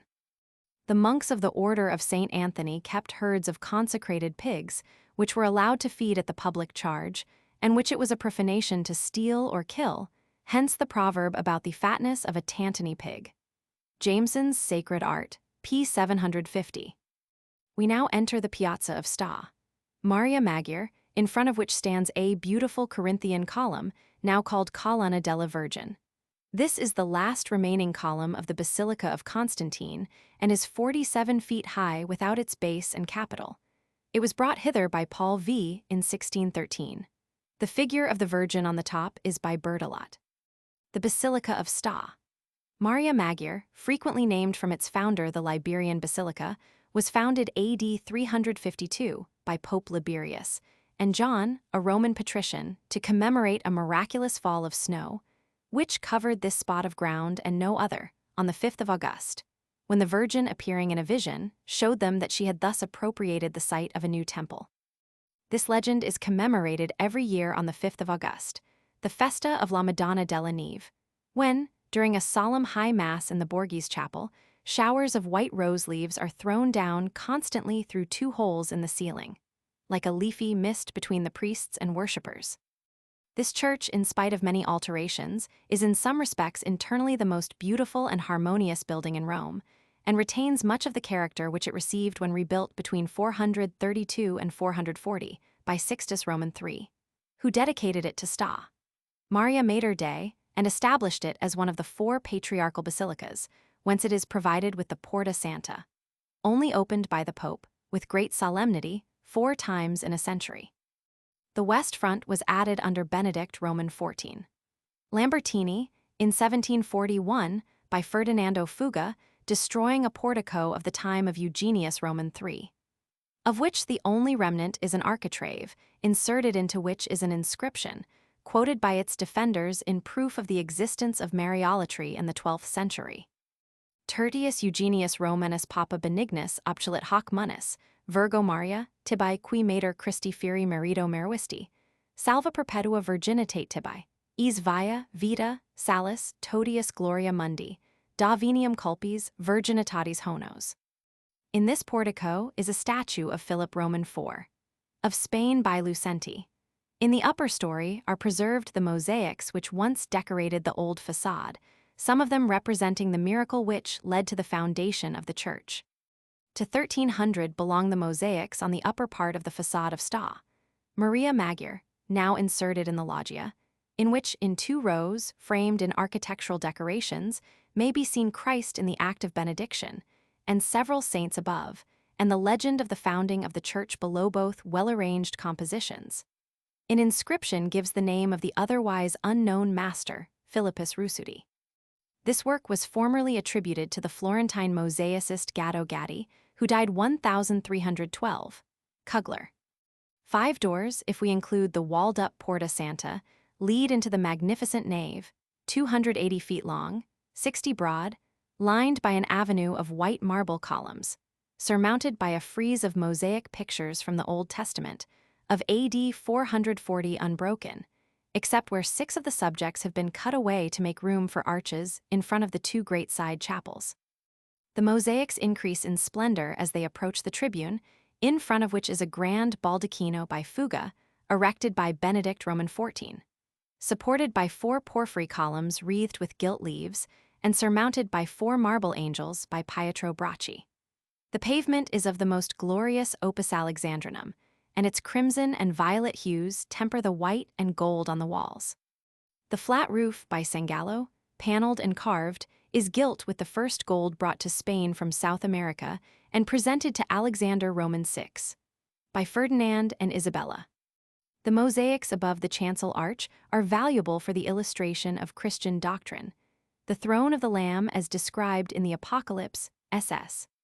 Peter and Paul beside it, the earliest instance of their being thus represented, and the 4 symbols of the evangelists above, the Annunciation, the angel appearing to Zacharias, the massacre of the innocents, the presentation in the temple, the adoration of the Magi, Herod receiving the head of Saint John the Baptist, and below these groups a flock of sheep, type of the faithful, issuing from the mystic cities, Bethlehem and Jerusalem. We see here one curious example of the nimbus, round the head of Hurried, as a symbol of power apart from sanctity. In certain details, these mosaics have been altered, with a view to adapting them to modern devotional bias, in a manner that deserves reprobation. But Ciampini, Monumenta Vetera, shows us in engraving what the originals were before this alteration, effected under Benedict Roman XIV. In the group of the Adoration, the child alone occupied the throne, while opposite in the original work was seated, on another chair, an elderly person in a long blue mantle veiling the head, concluded by Ciampini to be the senior among the Magi.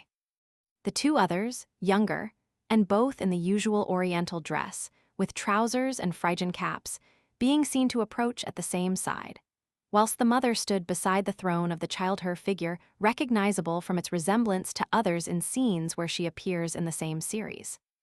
As this group is now before us, the erect figure is left out. The seated one is converted into that of Mary, with a halo round the head, though in the original even such attribute, alike given to the Savior and to all the angels introduced, is not assigned to her. Hemans' Ancient Christian Art. The vault of the tribune is covered with mosaics by Jacopo de Turrida, the same who executed those at the Lateran Basilica. A general affinity with the style of Cimabue is observable in some mosaics executed by contemporary artists. Those in Sta. Maria Maggiore are inscribed with the name of Jacobus Torridi and executed between 1287 and 1292. They are surpassed by no contemporary work in dignity, grace, and decorative beauty of arrangement. In a blue, gold-starred circle is seen Christ enthroned with the Virgin. On each side are adoring angels, kneeling and flying on a gold ground with St. Peter and St. Paul, the two St. Johns, St. Francis and St. Anthony, the same in size and position as at St. J. Lateran, advancing devoutly along. The upper part is filled with graceful vine branches, with symbolical animals among them. Below is Jordan, with small river gods, boats, and figures of men and animals. Further below are scenes from the life of Christ in animated arrangement. The group in the center of the circle, of Christ enthroned with the Virgin, is especially fine. While the Savior is placing the crown on his mother's head, she lifts up her hands with the expression both of admiration and of modest remonstrance. The forms are very pure and noble, the execution careful, and very different from the Roman mosaics of the 12th century. Kugler. In front of and beneath the high altar pews Roman 9. Has lately been preparing his own monument by constructing a splendid chamber approached by staircases and lined with the most precious alabaster and marbles. On the right of the western entrance is the tomb of the Rospigliosi Pope, Clement Roman 9. 1667-69, the work of Ercole Ferrata, a pupil of Bernini. His body rests before the high altar, surrounded by a number of the members of his family. Left of the entrance is the tomb of Nicholas Roman IV, Masci, 1288-92, erected to his memory 300 years after his death by Sixtus V while still a cardinal. He is represented giving benediction, between two allegorical figures of justice and religion, a fine work of Leonardo da Sarzana. It is well to know that this pope, a mere upstart from the dust, sought to support himself through the mighty family of Colonna by raising them too high. His friend, the Cardinal Giacomo Colonna, contributed with him to the renewal of the mosaics which are in the tribune of Sta. Maria Maggiore, and one can see their two figures there to this day. It was in this reign that Ptolemais, the last possession of the Christians in Asia, fell into the hands of the Mohammedans, thus ended the era of the Crusades. Gregorovius. Behind this tomb, near the walled-up Porta Santa, is a good tomb of two bishops, brothers of the 15th century, and in the same aisle are many other monuments of the 16th century, some of them fine in their way. Nearly on a line with the baldacchino is the entrance of the Borghese Chapel, built by Flaminio Ponzio for Paul V in 1608, gorgeous with precious marbles and alabasters. Over its altar is preserved one of the pictures attributed to St. Luke and announced to be such in a papal bull attached to the walls. Much revered from the belief that it stayed the plague which decimated the city during the reign of Pelagius Roman II, and that, after its intercession had been sought by a procession by order of Innocent Roman VIII. It brought about the overthrow of the Moorish dominion in Spain. On conserve a Saint Marie Majura une des images de la Madone paints par Saint Luc, Et plusieurs fois, on a trouvé les anges chantant, les litanies autour de ces tableaux. Stendhal. The scheme of decorations in this gorgeous chapel is so remarkable, as testifying to the development which the theological idea of the Virgin, as the sposa or personified church, had attained in the time of Paul v. the same pope, who in 1615 promulgated the famous bull relative to the Immaculate Conception, that the insertion of the whole passage of Mrs. Jameson on this subject will not be considered too much. First, and elevated above all, we have the Madonna della Concezione, Our Lady of the Immaculate Conception, in a glory of light, sustained and surrounded by angels, having the crescent under her feet according to the approved treatment. Beneath, round the dome, we read in conspicuous letters the text from the Revelation, Signum, Magnum, apparavit, in celo, mulier amicta, sol, et, luna, sub pedibus, igius, et, in capite, igius corona, stellarum, duutsum. Lower down is a second inscription expressing the dedication. Mariae, Christi, Matri, Semper, Virgini, Paulus. Quintus. PM. The decorations beneath the cornice consist of 18 large frescoes and 6 statues in marble above life size. We have the subjects arranged in the following order. 1. The 4 great prophets, Isaiah, Jeremiah, Ezekiel, and Daniel, in their usual place in the 4 pentatives of the dome. 2 large frescoes. In the first, the vision of Saint Gregory Thaumaturgus and heretics bitten by serpents. In the second, Saint John Damascene and S. Ildefonse, miraculously rewarded for defending the majesty of the Virgin. 3. A large fresco, representing the 4 doctors of the Church who had especially written in honor of the Virgin, viz., Irenaeus and Cyprian, Ignatius and Theophilus, grouped 2 and 2. 4. Saint Luke, who painted the Virgin and whose gospel contains the best account of her. 5. As spiritual conquerors in the name of the Virgin, Saint Dominic and Saint Francis, each attended by 2 companions of his order. 6. As military conquerors in the name of the Virgin, the Emperor Heraclius and Narses, the general against the Arians. 7. A group of 3 female figures, representing the 3 famous saintly princesses, who in marriage preserved their virginity, Pulcheria, Edeltruda, our famous Queen Ethelreda, and Cunigunda. 8. A group of 3 learned bishops, who had especially defended the immaculate purity of the Virgin, Saint Cyril, Saint Anselm, and Saint Denis. 9. The miserable ends of those who were opposed to the honor of the Virgin. 1. The death of Julian the Apostate, very oddly represented. He lies on an altar, transfixed by an arrow as a victim, Saint Mercurius in the air. 2. The death of Leo Roman IV, who destroyed the effigies of the Virgin. 3. The death of Constantine Roman IV, also a famous iconoclast. The statues which are placed in niches are 1-2. Saint Joseph as the nominal husband, and Saint John the Evangelist as the nominal son of the Virgin, the latter also as prophet and poet, with reference to the passage in the Revelation Roman 12. 3-4. Aaron as priestly ancestor because his wand blossomed, and David as kingly ancestor of the Virgin. 5-6. Saint Dionysius the Areopagite, who was present at the death of the Virgin, and Saint Bernard, who composed the famous Salve Regina in her honor. Such is this grand systematic scheme of decoration, which, to those who regard it cursorily, is merely a sumptuous confusion of colors and forms, or at best a fine example of the Guido school and Bernini. It is altogether a very complete and magnificent specimen of the prevalent style of art, and a very comprehensive and suggestive expression of the prevalent tendency of thought in the Roman Catholic Church from the beginning of the 17th century. In no description of this chapel have I seen the names and subjects accurately given. The style of art belongs to the decadence, and the taste being worse than questionable, the prevailing doctrinal idea has been neglected or never understood. Legends of the Madonna, LXXI. On the right is the tomb of Clement Roman VIII. 1592-1605. The Florentine Ippolito Aldobrandini, the builder of the new palace of the Vatican, and the cruel torturer and executioner of the Sensa. He is represented in the Act of Benediction. The bas-reliefs on his monument commemorate the principal events of his reign, the conclusion of peace between France and Spain, and the taking of Ferrara, which he seized from the heirs of Alfonso Roman II. On the left is the tomb of Paul V. 1605–1621, Camillo Borghese, in whose reign St. Peter's was finished, as every traveler learns from the gigantic inscription over its portico who founded the great Borghese family, and left to his nephew, Cardinal Scipio Borghese, a fortune which enabled him to buy the Borghese Palace and to build the Borghese Villa. It is a truly Herculean figure, with a grandly developed head, while in his thick neck, pride, violence, and sensuality seem to be united.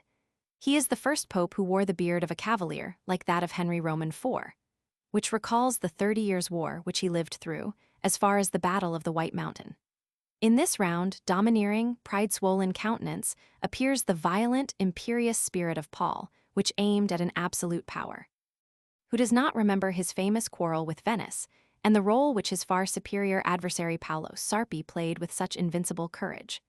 The bas-reliefs of his tomb represent the reception given by the Pope to the envoys of Congo and Japan, the building of the citadel of Ferrara, the sending of auxiliary troops to Hungary to the assistance of Rudolph Roman II, and the canonization of Sta. Francesca Romana and S. Carlo Borromeo, Gregorovius. The frescoes in the cupola are by Sigali, those around the altar by the Cave d'Arpino, those above the tombs and on the arches by Guido, except the Madonna, which is by Lanfranco. The late beloved Princess Borghese, née Lady Gwendoline Talbot, was buried in front of the altar, all Rome following her to the grave. The funeral of Princess Borghese proved the feeling with which she was regarded. Her body lay upon a car which was drawn by 40 young Romans, and was followed by all the poor of Rome, the procession swelling like a river in every street and piazza it passed through, while from all the windows as it passed flowers were showered down. In funeral ceremonies of great personages at Rome, an ancient custom is observed by which, when the body is lowered into the grave, a chamberlain, coming out to the church door, announces to the coachman, who is waiting with the family carriage, that his master or mistress has no longer need of his services, and the coachman thereupon breaks his staff of office and drives mournfully away. When this formality was fulfilled at the funeral of Princess Borghese, the whole of the vast crowd waiting outside the basilica broke into tears and sobs, and kneeling by a common impulse, prayed aloud for the soul of their benefactress. The chapel has been lately the scene of a miraculous story, with reference to a visionary appearance of the Princess Borghese, which has obtained great credit among the people, by whom she is already looked upon as a saint. The first chapel in the right aisle is that of the Patrese family, and close by is the sepulchral stone of their noble ancestor, Giovanni Patricino, whose bones were found beneath the high altar and deposited here in 1700. A little further is the chapel of the Santa Croce, with 10 porphyry columns. Then comes the chapel of the Holy Sacrament, built by Fontana for Sixtus V, while still Cardinal of Montalto.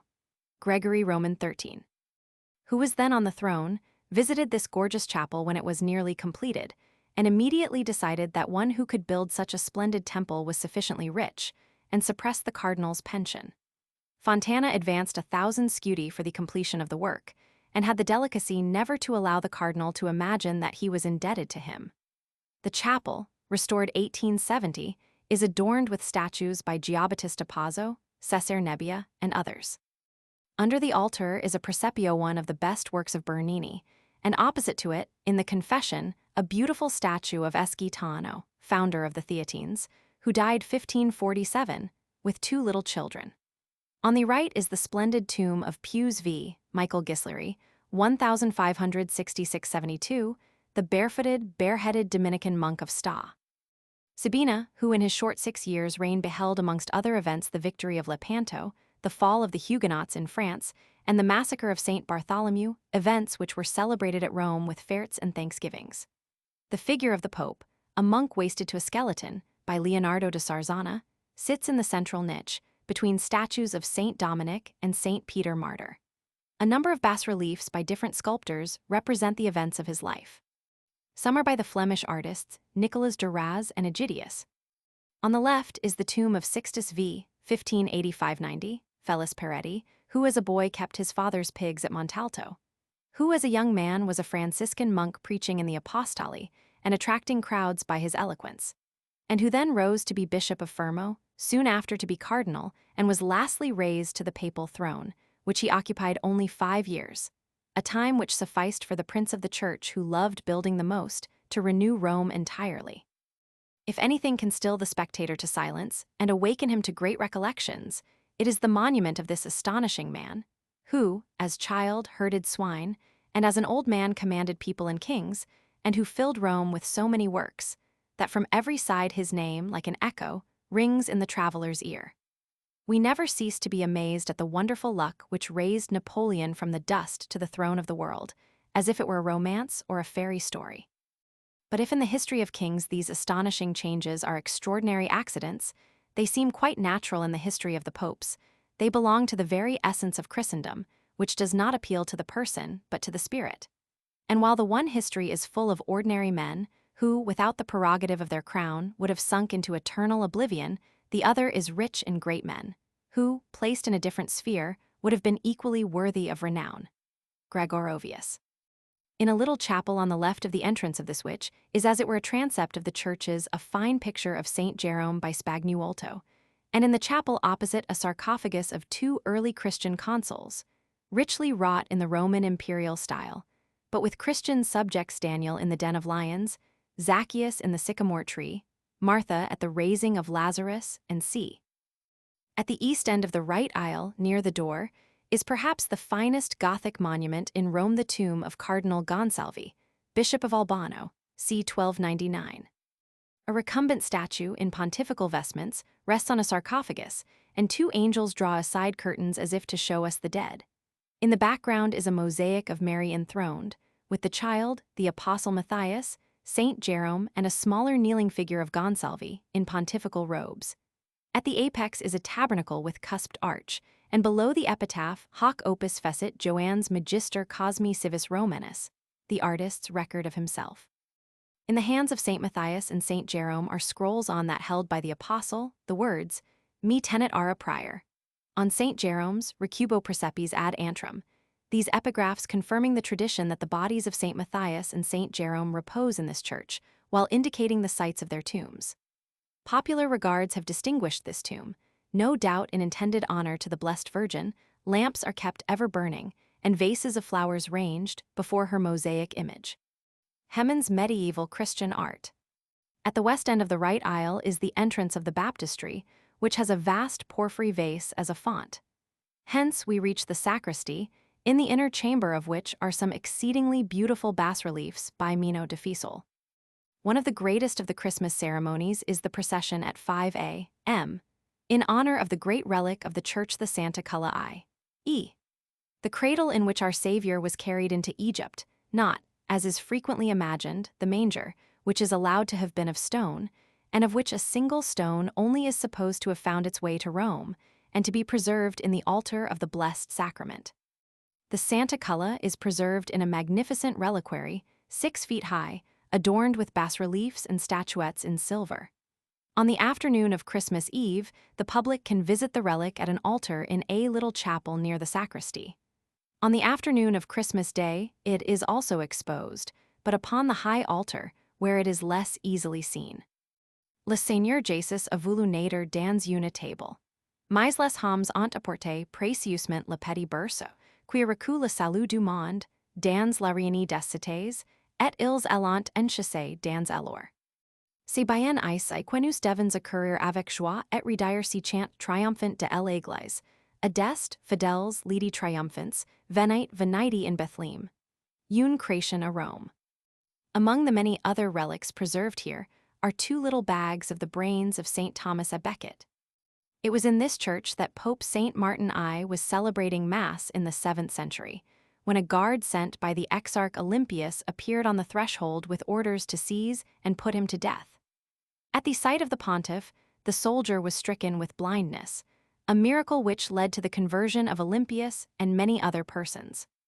Platina, the historian of the popes, was buried here with the epitaph, Quisquis ees, si pius, platinum et suani vexes, angus jacent et soli volant esse. Sta, Maria Magyar, was the scene of the seizure of Hildebrand by Sentius. On Christmas Eve, 1075, the city of Rome was visited by a dreadful tempest. Darkness brooded over the land, and the trembling spectators believed that the day of final judgment was about to dawn. In this war of the elements, however, two processions were seen advancing to the church of Sta. Maria Magyar.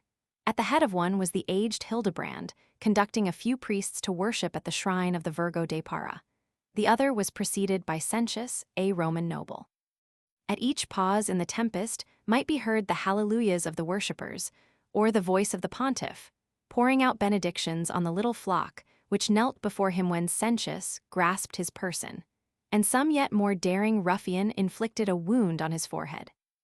Bound with cords, stripped of his sacred vestments, beaten, and subjected to the basest indignities, the venerable minister of Christ was carried to a fortified mansion within the walls of the city, again to be removed at daybreak to exile or death. Women were there, with women's sympathy and kindly offices, but they were rudely put aside, and a drawn sword was already aimed at the pontiff's bosom, when the cries of a fierce multitude, threatening to burn or batter down the house, arrested the aim of the assassin. An arrow discharged from below reached and slew him. The walls rocked beneath the strokes of the maddened populace, and Sentius, falling at his prisoner's feet, became himself a suppliant for pardon and for life. In profound silence, and with undisturbed serenity, Hildebrand had thus far submitted to these atrocious indignities. The occasional raising of his eyes towards heaven alone indicated his consciousness of them. But to the supplication of his prostrate enemy, he returned an instant and a calm assurance of forgiveness. He rescued Sentius from the exasperated besiegers, dismissed him in safety and in peace, and returned, amidst the acclamations of the whole Roman people, to complete the interrupted solemnities of Sta. Maria Magyar. Stephen's Lectures on Eccles. Hist. Leaving the church by the door behind the tribune, we find ourselves at the top of the steep slope of the Esquiline, and in front of an obelisk erected here by Fontana for Sixtus V brought from Egypt by Claudius, and one of two which were used to guard the entrance to the mausoleum of Augustus. The inscriptions on three of its sides are worth notice. Christi Dei in aeternum viventis canabula lidisime colo, qui mortui sepulchro Augusti tristis servabam. Quem Augustus de Virgin nasciturum vivens adoravit, sed danceps dominum disai noluit adoro. Christus per invictam crucem populo pacem prebit, qui Augusti pace in precept nascae voluit. Chapter 13. The Basilicas of the Lateran, Santa Croce, and S. Lorenzo. Via S. Giovanni the Obelisk and Baptistry Basilica and Cloisters Mosaic of the Triclinium Santa Scala Palace of the Lateran Villa Massimo Arsoles S. Pietro e Marcellino Villa Wolkonski, Porta Furbitums of the Via Latina Basilica of S. Stefano Santa Croce in Jerusalem Amphitheatrum Castrans Porta Magyar Tomb of Sta. Helenatura de Sciavi Servoleto Serbara, Porta and Basilica of S. Lorenzo Catacomb of S. Hippolytus. Behind the Colosseum, the Via S. Giovanni ascends the slope of the Esquiline. In medieval times, this road was always avoided by the popes, on account, as most authorities state, of the scandal attaching to the more than doubtful legend of Joan, the famous papessa, who is said to have horrified her attendants by giving birth to a child on this spot, during a procession from the Lateran, and to have died of shame and terror immediately afterwards. Joan is stated to have been educated at Athens, to have skillfully obtained her election to the papal throne, disguised as a man, between the reign of Leo Roman IV and that of Benedict Roman III, 855, and to have taken the name of John Roman VIII. In the Cathedral of Siena, the heads of all the popes in terracotta, down to Alexander Roman III, decorate the frieze above the arches of the nave, and among them was that of Pope Joan, inscribed Johannes Roman VIII. Femina de Anglia, till 1600, when it was changed into a head of Pope Zacharias by the Grand Duke at the request of Pope Clement Roman VIII. On the left of this street is S. Clement, described ch. Roman VII. On the right, a long wall flooded by a cascade of Banksia roses in spring, and a villa inlaid with terracotta ornaments, are those of the favorite residence of the well-known Marchese Campana, the learned archaeologist of Etruria, and the chief benefactor of the Etruscan Museum at the Vatican, cruelly imprisoned and exiled by the papal government in 1858, upon an accusation of having tampered with the revenues of Monte di Pieta. Beyond the turn of the road leading to S. Stefano Rotondo, ch. Roman VII, bas-reliefs of Our Saviour's head from the Aechirodopton in the Sancta Sanctorum, between two candelabra upon the different buildings, announce the property of the Lateran chapter. The Piazza di San Giovanni is surrounded by a remarkable group of buildings. In front are the baptistry and basilica of the Lateran. On the right is a hospital for women, capable of containing 600 patients. On the left, beyond the modern palace, are seen the buildings which enclose the Santa Scala and some broken arches of the Aqua Marcia. In the center of the piazza is the obelisk of the Lateran, 150 feet high, the oldest object in Rome, being referred by translators of hieroglyphics to the year 1740 BC, when it was raised in memory of the pharaoh Thotham's Roman IV. It was brought from the Temple of the Sun at Heliopolis to Alexandria by Constantine and removed thence by his son Constantius to Rome, where it was used, together with the obelisk now in the Piazza del Popolo, to ornament the Circus Maximus. Hence it was moved to its present site in 1588 by Fontana. For Sixtus V, the obelisk was then broken into 3 pieces, and in order to piece them together, some part had to be cut off, but it is still the tallest in the city. One of the inscriptions on the basement is false, as it narrates that Constantine received at the Lateran the baptism which he did not receive till he was dying at Nicomedia. An octagon building of mean and miserable exterior is that of the baptistry of the Lateran, sometimes called S. Giovanni in font, built, not by Constantine, to whom it is falsely ascribed, but by Sixtus Roman III. 430-40. Of his time are the 2 porphyry columns at the entrance on the side nearest the church, and the 8 which form a colonnade round the interior, supporting a cornice from which rise the 8 small columns of white marble, which sustain the dome. In the center is the font of green basalt in which Rienzi bathed on the night of August 1, 1347, before his public appearance as a knight, when he summoned Clement Roman VI, and other sovereigns of Europe to appear before him for judgment. The cupola is decorated with scenes from the life of John the Baptist by Andrea Sacchi. On the walls are frescoes portraying the life of Constantine by Gimignano, Carlo Merita, and Andrea Camusset. On the right is the chapel of St. John the Baptist, built by Pope Hilary, 461-67. Between 2 serpentine columns is a figure of St. John Baptist by El Valladico after Donatello. On the left is the chapel of St. John the Evangelist, also built by Hilary, who presented its bronze doors, said to have once belonged to the baths of Caracalla, in remembrance of his delivery from the fury of fanatical monks at the Second Council of Ephesus, where he appeared as the legate of Leo IA fact, commemorated by the inscription. Liberatori suo b Joanni Evangelisti Hilarius Episcopus Famulus Christi. The vault is covered with mosaics representing the spotless Lamb in paradise. Here is a statue of St. John Bilandini. Close by is the entrance to the oratory of S. Venanzio, built in 640 by John Roman IV, and dedicated to St. Venantius from a filial feeling to his father, who bore the same name. Nothing, however, remains of this time but the mosaics. Those in the apse represent the Savior in the act of benediction with angels, and below him the Virgin and aged woman in adoration, with St. Peter and St. John Baptist, St. Paul and St. John the Evangelist, St. Venantius and St. Domniscend, another figure unnamed, probably John Roman IV, holding the model of a church. Outside the chancel arch are 8 saints, with their names Pommianus, Julius Asterius, Anastasius, Maurus, Septimius, Antiochianus, Cajanus, the symbols of the evangelists and the cities Bethlehem and Jerusalem, also the verses. Martyribus Christi Domini Pia Vota Johans reddidit antistes sanctificante Dio, AC sacrifontes simili fulgent metallo, providus instanter hoc copulavit opus, quo quisque gradiens et Christum pronus adorans, effusesque prex impetrat ille suas. The next chapel, called the Capella Borgia, and used as the burial place of that family, was once an open portico, but this character was destroyed by the building up of the intercolumniations. On its facade are a number of fragments of ancient friezes, and see over the inner door is a bas-relief of the Crucifixion of 1494. The piteous modernization of this ancient group of chapels is chiefly due to the folly of urban Roman VIII. The baptistry is used on Easter Eve for the ceremony of adult baptism, the recipients being called Jews. The Lateran derives its name from a rich patrician family, whose estates were confiscated by Nero, when their head, Plautius Lateranus, was put to death for taking part in the conspiracy of Piso. It afterwards became an imperial residence, and a portion of it being given by Maximianus to his daughter Fausta, second wife of Constantine, received the name of Domus Fausti.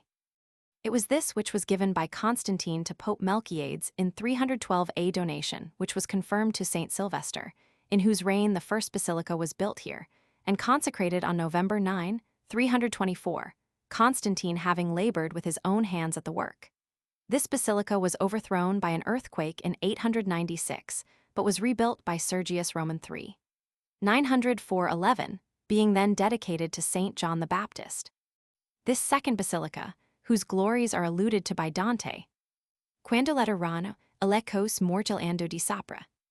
Paradiso, Roman 31, was of the greatest interest, but was almost entirely destroyed by fire in 1308. It was rebuilt, only to be again burnt down in 1360, when it remained for 4 years in utter ruin, in which state it was seen and mourned over by Petrarch.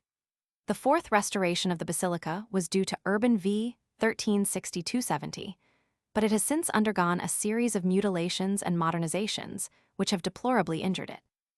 The west front still retains the inscription, Sacrosancta Later Reignensis Ecclesia, Omnium Urbis et Orbis Ecclesiarum Mater et Caput. The chapter of the Lateran still takes precedence even over that of St. Peter's, and every newly elected pope comes hither for his coronation.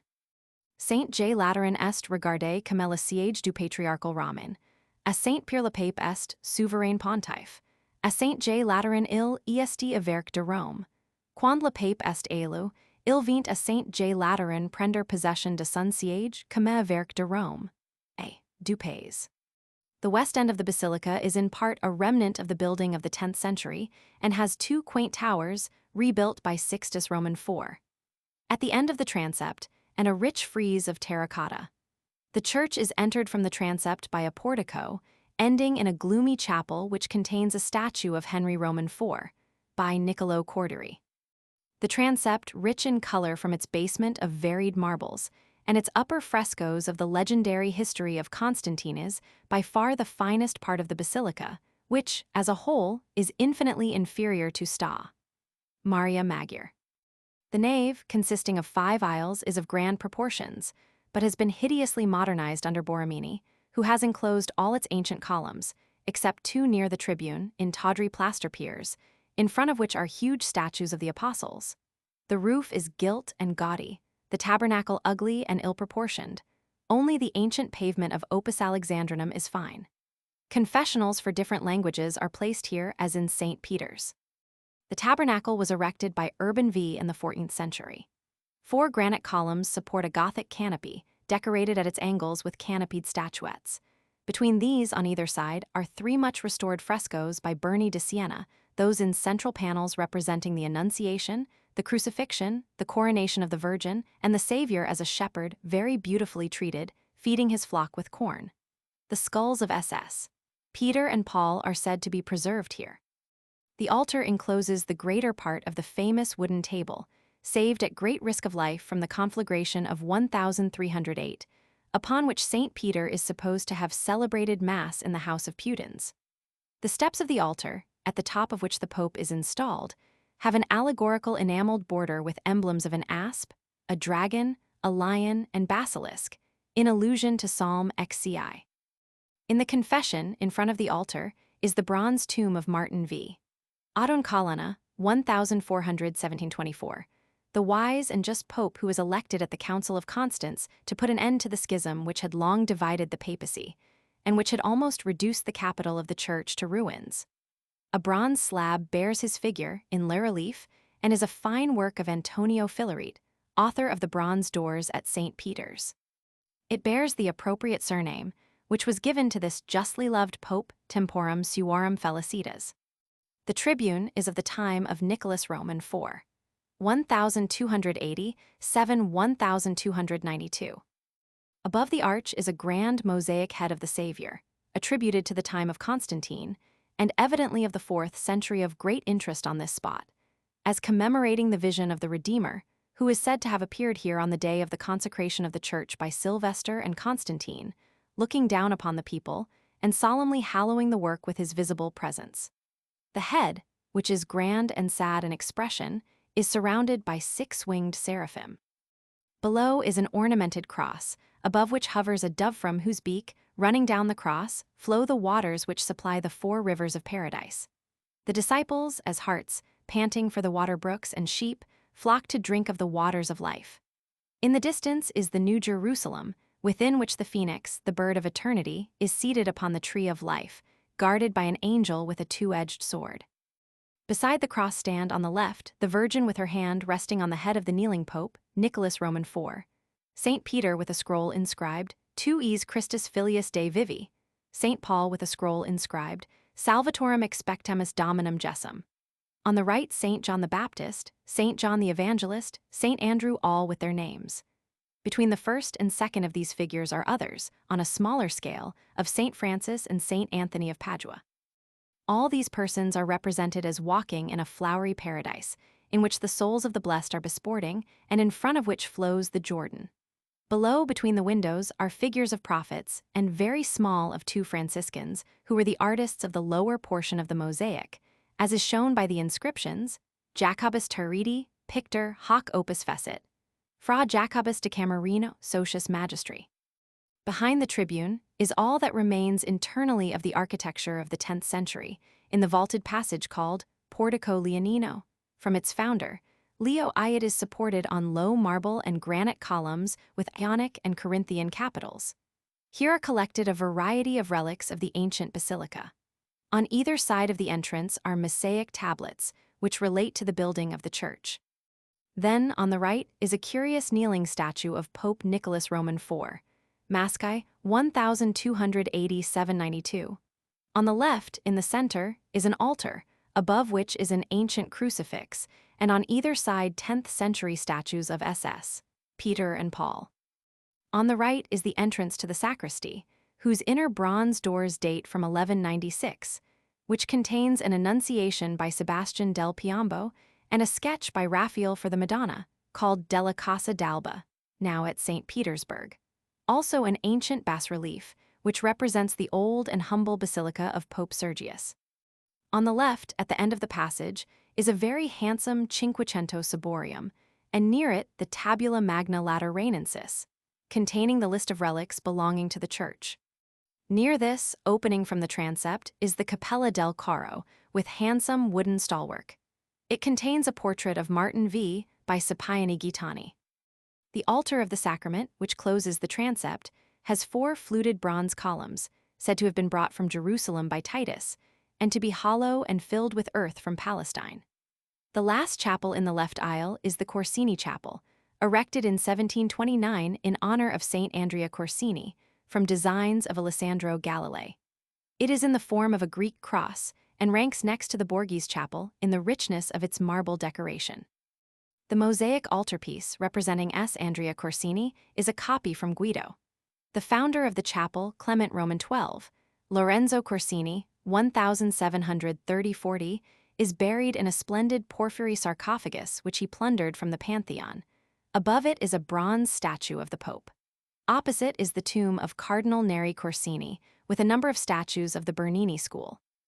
Beneath the chapel is a vault lined with sarcophagi of the Corsini. Its altar is surmounted by a magnificent paidan, whose beautiful and impressive figures it is difficult to recognize a work of the usually coarse and theatrical artist Bernini. Of the many tombs of medieval popes which formerly existed in this basilica, none remain except the memorial slab and epitaph of Sylvester Roman II. Gerbert 999-1003. This pope is said by the chronicler Martin Polonus de Corenza to have been a kind of magician, who obtained first the archbishopric of Rheims, then that of Ravenna, and then the papacy by the aid of the devil, to whom, in return, he promised to belong after death. When he ascended the throne, he asked the devil how long he could reign, and the devil, as is his custom, answered by a double entendre: "If you never enter Jerusalem, you will reign a long time." He occupied the throne for 4 years, 1 month, and 10 days, when one day, as he was officiating in the Basilica of Sta. Croce in Jerusalem, he saw that he had passed the fatal threshold, and that his death was impending. Overwhelmed with repentance, he confessed his backslidings before the people and exhorted them to lay aside pride, to resist the temptations of the devil, and to lead a good life. After this, he begged of his attendants to cut his body in pieces after he was dead, as he deserved, and to place it on a common cart and bury it wherever the horses stopped of their own accord. Then was manifested the will of the divine providence, that repentant sinners should learn that their God preserves for them a place of pardon even in this life, for the horses went of their own accord to St. John Lateran, where he was buried. Since then, says Platina, the rattling of his bones and the sweat, or rather the damp, with which his tomb becomes covered, has always been the infallible sign and forerunner of the death of a pope. Against the second pillar of the right aisle, counting from the west door, is a very interesting fresco of Giotto, originally one of many paintings executed by him for the loggia of the adjoining papal palace, whence the benediction and plenary indulgence were given in the Jubilee year. It represents Boniface, Roman 8. Benedetto Gaetani, 1294–1303, the founder of the Jubilee, between two priests. On why voit Boniface annunciant o pupil le Jubilee. Le portrait du pape doit erter ressemblant. Ji reconu dan set physiognomie, ou il y a plus de finesse que de force, la statue que j'avais vu coucher sur le tomo de si pape, dans les souterrains du Vatican. Ampere, Voyage Dantesque. Opening from this aisle are several chapels. The second is that of the newly established and rich family of Torlonia, which contains a marble Pieta by Tenerani and some handsome modern monuments. The third is that of the Massimi, designed by Giacomo della Porta, which has, as an altarpiece, the Crucifixion by Sermonida. Beyond this, in the right aisle, are several remarkable tombs of cardinals, among which is the tomb of Cardinal Gassano, who died in 1287, the Painter's Cave. D'Arpino and Andrea Sacchi are buried in this church. Entered from the last chapel in the left aisle, by a door which the sacristan will open, is the beautiful 12th century cloister of the monastery, surrounded by low arches supported on exquisite inlaid and twisted columns, above which is a lovely frieze of colored marbles. The court thus enclosed is a garden of roses. In the center is a well, adorned with crosses of the 10th century, called the Well of the Woman of Samaria. In the cloister is a collection of architectural and traditional relics, including a beautiful old white marble throne, inlaid with mosaics, a candelabrum resting on a lion, and several other exquisitely wrought details from the old basilica. Also a porphyry slab upon which the soldiers are said to have cast lots for the seamless robe. Columns which were rent by the earthquake of the Crucifixion. A slab resting on pillars, shown as a measure of the height of our Savior, and a smaller slab, also on pillars, of which it is said that it was once an altar, at which the officiating priest doubted of the real presence, when the wafer fell from his hand through the stone, leaving a round hole which still remains. 5 general councils have been held at the Lateran, viz. I March 19, 1123, under Calixtus Roman II, with regard to the investiture. Roman II, April 18, 1139, under Innocent Roman II, to condemn the doctrines of Arnold of Brescia and Peter de Brise, and to oppose the anti-pope Anacletus Roman II. Roman III, March 5, 1179, under Alexander Roman III, to condemn the doctrines of Waldenses and Albigenses, and to end the schism caused by Frederick Barbarossa. Roman IV, Nov. 11, 1215, at which 400 bishops assembled under Innocent Roman III, to condemn the Albigenses and the heresies of the abbot Joachim. Vime 3, 1512, under Julius Roman II. And Leo X, at which the pragmatic sanction was abolished, and a concordat concluded between the Pope and Francis I for the destruction of the liberties of the Gallican Church. It is in the Basilica of the Lateran that the Church places the first meeting between St. Francis and St. Dominic. Unuit pendant que Dominique dormait, il lui semble voir Jesus Christ si préparant exterminer les superbes, les voluptua les avers, lorsque tout accupe la virgella pesa en lui presentant du hams. Ellen du lui merme. Quanta el autor il ne le connaissait pas. Mais le lendemain, la première personne quil apricot, en entrant au Latran, fut elincanu qui lui était apparu en songe. Il était couvert de halens et priait avec fervor. Dominique si précipita dans ses bras, et elle embrassant avec effusion, Tuis mon compagnon, Louis dit-il, nous courons la même carrière, demeurons ensemble, et aucun ennemi ni prévaudra nous. Et à partir de ce moment, dit la légende, ils ignorent plus qu'un coeur et qu'une dans le Seigneur. Si pauvre, si mendiant, était Saint François d'Assise. Gurnery, Rome Creation. Issuing from the west door of the basilica, we find ourselves in a wide portico, one of whose 5 doors is a Porta Santa. At the end is appropriately placed an ancient marble statue of Constantine, who is in the dress of a Roman warrior, bearing the labarum, or standard of the cross, which is here represented as a lance surmounted by the monogram of Christ. From this portico, we look down upon one of the most beautiful and characteristic views in Rome. On one side are the Alban Hills, blue in morning or purple in evening light, sprinkled with white villages of historic interest Albano, Rocca di Papa, Marino, Frescati, Colonna. On the other side are the Sabine Mountains, tipped with snow. In the middle distance, the long, golden-hued lines of aqueducts stretch away over the plain, till they are lost in the pink haze, and nearer still are the desolate Basilica of Santa Croce, the fruit gardens of the Villa Wolkonski, interspersed with rugged fragments of massive brickwork, and the glorious old walls of the city itself. The road at our feet is the Via Appia Nuova, which leads to Naples, and which immediately passes through the modern Gate of Rome, known as the Porta San Giovanni, built in the 16th century by Gregory Roman XIII. Nearer to us on the right is an ancient gateway, the finest on the Aurelian Wall, bricked up by Ladislaus, King of Naples, in 1408. By this gate, known as the Porta Asinaria, from the family of the Asinarii, Belisarius entered Rome in 505, and Totila, through the treachery of the Isaurian Guard, in 546. Here also, in 1084, Henry Roman IV entered Rome against Hildebrand with his anti-pope Guibert, and a few years after, the name of the gate itself was changed to Porta Perusta, in consequence of the injuries it received from Robert Guiscard, who came to the rescue of the lawful pontiff. The broad open space, which we see beneath the steps, was the favorite walk of the medieval popes. The splendid palace of the Lateran reflected the rays of the evening sun, as Francis of Assisi with 2 or 3 of his disciples approached it to obtain the papal sanction for the rules of his new order. A group of churchmen in sumptuous apparel were traversing with slow and measured steps its lofty terrace, then called the Mirror. As if afraid to overtake him who preceded them, in a dress studiously simple, and with a countenance wrapped in earnest meditation. Unruffled by passion, and yet elate with conscious power, that eagle eye and those capacious brows announced him the lord of a dominion which might have satisfied the pride of Diogenes and the ambition of Alexander. Since the Tugurium was built on the Capitoline, no greater monarch had ever called the 7 hills his own. But, in his pontificate, no era had occurred more arduous than that in which innocent Roman III saw the mendicants of Assisi prostrate at his feet. The interruption was as unwelcome as it was abrupt.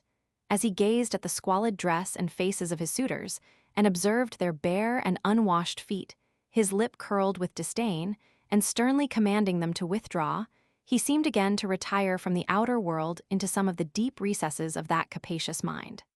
Francis and his companions betook themselves to prayer, innocent to his couch.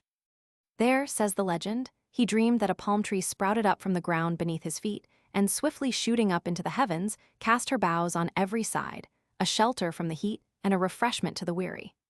The vision of the night dictated the policy of the morning, and assured Innocent that, under his fostering care, the Franciscan palm would strike deep her roots and expand her foliage on every side in the vineyard of the church.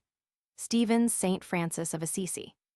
The western facade of the basilica, built by Alessandro Galilei in 1734, has a fine effect at a distance, but the statues of Christ and the apostles which line its parapet are too large for its proportions.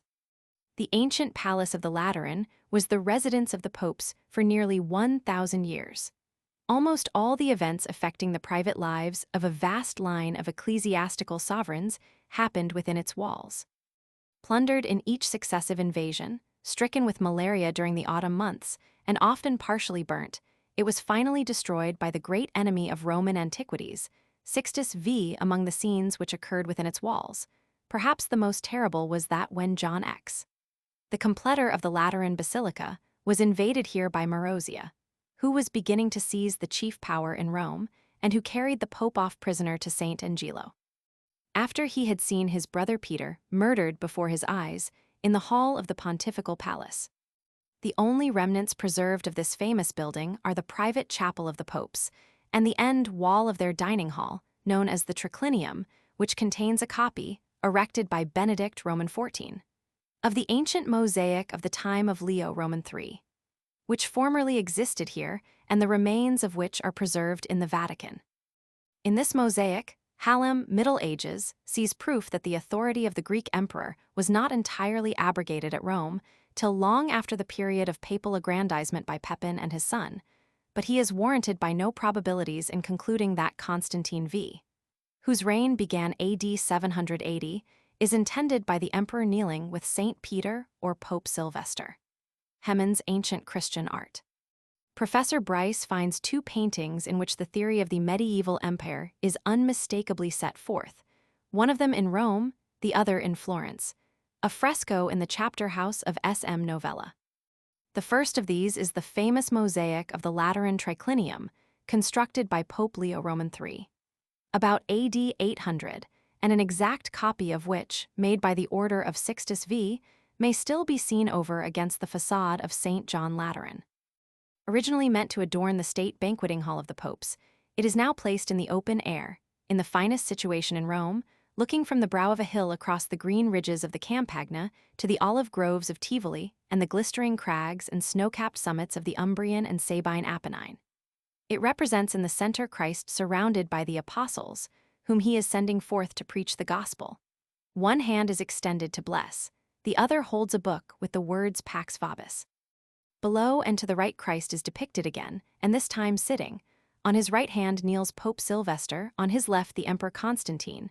To the one he gives the keys of heaven and hell, to the other a banner surmounted by a cross.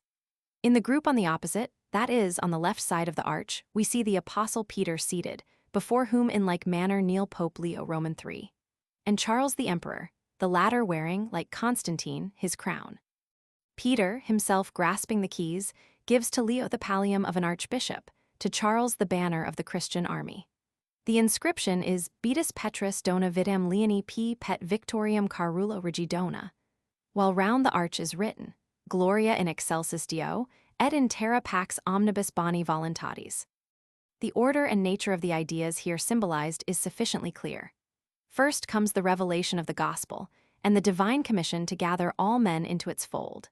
Next, the institution, at the memorable era of Constantine's conversion, of the two powers by which the Christian people is to be respectively taught and governed.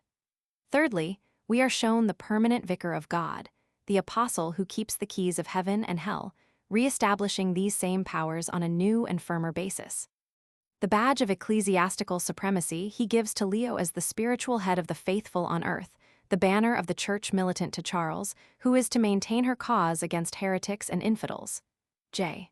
Bryce, Holy Roman Empire, ch. Roman 7, pp. 117, 118th ed., 1871.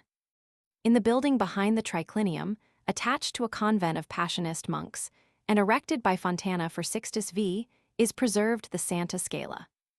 This famous staircase, supposed to be that of the house of Pilate, ascended and descended by our Savior, is said to have been brought from Jerusalem by Helena, mother of Constantine the Great, and has been regarded with a special reverence by the Roman Church for 1,500 years. In 897, it was injured and partially thrown down by an earthquake, but was re-erected in the old Lateran Palace, whence it was removed to its present site on the demolition of that venerable building. Clement Roman XII caused the steps to be covered by a wooden casing, which has since been repeatedly worn out by the knees of ascending pilgrims. Apertures are left, through which the marble steps can be seen. Two of them are said to be stained with the blood of the Savior.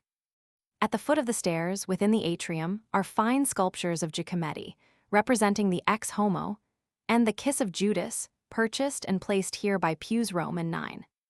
Between these statues the pilgrims kneel to commence the ascent of the Santa Scala. The effect of the staircase, especially on Fridays in Lent, and most of all on Good Friday, with the figures ascending on their knees in the dim light, and the dark vaulted ceiling covered with faded frescoes, is exceedingly picturesque. Reason may condemn, but feeling cannot resist the claim to reverential sympathy in the spectacle daily presented by the Santa Scala.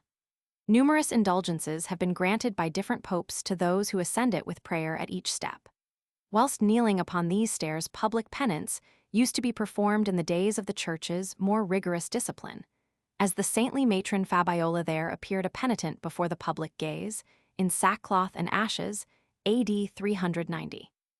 There is no day on which worshippers may not be seen slowly ascending those stairs, but it is during Holy Week the concourse is at its height, and on Good Friday I have seen this structure completely covered by the multitude, like a swarm of bees settling on flowers. Hemann's Ancient Sacred Art. Brother Martin Luther went to accomplish the ascent of the Santa Scala, the holy staircase which once, they say, formed part of Pilate's house. He slowly mounted step after step of the hard stone, worn into hollows by the knees of penitents and pilgrims. In indulgence for 1,000 years, indulgence from penances attached to this act of devotion. Patiently he crept halfway up the staircase, when he suddenly stood erect, lifted his face heavenward, and, in another moment, turned and walked slowly down again.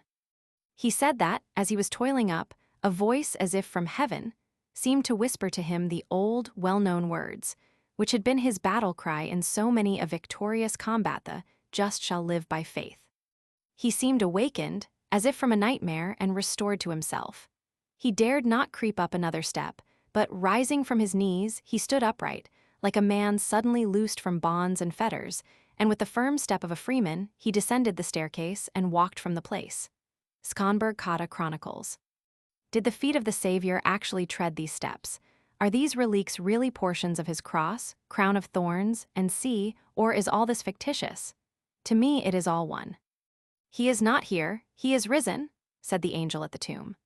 The worship of the bodily covering which the spirit has cast off belongs to the soul still in the larva condition, and the ascending of the Scala Santa on the knees is too convenient a mode for obtaining the forgiveness of sins, and at the same time a hindrance upon the only true way. Frederica Bremer. Ascending one of the lateral staircases, no foot must touch the Santa Scala. We reach the outside of the Sancta Sanctorum, a chapel held so intensely sacred that none but the Pope can officiate at its altar, and that it is never open to others, except on the morning before Palm Sunday, when the canons of the Lateran come hither to worship, in solemn procession, with torches and a veiled crucifix, and, even then, none but the clergy are allowed to pass its threshold. The origin of the sanctuary is lost in antiquity, but it was the private chapel of the medieval popes in the Old Palace, and is known to have existed already, dedicated to St. Lawrence, in the time of Pelagius I, 578-590, who deposited here some relics of St. Andrew and St. Luke. It was restored by Honorius Roman III in 1216 and almost rebuilt by Nicholas Roman III in 1277. It is permitted to gaze through a grating upon the picturesque glories of the interior, which are chiefly of the 13th century. The altar is in a recess, supported by two porphyry columns. Above it, a beautiful silver tabernacle, presented by Innocent Roman III. 1198-1216, to contain the great relic, which invests the chapel with its peculiar sanctity, a portrait of our Savior, placed here by Stephen Roman III. In 752, held by the Roman Church as authentic to have been begun by St. Luke and finished by an angel, whence the name by which it is known, Achorotopton, or the picture made without hands. The different theories as to the Achorotopton picture and the manner in which it reached this city are stated with naivete by Moroni I.e. that the apostles and the Madonna, meeting after the Ascension, resolved to order a portrait of the crucified, for satisfying the desire of the faithful, and commissioned St. Luke to execute the task. That after 3 days' prayer and fasting, such a portrait was drawn in outline by that artist. But before he had begun to color, the tints were found to have been filled in by invisible hands. That this picture was brought from Jerusalem to Rome, either by St. Peter or by Titus, together with the sacred spoils of the temple, or else expedited hither in a miraculous voyage of only 24 hours by S. Germanus, Patriarch of Constantinople, who desired thus to save such a treasure from the outrages of the iconoclasts. And that, about AD 726, Pope Gregory Roman II, apprised of its arrival at the mouth of the Tiber by revelation, proceeded to carry it thence, with due escort, to Rome, since which advent it has remained in the Sancta Sanctorum. Hemans' medieval Christian art. Above the altar is, in gilt letters, the inscription, Non est in tota sanctior urb locus. Higher up, under Gothic arches, and between twisted columns, are pictures of sainted popes and martyrs, but these have been so much retouched as to have lost their interest. The gratings here are those of the relic chamber, which contains the reputed sandals of our Savior, fragments of the true cross, and see on the ceiling is a grand mosaic head of our Savior within a nimbus, sustained by six-winged seraphim ascribed to the 8th century. The sill in front of the screen is covered with money, thrown in as offerings by the pilgrims. The chapel was once much larger. Its architect was probably Diodatus Cosmati. An inscription near the door tells us, Magister Cosmatus fecit hoc opus. Here, in the time when the Lateran palace was inhabited, the feet of 12 subdeacons were annually washed by the Pope on Holy Thursday. On the Feast of the Assumption, the sacred picture used to be borne in triumph through the city, halting in the Forum, where the feet of the Pope were washed in perfumed waters on the steps of Sta. Maria Nuova, and the Kyrie eleison was chanted 100 times. This custom was abolished by Pius V in 1566. The modern Palace of the Lateran was built from designs of Fontana by Sixtus V in 1693. Innocent Roman XII turned it into a hospital in 1438. Gregory Roman XVI appropriated it as a museum. The entrance faces the obelisk in the Piazza di San Giovanni. The palace is always shown, but the terrible cold which pervades it makes it a dangerous place except in the late spring months, and a visit to it is often productive of fever. The ground floor is the principal receptacle for antiquities, found at Rome within the last few years. It contains a number of very beautiful sarcophagi and bas-reliefs.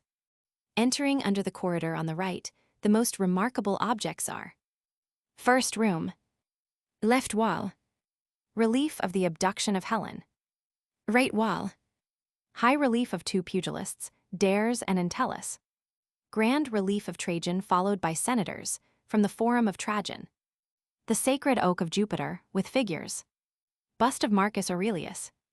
Second room, beautiful architectural fragments, chiefly from the Forum of Trajan. Third room, entrance wall, statue of Aesculapius; right wall, statue of Antinous called the Brasci, found at Pilstrina. Bought from the Brasci family by Gregory Roman XVI for 12,000 scudi. Wall of egress, sarcophagus of a child with a relief representing pugilists. Fourth room, entrance wall, Greek relief of Medea and the daughters of Peleus. Above, one of a number of busts, 762, beautiful head of a dryad. Statue of Germanicus. Right wall, statue of Mars. Wall of egress, copy of the Faun of Praxiteles. In the center, a fine vase of Lumicella. A passage is crossed to the fifth room. In the center, sacrifice of Mithras, a stag of basalt, a cow. Right wall, sepulchral urn, with a curious relief representing children and cockfighting. Sixth room, an interesting collection of statues from Servitri, Hare, including those of Tiberius and Claudius, between them Agrippina, sixth wife of Claudius, and others less certain. Between the windows, Drusilla, sister of Claudius, and on the wall part of her epitaph. Seventh room, right wall, faun dancing found near Sta, Lucia in Cels. Facing the entrance, a grand statue of Sophocles, the gem of the collection, found at Terracina, 1838, given by the Antonelli family. Sophocle, dans une pose essayet fier, un pied en avant, un bras enveloppé dans son manteau quil ser contre son corps, contemple avec une majestueuse sérénité la nature humaine et la domaine d'un regard sûr et tranquille. Ampere, Hist. Rom, Roman 3, 573. Eighth room, statue of Neptune, from Porto, the legs and arms restored. Ninth room, architectural fragments from the Via Appia and Forum. 10th room, a series of interesting reliefs found 1848 at the tomb of the Atiri at Santosoli. representing the preparations for the funeral solemnities of a great Roman lady. Entrance wall. The building of the sepulchre, a curious machine for raising heavy stones, is introduced. Right wall. The body of the dead surrounded by burning torches, the mourners tearing their hair and beating their breasts. Wall of egress. Showing several Roman buildings which the funeral procession would pass, among them the Colosseum and the Arch of Titus inscribed, Arcus in Sacra Via Summa. Signor Rosa has considered this last relief of great importance, as indicating by the different monuments the route which a well-ordered funeral procession ought to pursue. A second passage is crossed to the 11th room, containing several fine sarcophagi. 12th room. Entrance wall. Sarcophagus with the story of Orestes. Right wall. Sarcophagus decorated with cupids bearing garlands and supporting a head of Augustus. Wall of egress. Sarcophagus representing the destruction of the children of Niobe. 13th room. Entrance wall. Statue of C. Laelius Saturninus. In the center. Sarcophagus of P. Caecilius Vallianus, representing a funeral banquet. Left wall. Unfinished statue of a captive barbarian, with sculptor's marks remaining to guide the workman's chisel. 15th room. This and the next room are devoted to objects recently found in the excavations at Ostia. Left wall. Mosaic in a niche. 16th room. In the center. Reclining statue of Hades. Right wall. Frescoes of the story of Orpheus and Eurydice from a tomb at Ostia. The Christian Museum, founded by Pius Roman IX, and arranged by Padre Marci and the Cavaliere Rossi, is of great interest. In the first hall is a statue of Christ by Sosnowski, and in the wall behind it 3 mosaics, 2 from the catacombs, that in the center of Christ with SS, Peter and Paulfrom the old St. Peter's. Hence we ascend a staircase lined with Christian sarcophagi. At the foot are 2 statues of the Good Shepherd. Une des compositions de Calamise, ni doit pas errer oublier à Rome, car si sujet païen a été, adapté par l'art création des premiers temps. Les représentations du bon pasteur rapportent la brevis expressions touchantes de la miséricorde divine, ont leur origine dans la mercure porte bailier, criafor. Quelquefois c'est un berger qui porte un bailier, une brevis ou un agneau. Elon si rapproche ainsi à l'idée du bon pasteur. En général, le bon pasteur, dans les monuments créations, porte une brevis, la brevis égarée de l'Evangile, mais quelquefois aussi il porte un bailier, et alors le souvenir de l'original païen dans la composition création est manifeste. Ampere, Hist. Rom, Roman 3. The sarcophagus on the left, which tells the story of Jonah, is especially fine. The corridor above is also lined with sarcophagi.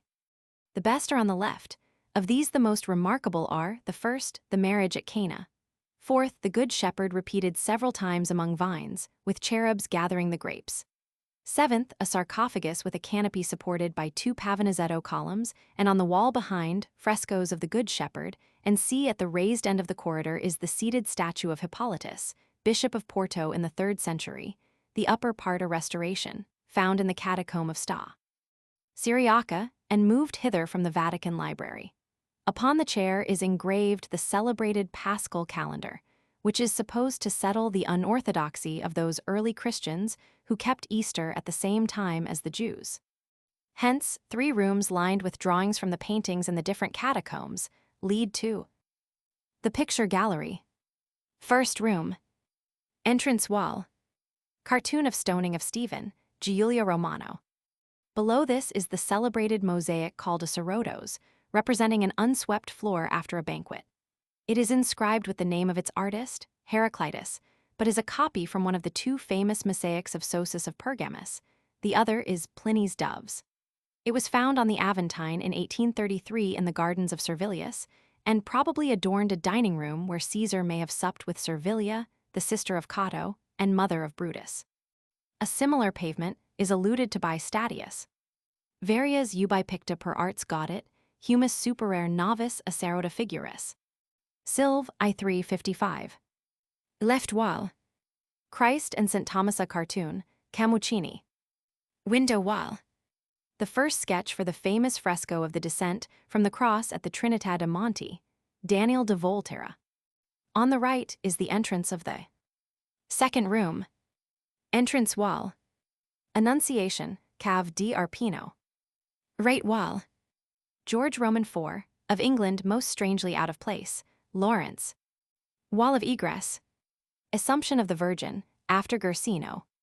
From the corner of this room, on the right, a staircase leads to a gallery, whence one may look down upon the huge and hideous mosaic pavement with portraits of 28 athletes found in the baths of Caracalla in 1822. Les gladiateurs de la Mosaique de Saint-Jean de Latran ont recu la forte alimentation quand donnat à leurs perils. Ils ont bien cet air de résolution brutal que devaient avoir ceux qui prennent si féros serment que nous a conservé patron. Nous jurons d'obéir à notre maître Humolp, quil nous ordonne de nous laisser brûler en chainer, frapper, tuer par le feu au autrement. Et comme vrais gladiateurs, nous devons à notre maître nos corps et nos vies. Ampere Hist, Rom Roman 4, 33. On the left of first room is the third room. Entrance wall. Madonna with SS. Peter, Dominic, and Anthony on the right, and SS. John Baptist, Lawrence, and Francis on the left. Marco Pomizzano di Forli, 1537. In the left corner. Madonna and Saints, Carlo Crivelli, 1482. Left wall. St. Thomas receiving the girdle of the Virgin, the Sacra Cintola of Prato with a predella. Benazzo Ghazali. Wall of egress. Madonna with St. John Baptist and St. Jerome, Pomizzano. Fourth room. Entrance wall. Sixtus Vias Cardinal, Sassoferrato. Madonna, Carlo Crivelli, 1482, very highly finished. Left wall. Sixtus Vias Pope, Domnicino. 2 Gobelins from pictures of Fra Bartolomeo at the Quirinal. Wall of egress. Christ with the tribute money, Caravaggio. Fifth room. Entrance wall. Entombment, Venetian school. Left wall. Greek baptism, Pietro Nakai, 1840. Wall of egress. Holy Family, Andrea del Sardo. Sixth room. Entrance wall. Baptism of Christ, Cesare de Sesto. Left wall. SS, Agnes and Emerentiana, Luca Signorelli, Annunciation, F. Francia, SS, Lawrence and Benedict, very peculiar, as scarcely showing their faces at all but magnificent in color. Luca Signorelli. Wall of egress. Coronation of the Virgin with wings of saints, angels, and doves, F. Filippo Lippi. Between the windows, S. Jerome in tempera, Giovanni Sanzio, father of Raphael. Seventh room. Entrance wall. Pagan sacrifice, Caravaggio. Left wall. Altarpiece by Antonio de Murano, 1464. Wall of egress. Christ at Emmaus, Caravaggio. Eighth room. An oil copy of the fresco of the Flagellation of St. Andrew by Domnicino, at S. Gregorio. Ninth room. A set of beautiful terracotta busts and reliefs by Petrich, illustrative of North American Indian life. This room is called the Hall of Council and is surrounded by fresco portraits of popes and pictures allegorical of their arms and sea. The walls of the open galleries on this floor of the palace have been covered with early Christian inscriptions from the catacombs, which have been thus arranged in arches 3, epitaphs of martyrs and others of temp. Damasus, I. 366 to 384. 7. Dated inscriptions from 238 to 557. 9. Inscriptions relating to doctrine. Inscriptions relating to popes, presbyters, and deacons, 12 inscriptions relating to simple ecclesiastics. Inscriptions of affection to relations and friends, 16 symbolical. Simple epitaphs from different catacombs. On the third floor of the palace are casts from the bas-reliefs on the column of Trajan. Before leaving the Lateran altogether, we must notice amongst its early institutions the famous school of music which existed here throughout the Middle Ages. Gregory the Great, whose object it seems to have been to render religion a thing of the senses, was the founder of the music of the Church. He instituted the school for it in the Lateran, whence the Carlovingian monarchs obtained teachers of singing and organ playing. The Frankish monks were sent thither for instruction.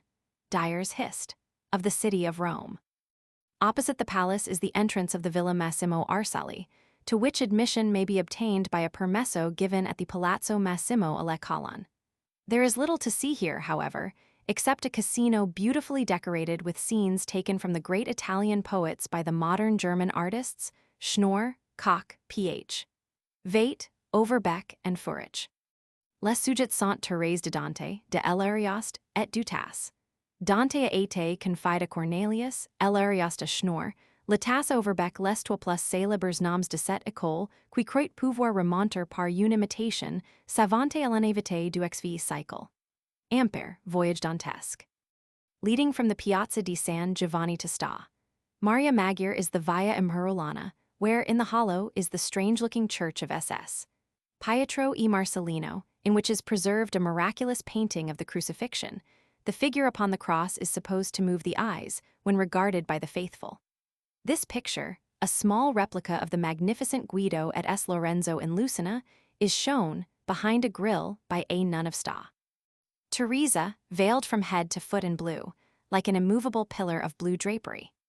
SS. Pietro e Marcellino stands in the valley behind the Esquiline in the long, lonely road between Sta, Maria Maggiore, and the Lateran. SS. Peter Exorcista and Marcellinus are always represented together in priestly habits, bearing their palms.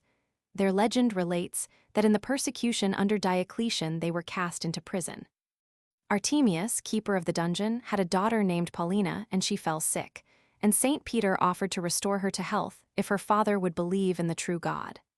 And the jailer mocked him, saying, "If I put thee into the deepest dungeon, and load thee with heavier chains, will thy God deliver thee? If he doth, I will believe in him." And Peter answered, "Be it so, not out of regard to thee.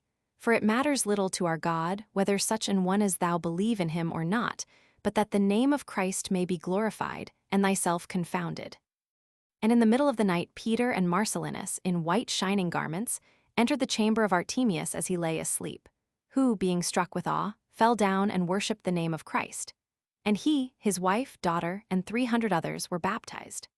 After this, the two holy men were condemned to die for the faith, and the executioner was ordered to lead them to a forest 3 miles from Rome, that the Christians might not discover their place of sepulture.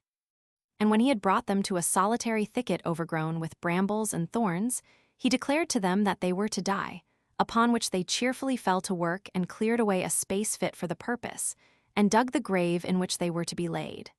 Then they were beheaded, June 2, and died encouraging each other. The fame of SS. Pietro e Marcellino is not confined to Rome.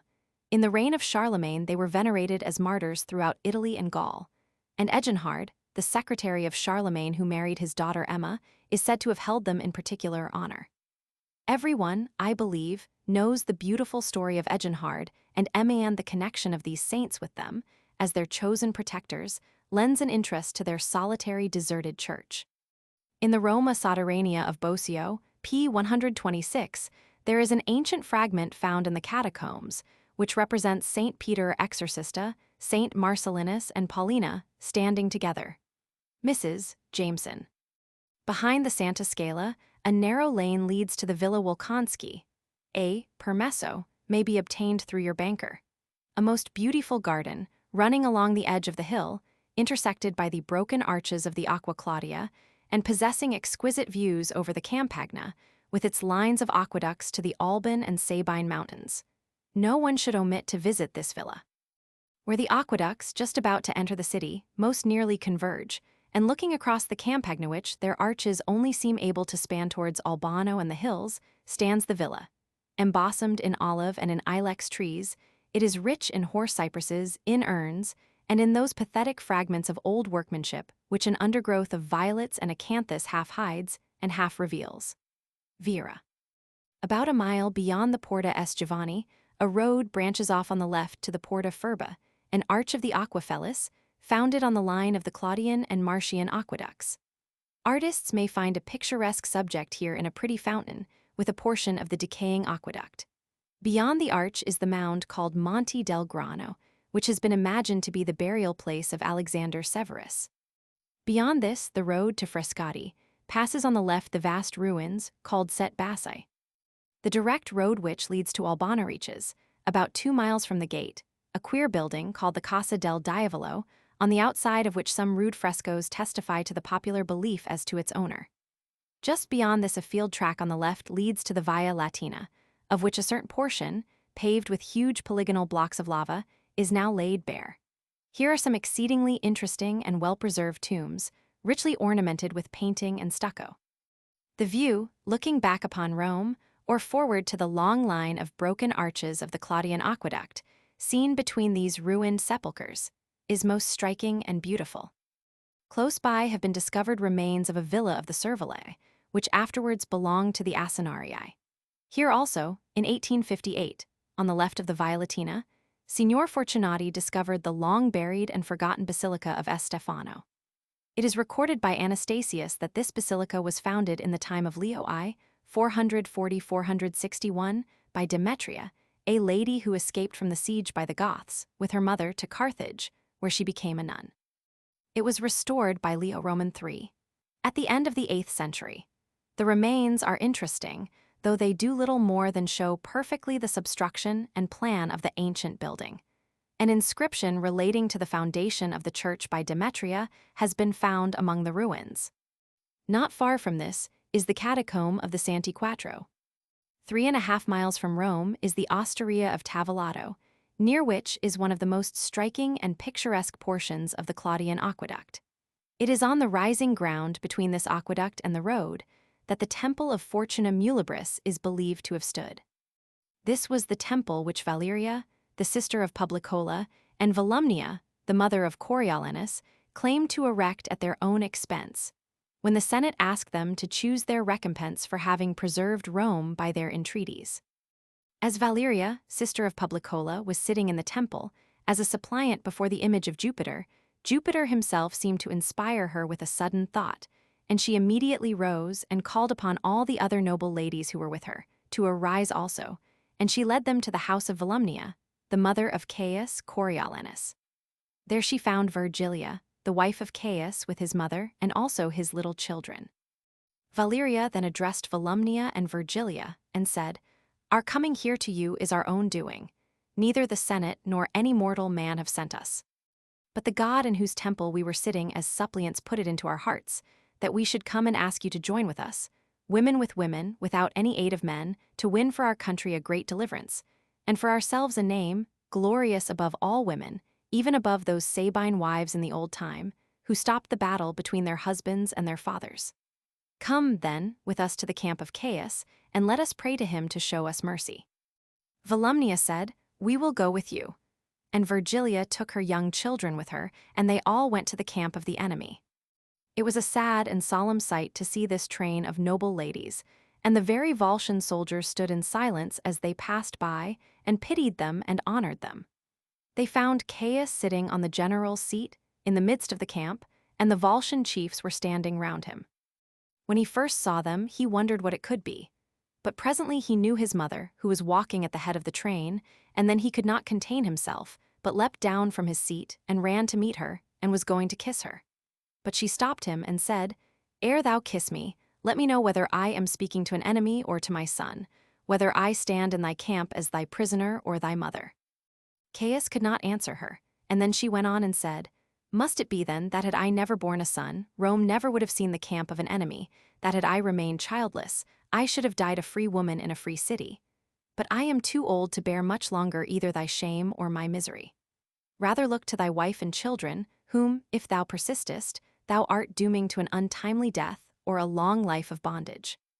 Then Virgilia and his children came up to him and kissed him, and all the noble ladies wept, and bemoaned their own fate and the fate of their country. At last Caius cried out, "O mother, what hast thou done to me?" And he wrung her hand vehemently and said, "Mother, thine is the victory, a happy victory for thee and for Rome, but shame and ruin to thy son." Then he fell on her neck and embraced her, and he embraced his wife and his children, and sent them back to Rome, and led away the army of the Volscians, and never afterwards attacked Rome any more.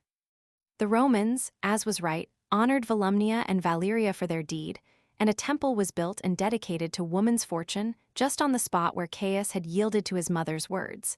And the first priestess of the temple was Valeria, into whose heart Jupiter had first put the thought to go to Volumnia, and to call upon her to go out to the enemy's camp and entreat her son.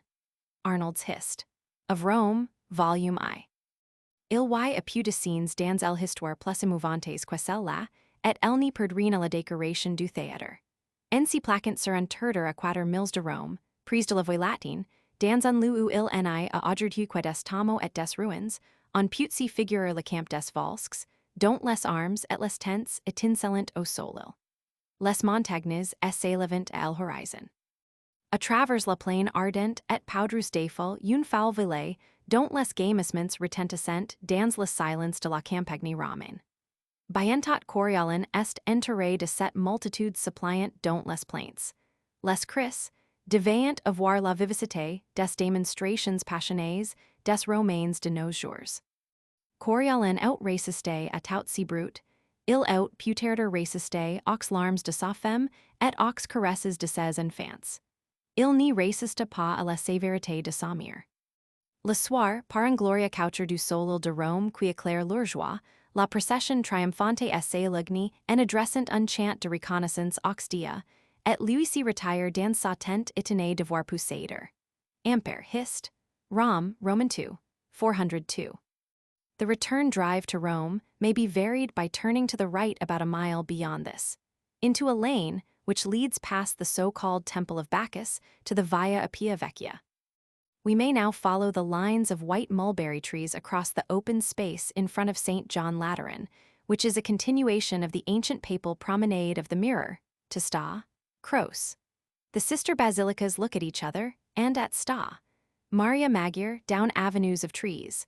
On the left are the walls of Rome, upon which run the arches of the Aqua Marcia. Few Roman churches are set within so impressive a picture as Santa Croce, approached on every side through these solitudes of vineyards and gardens, quiet roads, and long avenues of trees, that occupy such immense extent within the walls of Rome. The scene from the Lateran, looking towards this basilica across the level common, between lines of trees, with the distance of Campagna and mountains, the castellated walls, the arcades of the Claudian aqueduct, amid gardens and groves, is more than beautiful, full of memory and association. The other approach, by the unfrequented Via di Sta. Cros presents the finest distances, seen through a foliage beyond the dusky towers of the Honorian walls, and a wide extent of slopes covered with vineyards, amid which stand at intervals some of those forlorn cottage farms, gray and dilapidated, that form characteristic features in Roman scenery. The majestic ruins of Minerva Medica, the so-called Temple of Venus and Cupid, the fragments of the baths of St. Helena, the Castrense Amphitheater, the arches of the aqueduct, half concealed in cypress and ivy, are objects which must increase the attractions of a walk to this sanctuary of the cross. But the exterior of the church is disappointing and inappropriate, retaining nothing antique except the square Lombardic tower of the 12th century, in stories of narrow-arched windows, its brickwork ornamented with discs of colored marble, and a canopy, with columns, near the summit, for a statue no longer in its place. Hemans Catholic Italy, Volume I. The site of the Basilica of Sta. Cros in Jerusalem was once occupied by the Garden of Heliogabalus, and afterwards by the palace of the Empress Helena, mother of Constantine, whose residence here was known as the Palladium Caesarianum, whence the name of Caesarion, sometimes given to the basilica. The church was probably once a hall in the palace of Helena, to which an apse was added by Constantine, in whose reign it was consecrated by Pope Sylvester. It was repaired by Gregory Roman II. Early in the 8th century, the monastery was added by Benedict Roman VII, about 975, and the whole was rebuilt by Lucius Roman II. In 1144, the church was completely modernized by Benedict Roman XIV. In the last century, and scarcely anything, except the tower, now remains externally, which is even as old as the 12th century. The fine columns of granite and bigiolo michelato, which now adorn the facade, were plundered from the neighboring temple in 1744. The interior of the church is devoid of beauty, owing to modernizations. 4 out of 12 fine granite columns, which divided its nave and aisles, are boxed up in senseless plaster piers. The high altar is adorned with an urn of green basalt, sculptured with lions' heads, which contains the bodies of SS. Anastasius and Caesarius. Two of the pillars of the baldacchino are of Brexia corallina. The fine frescoes of the tribune by Pinturicchio have been much retouched. They were executed under Alexander Roman VI, on a commission from Cardinal Carvajal, who is himself represented as kneeling before the cross, which is held by the Empress Helena. The very important frescoes of the choir apsis of Sta. Croce, now much overpainted, are of Pinturicchio's better time. They represent the finding of the cross, with a colossal Christ in a nimbus among angels above a figure full of wild grandeur. Kugler. Near the entrance of the church is a valuable monument of the papal history of the 10th century, in a metrical epitaph to Benedict Roman VII, recording his foundation of the adjoining monastery for monks, who were to sing day and night the praises of the deity, his charities to the poor. And the deeds of the anti-Pope Franco, called by Baronius, with play upon his assumed name Boniface Malefacius, who usurped the Holy See, imprisoned and strangled the lawful Pope Benedict Roman VI, and pillaged the treasury of St. Peter's, but in 1 month was turned out and excommunicated when he fled to Constantinople. The chronology of this epitaph is by the ancient system of indictions, the death of the Pope dated Roman 12. Indiction, corresponding to the year 984, and the Latin style of the 10th century is curiously exemplified in lines relating to the antipope. Hic primus repulit Francinus spurca, superbi culmina, qui invassit sedis apostolici, qui dominum suum captum in castro habet carceris, interi octis constrictus in uno strangulatus ubi exurat hominum. Hemans Catholic Italy. The consecration of the Golden Rose, formerly sent to foreign princes, used to take place in this church. The principal observances here now are connected with the exhibition of the relics, of which the principal is the title of the true cross. In 1492, when some repairs were ordered by Cardinal Mendoza, a niche was discovered near the summit of the apse, enclosed by a brick front, inscribed Titulus Crucis. In it was a leaden coffer, containing an imperfect plank of wood, 2 inches thick, 1/2 palm long, 1 palm broad.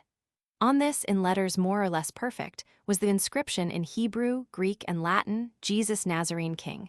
It was venerated by Innocent Roman VIII. With the College of Cardinals, and enclosed by Mendoza in the Silver Shrine, where it is exposed 3 times a year from the balcony. The relics are exposed on Theth Sunday in Lent. On Good Friday, the rites are more impressive here than in any other church. The procession of white-robed monks, and the deep toll of the bell announcing the display of the relics by the mitred abbot, are very solemn, and it is surprising that while crowds of strangers submit to be crushed in the Sistine, scarcely one visits this ancient basilica on that day. Hemans Catholic Italy. The list of relics, on the right of the apsis of Sta. Croce includes the finger of St. Thomas Apostle, with which he touched the most holy side of our Lord Jesus Christ, one of the pieces of money with which the Jews paid the treachery of Judas, great part of the veil and of the hair of the most blessed Virgin, a mass of cinders and charcoal, united in the form of a loaf, with the fat of St. Lawrence, martyr, 1 bottle of the most precious blood of our Lord Jesus Christ, another of the milk of the most blessed Virgin, a little piece of the stone where Christ was born, a little piece of the stone where our Lord sate when he pardoned Mary Magdalene, of the stone where our Lord wrote the law given to Moses on Mount Sinai, of the stone where reposed SS. Peter and Paul, of the cotton which collected the blood of Christ, of the manna which fed the Israelites, of the rod of Aaron which flourished in the desert, of the relics of the 11 prophets. Percy's Romanism. 2 staircases near the tribune lead to the subterranean church, which has an altar with a pieta and statues of SS. Peter and Paul of the 12th century. Hence opens the chapel of Sta. Helena, which women, by a perversion especially strange in this case, are never allowed to enter except on the festival of the saint, August 18. It is built upon a soil composed of earth brought by the empress from Palestine. Her statue is over the altar. The vault has mosaics, originally erected under Valentinian Roman III, but restored by Zuccai in 1593, representing, in ovals, a half-length figure of the Savior, the evangelists and their symbols, the finding of the true cross, SS, Peter and Paul, Saint Sylvester, the conservator of the church, and Sta. Helena with Cardinal Carvajal kneeling before her. Here the feast of the invention of the true cross. May 3 is celebrated with great solemnity, when the hymns Pange Lingua and Vexilla Regis are sung, and the antiphon. O cross, more glorious than the stars, world-famous, beauteous of aspect, holiest of things, which alone wast worthy to sustain the weight of the world. Dear wood, dear nails, dear burden, bearing, save those present assembled in thy praise today. Alleluia. And the collect. O God, who by the glorious uplifting of the salvation-bearing cross hast displayed the miracles of thy passion, grant that by the merit of that life-giving wood, we may attain the suffrages of eternal life, and see. The adjoining monastery belongs to the Cistercians. Only part of one wing is ancient. The library formerly contained many curious MSS, but most of these were lost to the basilica when the collection was removed to the Vatican during the French occupation and the exile of Pius Roman VII. The garden of the monastery contains the ruin generally known as the Temple of Venus and Cupid, but considered by Dr. Braun to be the Caesarian Basilica or Law Court, where the causes of slaves, who were allowed to appeal to no other court, were wont to be heard. Behind the monastery is the Amphitheatrum Castrense, attributed to the time of Nero, when it is supposed to have been erected for the games of 2 cohorts of soldiers, quartered near here. It is engrafted into the line of the Honorian walls, and is best seen from the outside of the city. Its arches and pillars, with Corinthian capitals, are all of brick. On the left of the Via Sta Croce, which leads hence to Sta Maria Maggiore, is the gate of the Villa Altieri, chiefly remarkable for its grand umbrella pine, the finest in the city. Further on the right is a tomb of unknown origin, now used as a farmhouse and a wine shop. Turning to the right from the basilica, we follow a lane which leads beneath some fine brick arches of an aqueduct of the time of Nero, cited by Ampere, as exemplifying the perfection to which architecture attained in the reign of this emperor, by the quality of the bricks and the excellence and small quantity of the cement. These ruins are popularly called the Baths of Sta Helena. Passing these arches, we find ourselves facing the Porta Maggiore, formed by 2 arches of the Claudian aqueduct, formerly known as the Porta Labicana and Porta Pranestina, of which the former was closed in the time of Honorius and has never been reopened. 3 inscriptions remain, the first relating to the building of the aqueduct by the Emperor Tiberius Claudius, the second and third to its restoration by Vespasian and Titus. Above the Aqua Claudia flowed a second stream, the Anio Novus. Outside the gate, only lately disclosed, upon the removal of constructions of the time of Honorius, the fragments of those worth preserving are placed on the opposite wall, is the tomb of the baker Eurysaces, who was also one of the inspectors of aqueducts. The tomb is attributed to the early years of the empire. Its first story is surmounted by the inscription, Est hoc monumentum Marci Virgile Evrisaces Pistoris Redemptoris apparit. Its second story is composed of rows of the mortars used in baking, placed sideways, and supporting a frieze with bas-reliefs telling the story of a baker's work, from the bringing of the corn into the mill to its distribution as bread. In the front of the tomb was formerly a relief of the baker and his wife, with a sarcophagus, and the inscription, Fuit adisca uxer mihi femina optima vexit quoives corporis reliqui quod superant sunt in hoc panario. This has been foolishly removed, and is now to be seen upon the opposite wall. From this gate many pleasant excursions may be taken. The direct road leads to Pilstrina by Zagarolo, and at 1.5 miles from the gate passes, on the left, Torre Pignatera, the tomb of Sta Helena, whence the magnificent porphyry sarcophagus, now in the Vatican, was removed. The name is derived from the pignat or earthen pots used in the building. Beneath it is a catacomb, now closed, the adjoining catacomb of SS. Pietro e Marcellino contains some well-preserved paintings. The most interesting is that of the Divine Lamb on a mound, from which 4 rivers flow as in the mosaics of the ancient basilicas, with figures of Petrus, Gorgonius, Marcellinus, and Tibertius. At 3 miles from the gate the road reaches Santosoli, whence, near the desolate tower called Torre Pernus, there is a most picturesque view of the aqueduct Aqua Alexandrina, built by Alexander Severus, with a double line of arches crossing the hollow. At 5 miles on the right is the Borghese farm of Torre Nuova, with a fine group of old stone pines. The road which turns left from the gate leads by the Acqua Balacante, where the Arvels sang their hymn, to the picturesque ruins of the Torre dei Schiavi, the palace of the emperors Gordian, AD 238, adjoining which are the remains of a round temple of Apollo. This is, perhaps, one of the most striking scenes in the Campagna, and backed by the Violet Mountains, above Tivoli is a favorite subject with artists. Les Gordians, tres grands personnages, furent de tres petits empereurs. Ils montrent si quadet devenu l'aristocratie Romaine de généré. Le premier, honert et pusillanime, comme le prouvent son election et sa mort, était un peu replet et avait dans l'air du visage quelque chose de solennel et de théâtral, pompali voltu. Il aimait et cultivate les letters. Son fils également, si fit quelque réputation en si genre, grâce surtout à sa bibliothèque de 60 000 volumes. Mais il avait daughters gouts encore que celui des livres. On lui donne jusque 28 concubines en titre, et de chacune d'elles, il eut 3 ou 4 enfants. Il menait une vie épicurienne dans ses jardins et sous des ombrages délicia. Si étient les jardins et les ombrages d'une villa magnifique, que les Gordians avient sur la voie prénestine, et dont capitalen, au temps duquel elle existait encore, nous se laissait une description des délais. Le peristyle était formé de ducents colons des marbres les plus précieux, le sapalin, le pavonazzetto, le jaune et le rouge antiques. La villa renfermait 3 basiliques et les thermes que ceux de Rome surpassient à peine. Tel était l'opulence d'une habitation, privée vers le milieu du troisième siècle de l'Empire. Ampere, Emp, Roman II, 328.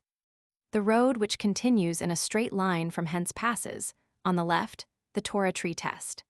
The 8th milestone is of historic interest, being described by Livy v. 49 as the spot where the dictator Camillus overtook and exterminated the army of Gauls who were retreating from Rome with the spoils of the capital.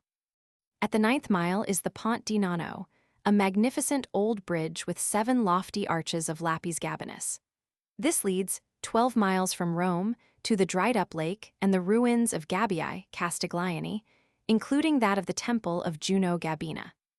Quic arva Gabini Juninus, gelidum Anianum, et Rossida rivis hernica saxa collant.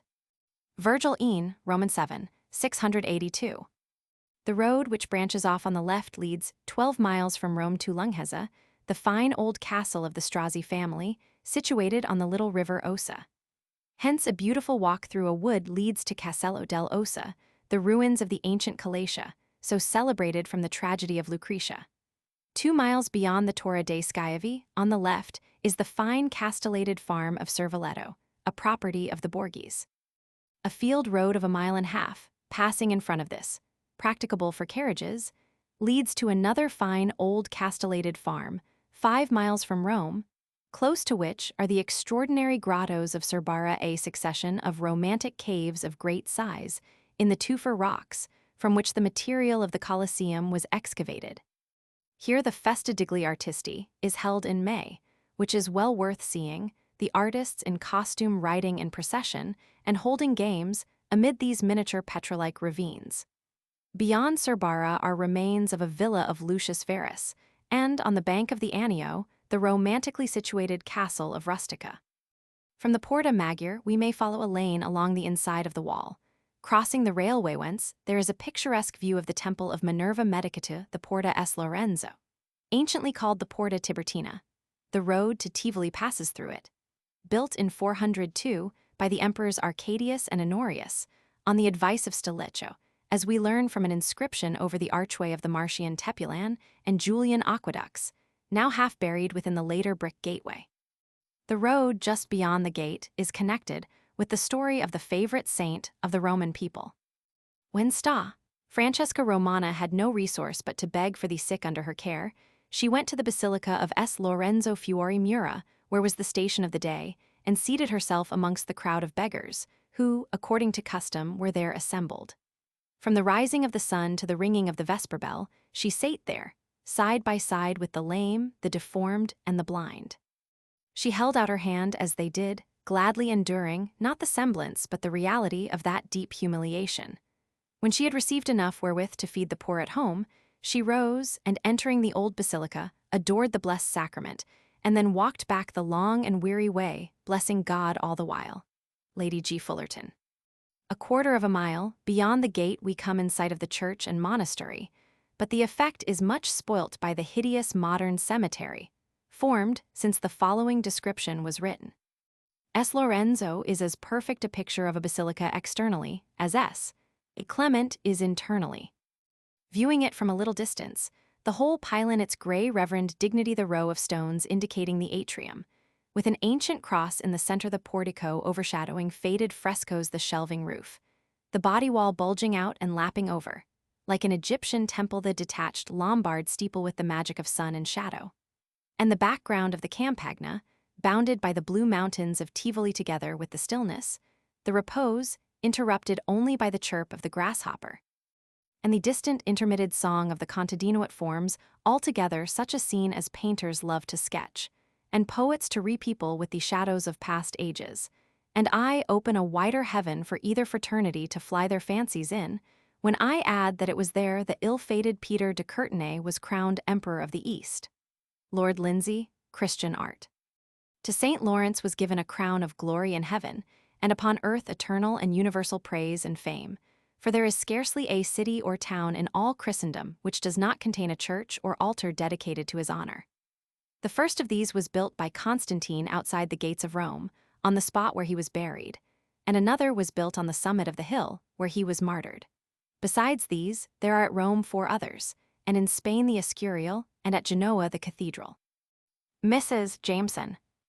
We have already followed St. Lawrence to the various spots in Rome connected with his story, to the green space at the Navicella, where he distributed his alms before the house of St. Cyriaca, in whose catacomb he was first buried, to the basilica in the palace of the Caesars, where he was tried and condemned, to S. Lorenzo in Font, where he was imprisoned, to S. Lorenzo Pane e Perna, where he died, to S. Lorenzo in Lucina, where his supposed gridiron is preserved. And now we come to his grave, where a grand basilica has arisen around the little oratory, erected by Constantine, which marked his first burial place in the catacombs. The first basilica erected here was built in the end of the 6th century, by Pope Pelagius Roman II. But this was repeatedly enlarged and beautified by succeeding popes, and at length was so much altered in 1216 by Honorius Roman III, that the old basilica became merely the choir or tribune of a larger and more important church. So many other changes have since taken place, that Bunsen remarks upon S. Lorenz as more difficult of explanation than any other of the Roman churches. In front of the basilica stands a bronze statue of St. Lawrence, upon a tall granite pillar. The portico is supported by 6 Ionic columns, 4 of them spiral. Above these is a mosaic frieze of the 13th century. In the center is the spotless lamb, having on the right St. Lawrence Honorius Roman III, and another figure, and on the left 3 heads, 2 of whom are supposed to be the Virgin Martyr Sta. Cyriaca and her mother Tryphona, buried in the adjoining cemetery. Above this is a very richly decorated marble frieze, boldly relieved with lions' heads. The gable of the church is faced with modern mosaics of saints. Within the portico are 4 splendid sarcophagi. That on the left of the entrance is adorned with reliefs representing a vintage, with cupids as the vine-gatherers, and contains the remains of Pope Damasus Roman II, who died in 1049 after a reign of only 23 days. At the sides of the door are 2 marble lions. The walls of the portico are covered with a very curious series of frescoes, lately repainted. They represent 4 consecutive stories. On the right, a holy hermit, living a life of solitude and prayer, heard a rushing noise, and looking out of his window saw a troop of demons who told him that the Emperor Henry Roman II had just expired, and that they were hurrying to lay claim to his soul. The hermit trembled and besought them to let him know as they returned how they had succeeded. Some days after, they came back and narrated that when the archangel was weighing the good and evil deeds of the emperor in his balance, the weight was falling in their favor when, suddenly, the roasted St. Lawrence appeared, bearing a golden chalice, which the emperor, shortly before his death, had bestowed upon the church, and cast it into the scale of good deeds, and so turned the balance the other way, but that in revenge they had broken off one of the golden handles of the chalice. And when the hermit heard these things, he rejoiced greatly. And the soul of the emperor was saved, and he became a canonized saint, and the devils departed blaspheming. The order of the frescoes representing this legend is two scenes in the life of Henry Roman II. The emperor offers the golden chalice, a banquet scene. The hermit discourses with the devils, the death of Henry Roman II, 1024, the dispute for the soul of the emperor. It is saved by St. Lawrence. The second series represents the whole story of the acts, trial, martyrdom, and burial of St. Lawrence. One or two frescoes in this were entirely effaced and have been added by the restorer. Of the old series were the investiture of St. Lawrence as deacon. St. Lawrence washes the feet of poor Christians. He heals Sta, Syriaca. He distributes alms on the Celian. He meets St. Sixtus led to death and receives his blessing. He is led before the prefect. He restores sight to Lucullus. He is scourged. He baptizes St. Hippolytus. He refuses to give up the treasures of the church. 1415. His burial by St. Hippolytus. The third series represents the story of St. Stephen, followed by that of the translation of his relics to this basilica. The relics of St. Stephen were preserved at Constantinople, whither they had been transported from Jerusalem by the Empress Eudoxia, wife of Theodosius Roman II. Hearing that her daughter Eudoxia, wife of Valentinian Roman II, Emperor of the West, was afflicted with a devil, she begged her to come to Constantinople that her demon might be driven out by the touch of the relics. The younger Eudoxia wished to comply, but the devil refused to leave her, unless St. Stephen was brought to Rome. An agreement was therefore made that the relics of St. Stephen should be exchanged for those of St. Lawrence. St. Stephen arrived, and the empress was immediately relieved of her devil. But when the persons who had brought the relics of St. Stephen from Constantinople were about to take those of St. Lawrence back with them, they all fell down dead. Pope Pelagius prayed for their restoration to life, which was granted for a short time, to prove the efficacy of prayer, but they all died again 10 days after. Thus the Romans knew that it would be criminal to fulfill their promise and part with the relics of St. Lawrence, and the bodies of the two martyrs were laid in the same sarcophagus. The frescoes in the left wall represent a separate story. A holy sacristan arose before the dawn to enjoy solitary prayers before the altars of this church. Once when he was thus employed, he found that he was not alone, and beheld 3 persons, a priest, a deacon, and subdeacon, officiating at the altar, and the church around him filled with worshippers, whose faces bore no mortal impress. Tremblingly he drew near to him whom he dreaded the least, and inquired of the deacon, who this company might be. "The priest whom thou seest is the blessed apostle Peter," answered the spirit, "and I am Lawrence, who suffered cruel torments for the love of my Master Christ, upon a Wednesday, which was the day of his betrayal. And in remembrance of my martyrdom, we are come today to celebrate here the mysteries of the church. And the subdeacon who is with us is the first martyr. St. Stephen and the worshippers are the apostles, the martyrs and virgins who have passed with me into paradise, and have come back hither to do me honor. And of this solemn service thou art chosen as the witness. When it is day, therefore, go to the Pope and tell what thou hast seen, and bid him, in my name, to come hither and to celebrate a solemn mass with all his clergy, and to grant indulgences to the faithful." But the sacristan trembled and said, "If I go to the Pope, he will not believe me. Give me some visible sign, then, which will show what I have seen." And St. Lawrence ungirt his robe, and giving his girdle to the sacristan, bade him show it in proof of what he told. In the morning the old man related what he had seen to the abbot of the monastery, who bore the girdle to the then Pope, Alexander Roman II. The Pope accompanied him back to the basilica, and on their way they were met by a funeral procession, when, to test the powers of the girdle, the Pope laid it on the bier, and at once the dead arose and walked. Then all men knew that the sacristan had told what was true, and the Pope celebrated Mass as he had been bidden, and promised an indulgence of 40 years to all who should visit on a Wednesday any church dedicated to St. Lawrence. This story is told in 8 pictures. The sacristan sees the holy ones, the phantom Mass, the sacristan tells the abbot tells the Pope consults his cardinals, the dead is raised by the girdle. Mass is celebrated at St. Lorenzo, and souls are freed from purgatory by the intercession of the saint. Prayer is made at the shrine of St. Lawrence. The nave, which is the basilica of Honorius Roman III, is divided from its side aisles by 22 Ionic columns of granite and Cipollino. The 6th column on the right has a lizard and a frog amongst the decorations of its capital, which led Winkelmann to the supposition that these columns were brought hither from the portico of Octavia, because Pliny describes that the architects of the portico of Metellus, which formerly occupied that site, were two Spartans named Saros and Batrachus, who implored permission to carve their names upon their work. And that when leave was refused, they introduced them under this form, Batrachus signifying a frog and Saros a lizard. Above the architrave are frescoes by Fracassini of the lives and martyrdoms of SS, Stephen, and Lawrence. Higher up are saints connected with the history of the basilica. The roof is painted in patterns. The splendid Opus Alexandrinum pavement is of the 10th century. On the left of the entrance is a baptismal font, above which are more frescoes relating to the story of St. Lawrence.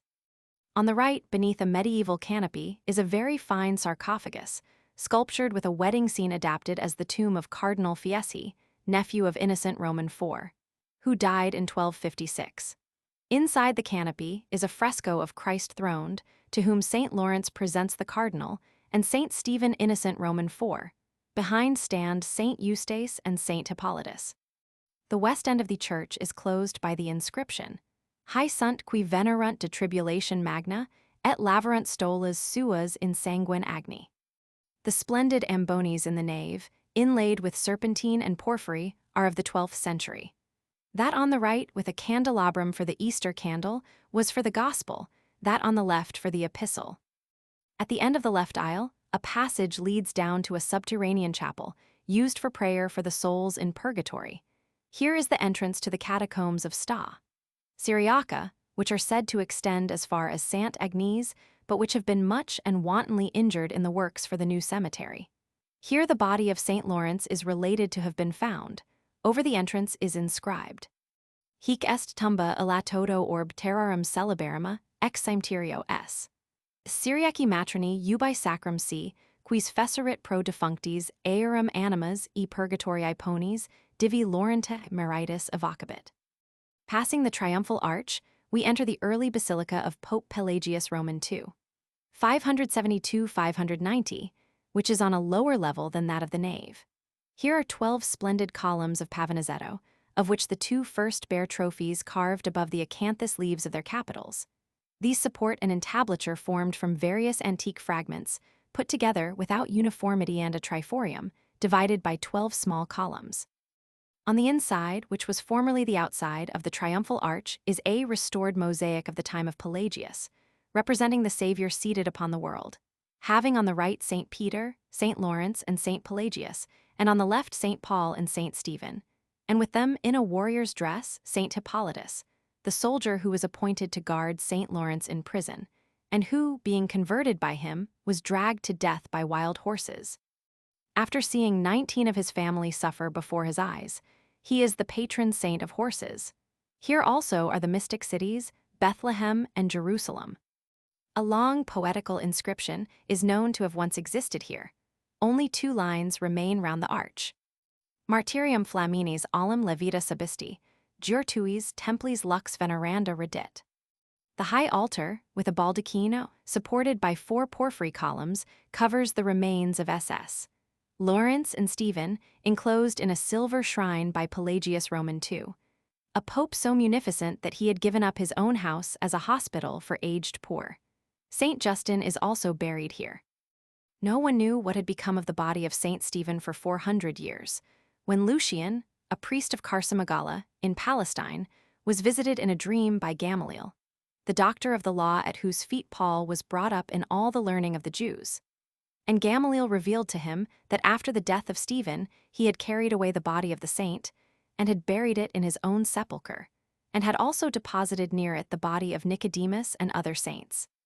And this dream having been repeated 3 times, Lucian went with others deputed by the bishop, and dug with mattocks and spades in the spot which had been indicated a sepulchre in a garden, and found what they supposed to be the remains of Saint Stephen, their peculiar sanctity being proved by many miracles.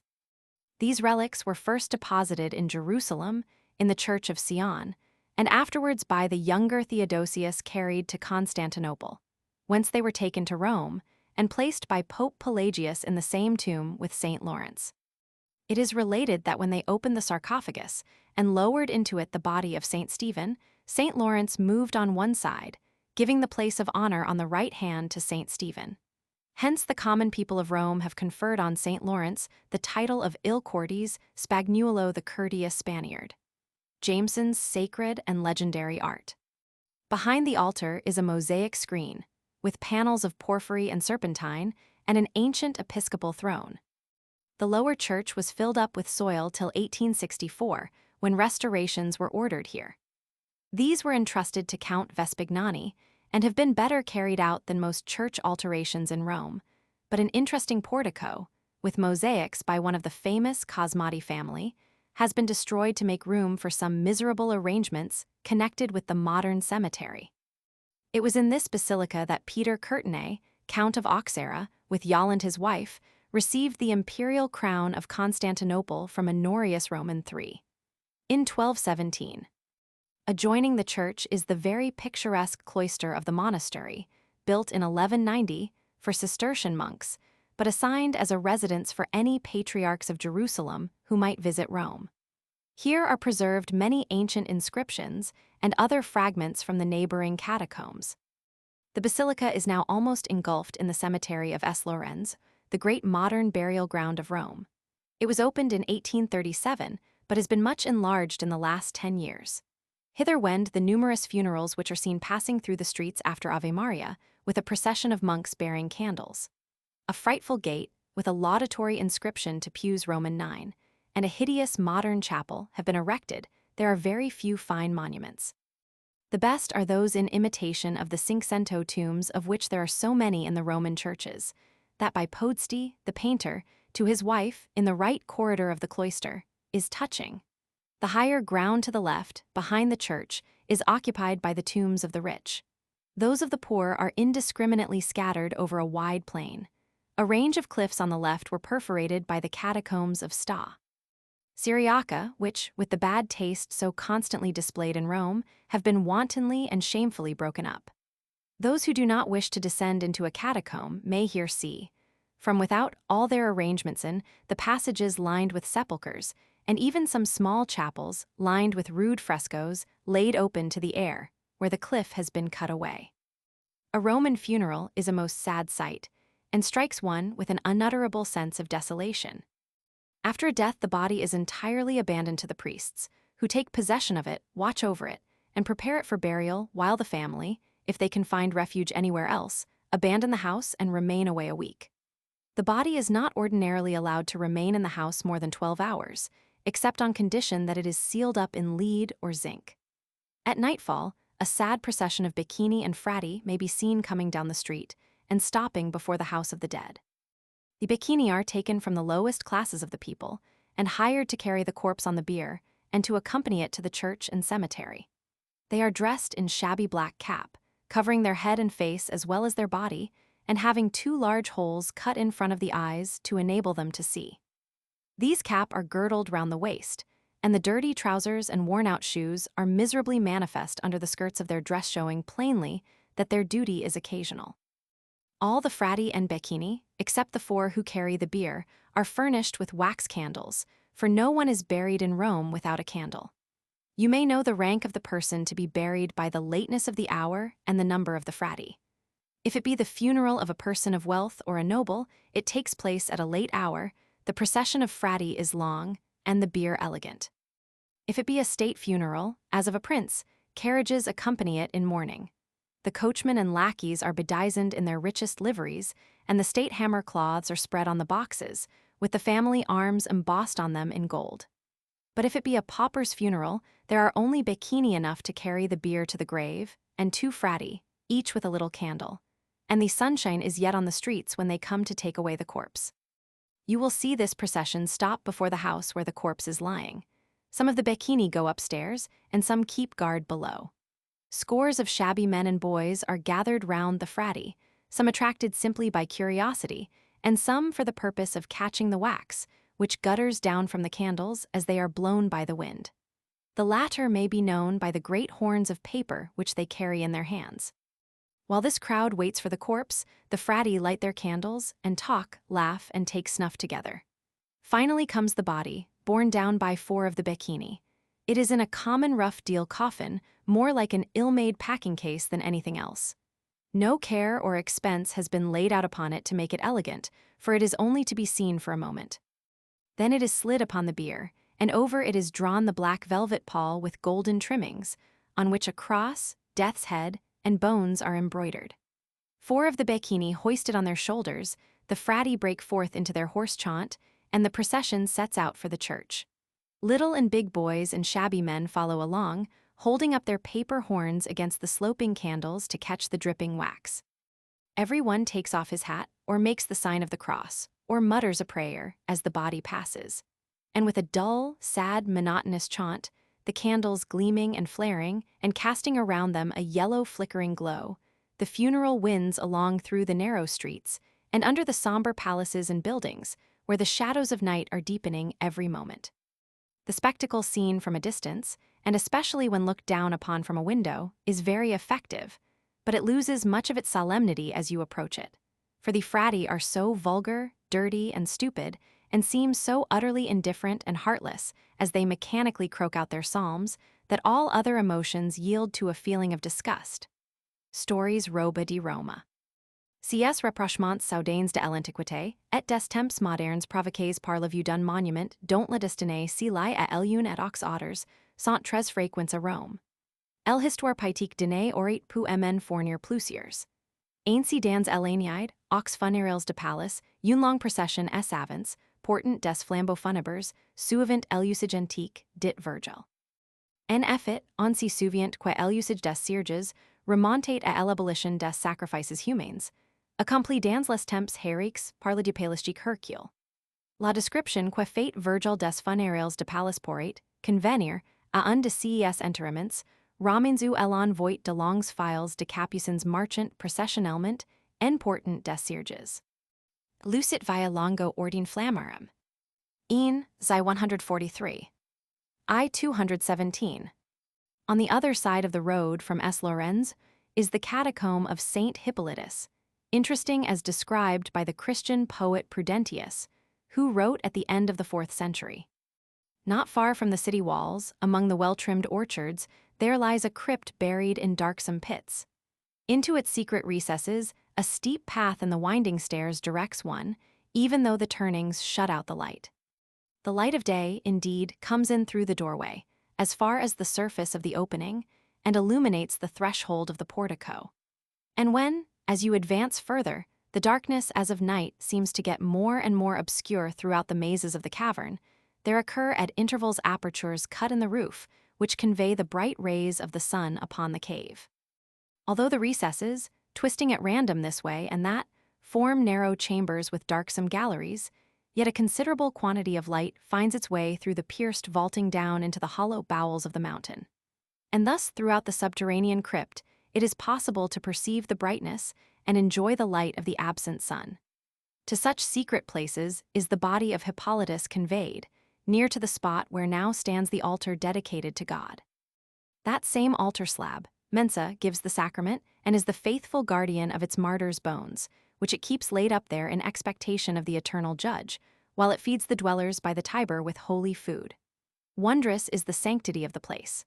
The altar is at hand for those who pray, and it assists the hopes of men by mercifully granting what they need. Here have I, when sick with ills both of soul and body, oftentimes prostrated myself in prayer and found relief. Early in the morning men come to salute Hippolytus. All the youth of the place worship here. They come and go until the setting of the sun. Love of religion collects together into one dense crowd both Latins and foreigners. They imprint their kisses on the shining silver. They pour out their sweet balsams. They bedew their faces with tears. See Roma Soterranea, p. 98.